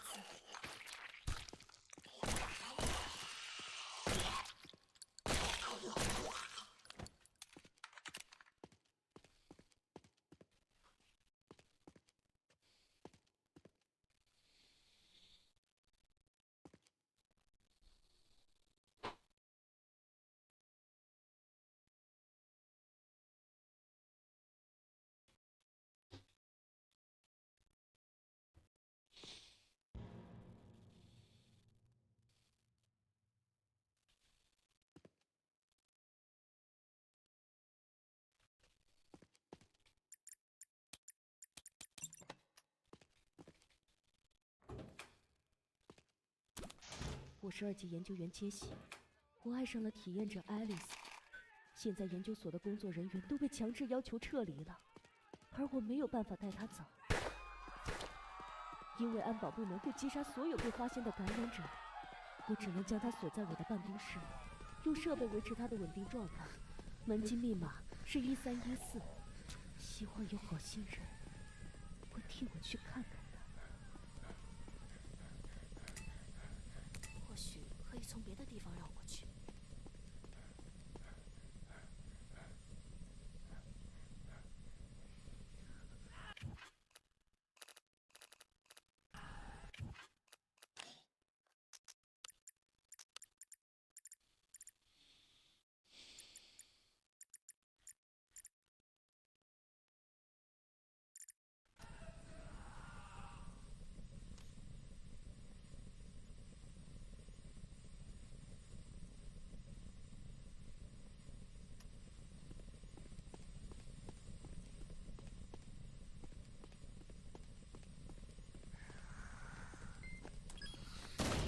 别烦我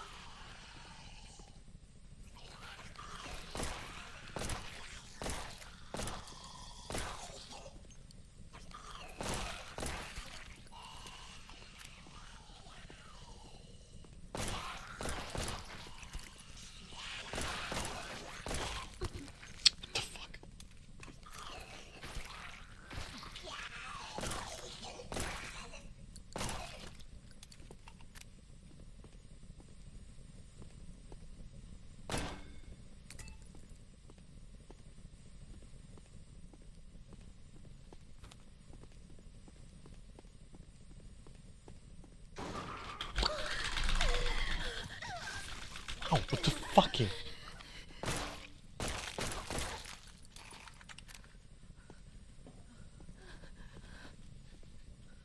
也许可以找到开关，应该有办法的。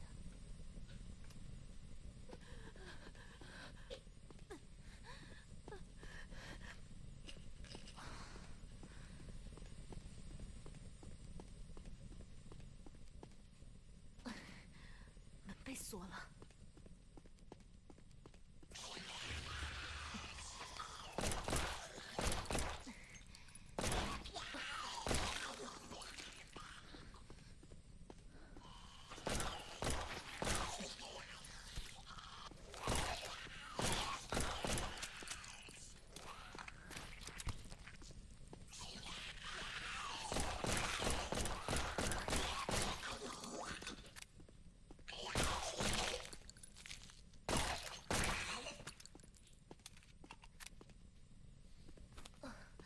我得赶快清理它。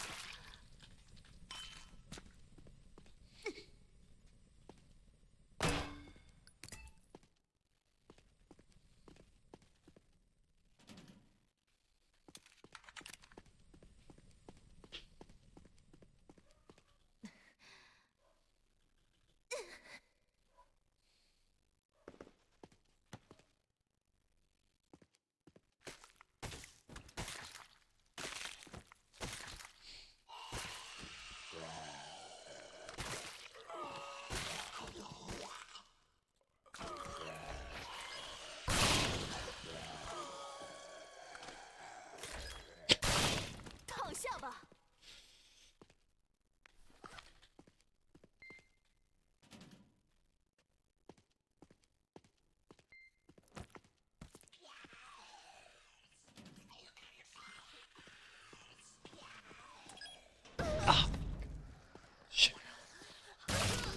嗯？嗯？哎 ？What？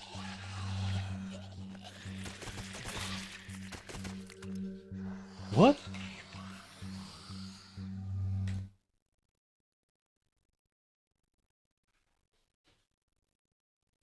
Okay.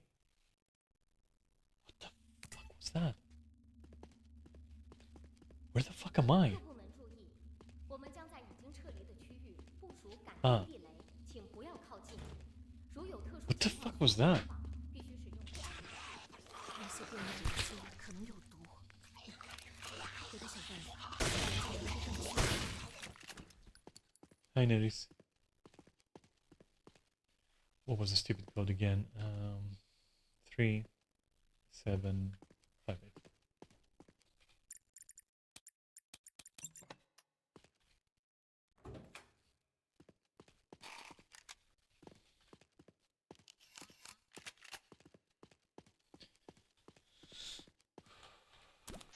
我是2级研究员杰西，我爱上了体验者爱丽丝。现在研究所的工作人员都被强制要求撤离了，而我没有办法带她走，因为安保部门会击杀所有被发现的感染者。我只能将她锁在我的办公室，用设备维持她的稳定状态。门禁密码是1314，希望有好心人会替我去看看。再见。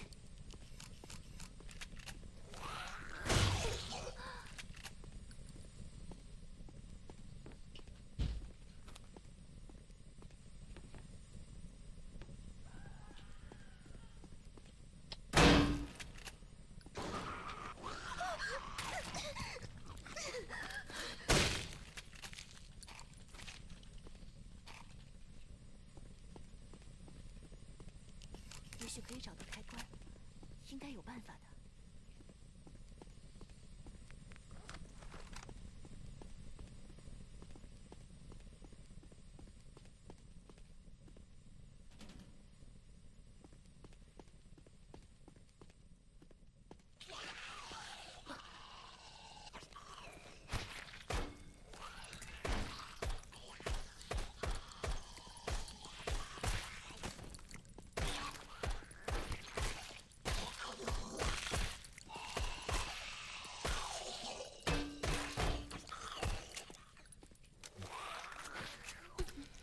Wow. 下地狱吧！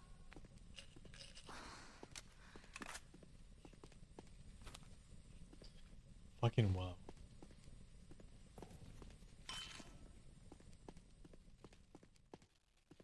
Alright, that opened though.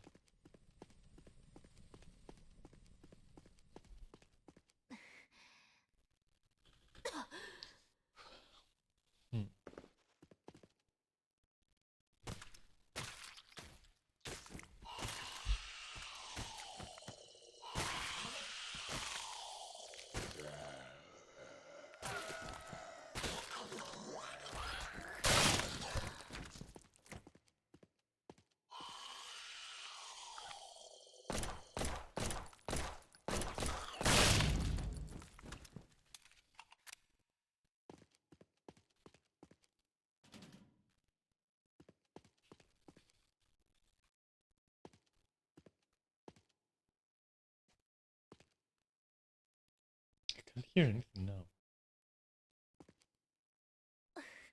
好恶心啊，真难受。 So what happened last time? I don't fucking know.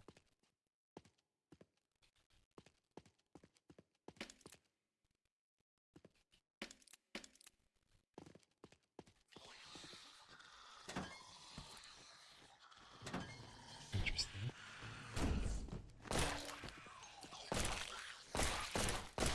程程姐的厉害。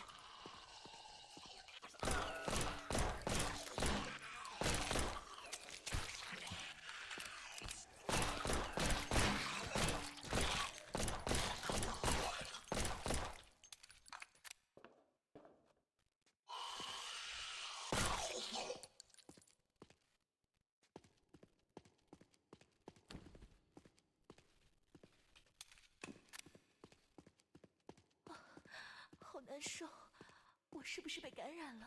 我会变成那样的怪物。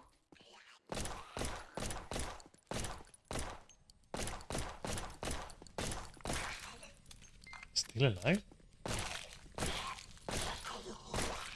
Wow. 再来呀！ Corner, huh? How will I, like, do that?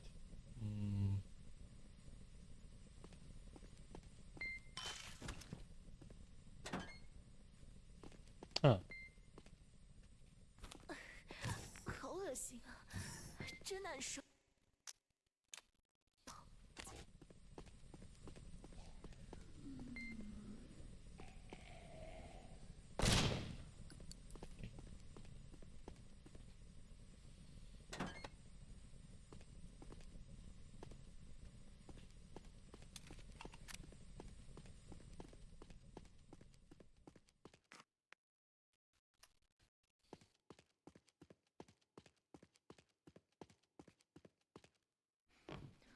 No, neither. We are basically not doing either of these things. I was just like just chatting, and sorry about the microphone, and I was like, okay, if I'm gonna do more of that, might as well just play something in the background, you know. And for some reason, I kind of got too focused on it, and here we are. But yeah, is this gonna go on for too long? I want you to know that.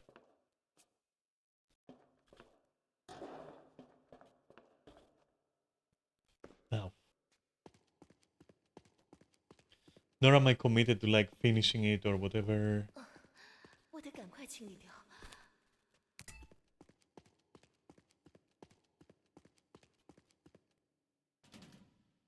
Okay.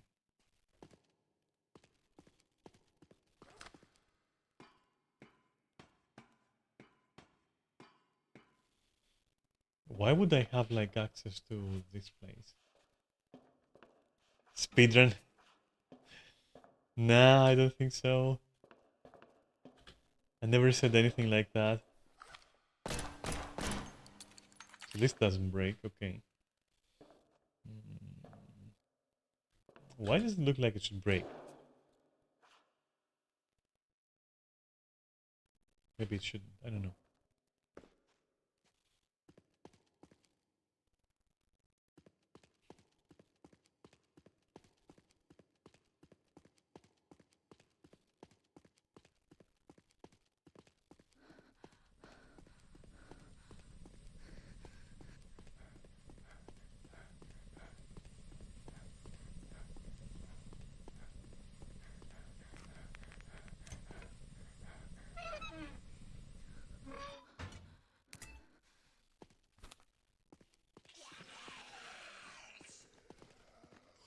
Okay.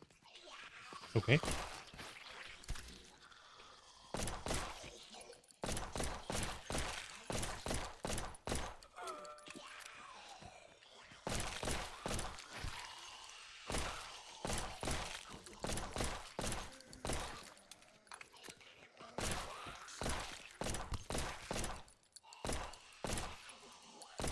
Stop moving.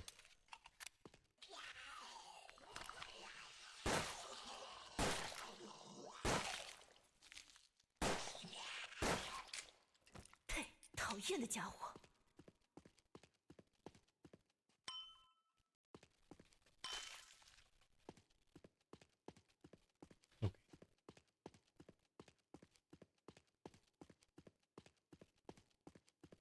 Now, where was the silly thing?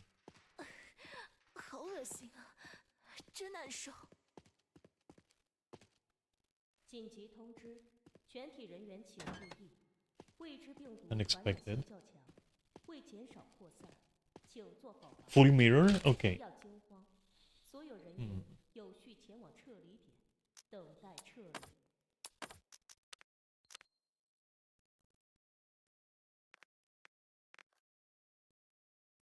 So I am now wearing what I was wearing before, or like what? Am I missing something? I should repair my clothes though. Where is cloth repair? Hmm? Ah.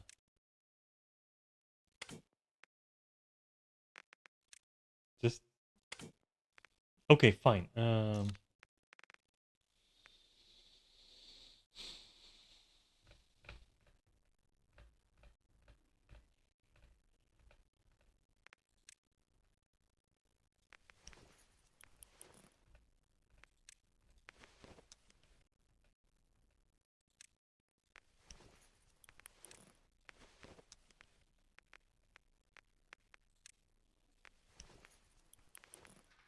What else is left, please?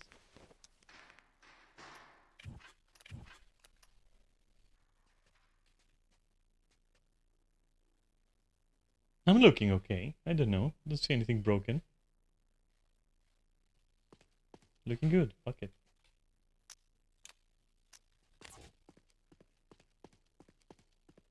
紧急通知，全体人员请注意， Okay. 未知病毒传染性较强，为减少扩散，请做好防护，不要惊慌，所有人员有序前往撤离点，等待撤离。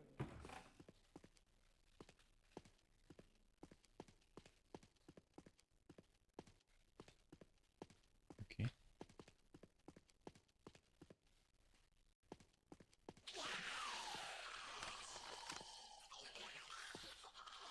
Oh.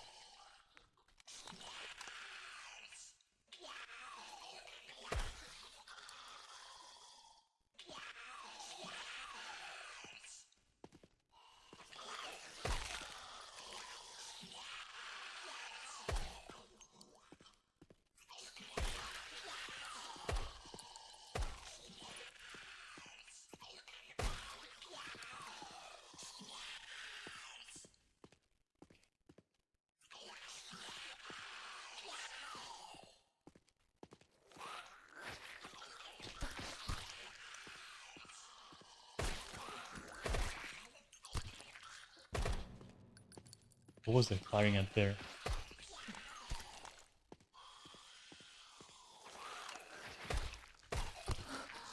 Really?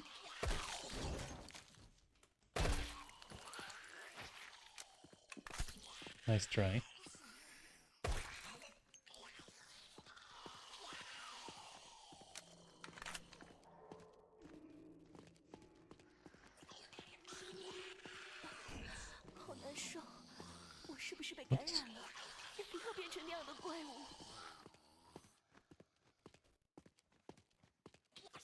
Where have they gone? Oh my god.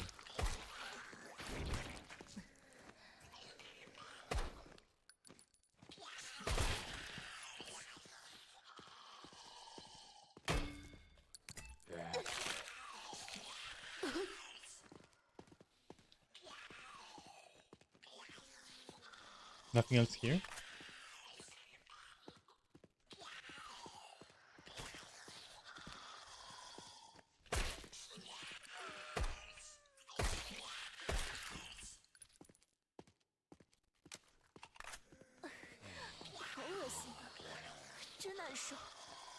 There's probably somebody like there.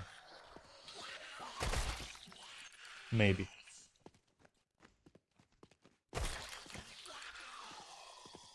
No? Okay.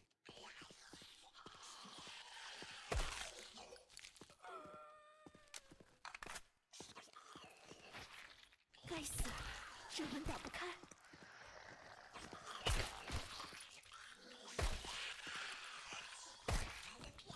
别挡道。 Okay.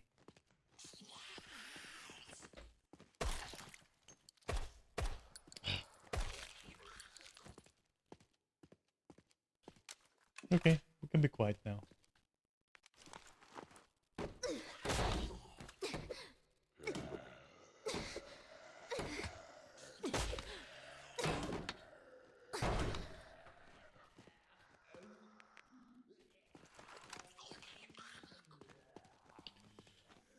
Please don't be okay.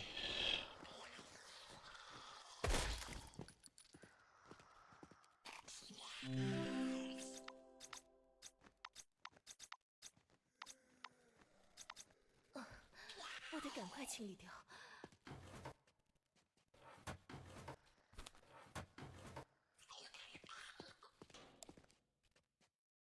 Ah! How? I have a knife.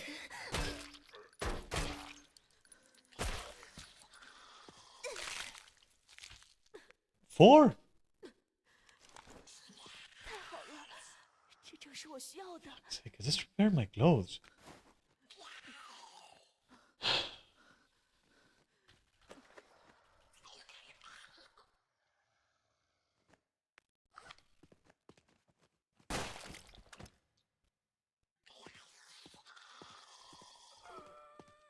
Where?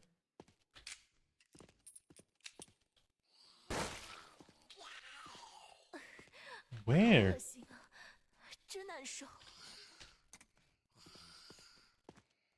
Bro, there's no one there. Who's hissing at me? Please.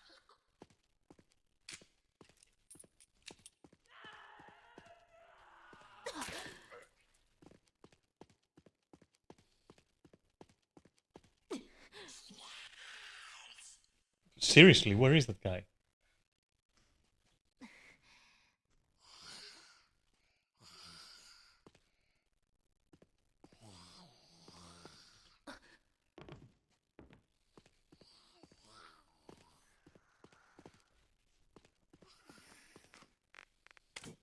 Of course.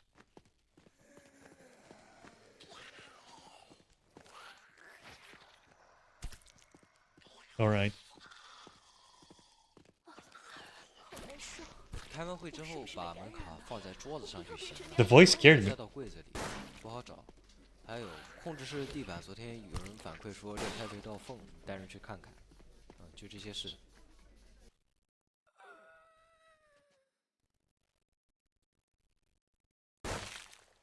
没完没了了。 Of course. .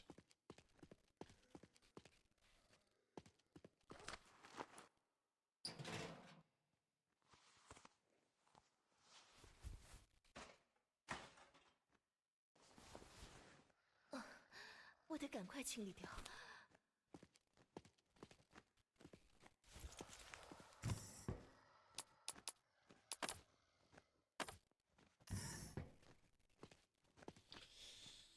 Okay. Lemon girl? Okay, cool.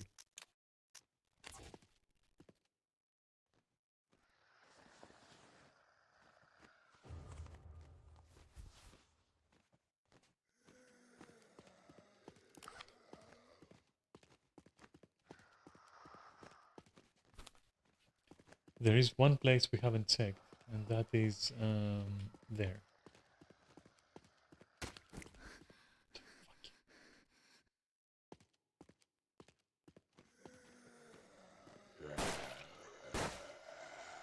Oh my god, okay. What? Okay.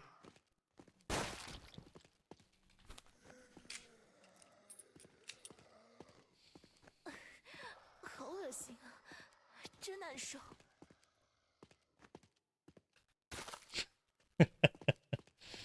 Fair.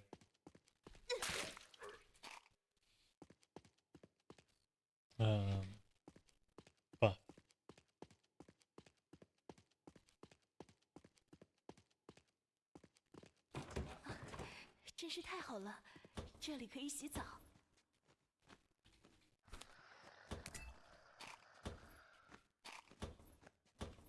太好了。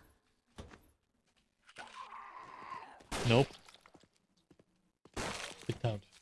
Fuck you. 讨厌，怎么会没有水？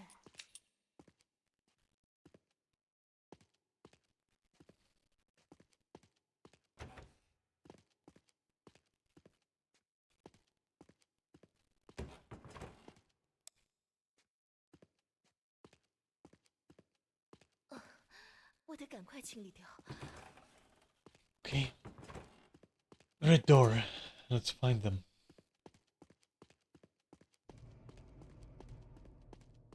Plenty of those around.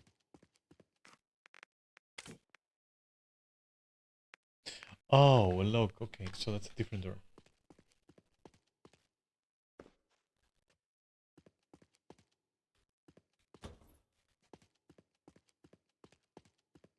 紧急通知，全体人员请注意，未知病毒传染性较强，为减少扩散，请做好防护，不要惊慌。所有人员有序前往撤离点，等待撤离。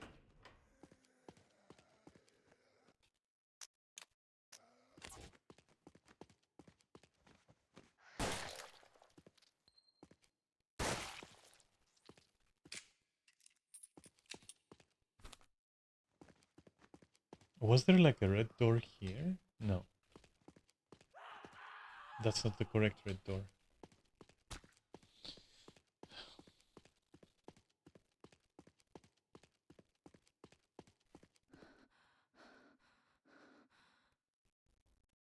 Is there a correct one downstairs? Upstairs? Hmm. 各部门注意，我们将在已经撤离的区域 What's 部 this? 署感应地雷，请不要靠近。如有特殊情况需要前往，必须使用好难受超雷器。 Oh, that shit. 我是不是被感染了？状态。我不要变成那样的怪物。 I don't remember red doors. I remember... Hmm.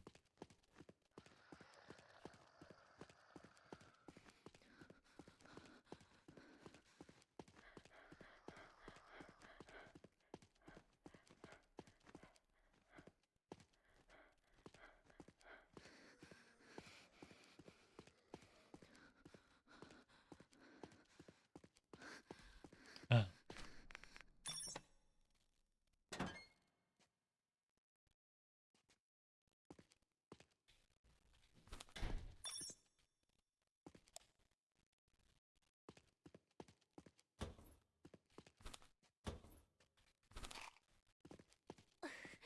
好恶心啊，真难受。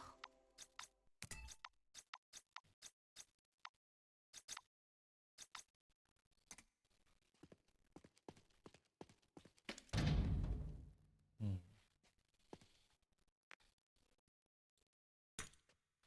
Shit.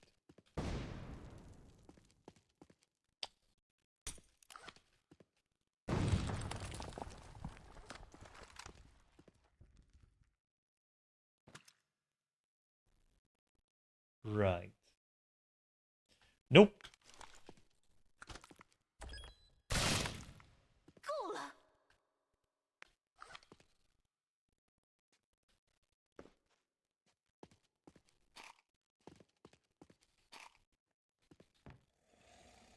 Oh, you bitch. Get fucked.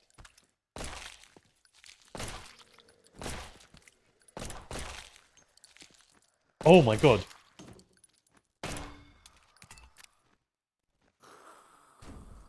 Nope, stay.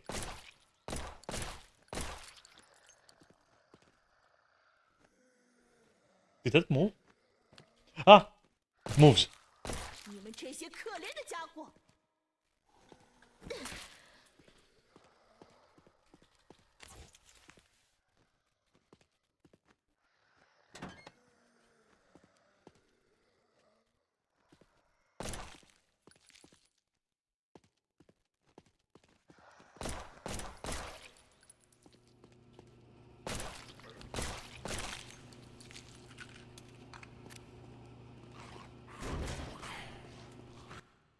What? Fucking. Just. What the fuck?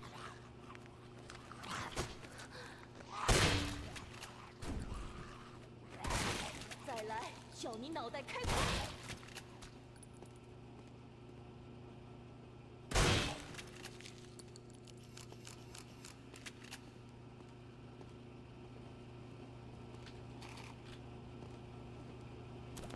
我们被困在这里了，已经无路可走。我得赶快请人，门外都是可怕的变异者，谁来救我们呀？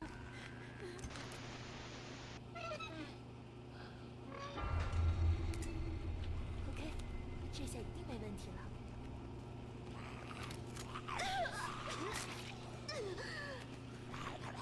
That's a lot. Yes, I can reach. I'm running out.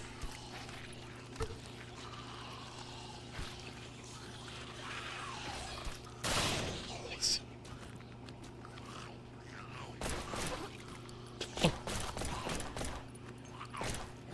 Ah, fuck, how did you get back there?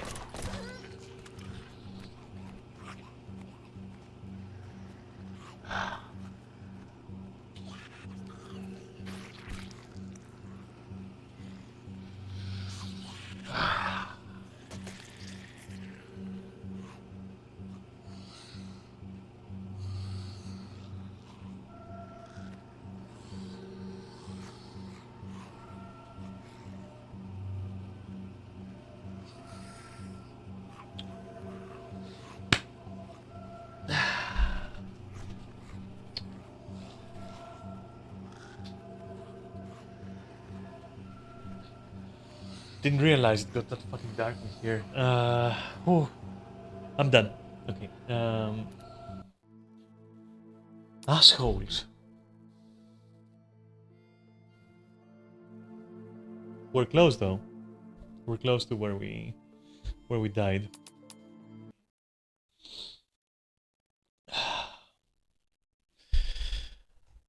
Okay, well, you know what? I've streamed enough for a day, and you got camera action, and you've got, like, you know, talking, and you've got everything. And yeah, I mean, it was a nice game, right? And so,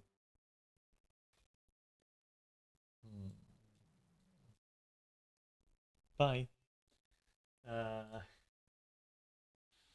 You know, yeah, there we go. I'm officially cam girl. Yeah, no, not yet, but I will try my best to pleasure you. And then I'll be a cam girl. Maybe I'm not a cam girl, but I am a cam girl. That's for sure. Yes, exactly.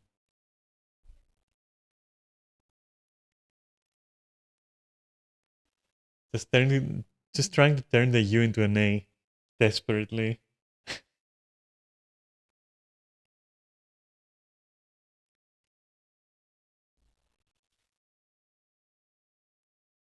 Hmm. That said, hmm. That said, I think I'm gonna go. I wanna stream Skyrim. I wanna play Skyrim. I can't. I'm starting to fucking ache. Maybe tomorrow I will not stream and finish Skyrim. I'm thinking about it. I want to stream Skyrim. That's what I do. I'm a Skyrim mother girl and I want to fucking stream it. I'm making for it. I have an itch that I must scratch.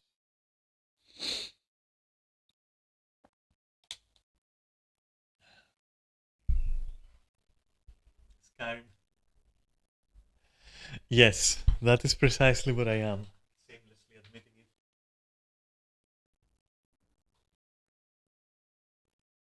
Why rude? Rude Automod? Yeah. He's only rude to you though, because he likes you.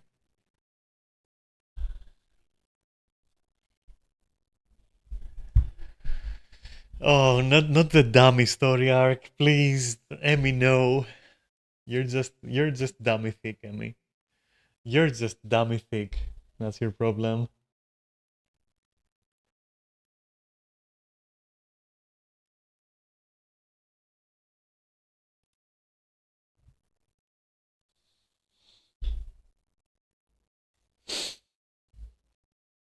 You're dummy thick in the brain.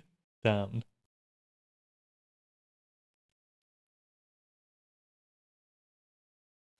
Yep, I'm gonna go chill in Final Fantasy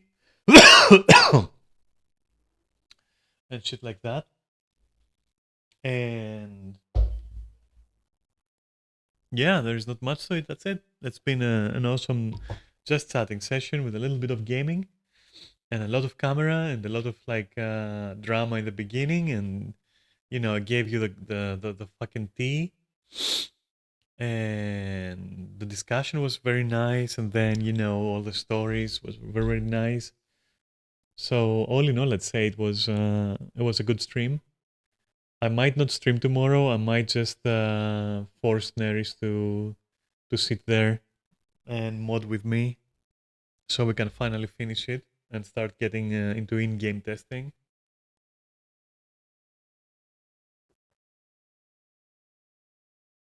Because I'm itching. I'm fucking itching. I'm fucking losing it. I'm not even itching. I'm twitching like completely. I'm just like shaking. So I don't know what to tell you. I'm kind of fucked up. I want to play it. I want to play it. I want to stream it. I miss it too much. That said, I will leave you here. Thank you for watching and for the excellent company. I really appreciate that. I hope it was fun for you. Yeah, I'm twitching for Skyrim. And yeah, I mean, I guess, like, you know, I'll give you, if there is any development, I'll just give you the tea for that. But for me, I mean, I'll take a more passenger approach, you know? Not necessarily passive, but definitely fucking passenger approach. Because yeah, I felt like anime betrayed. I felt kind of like level 1 anime betrayed. Not level 10, but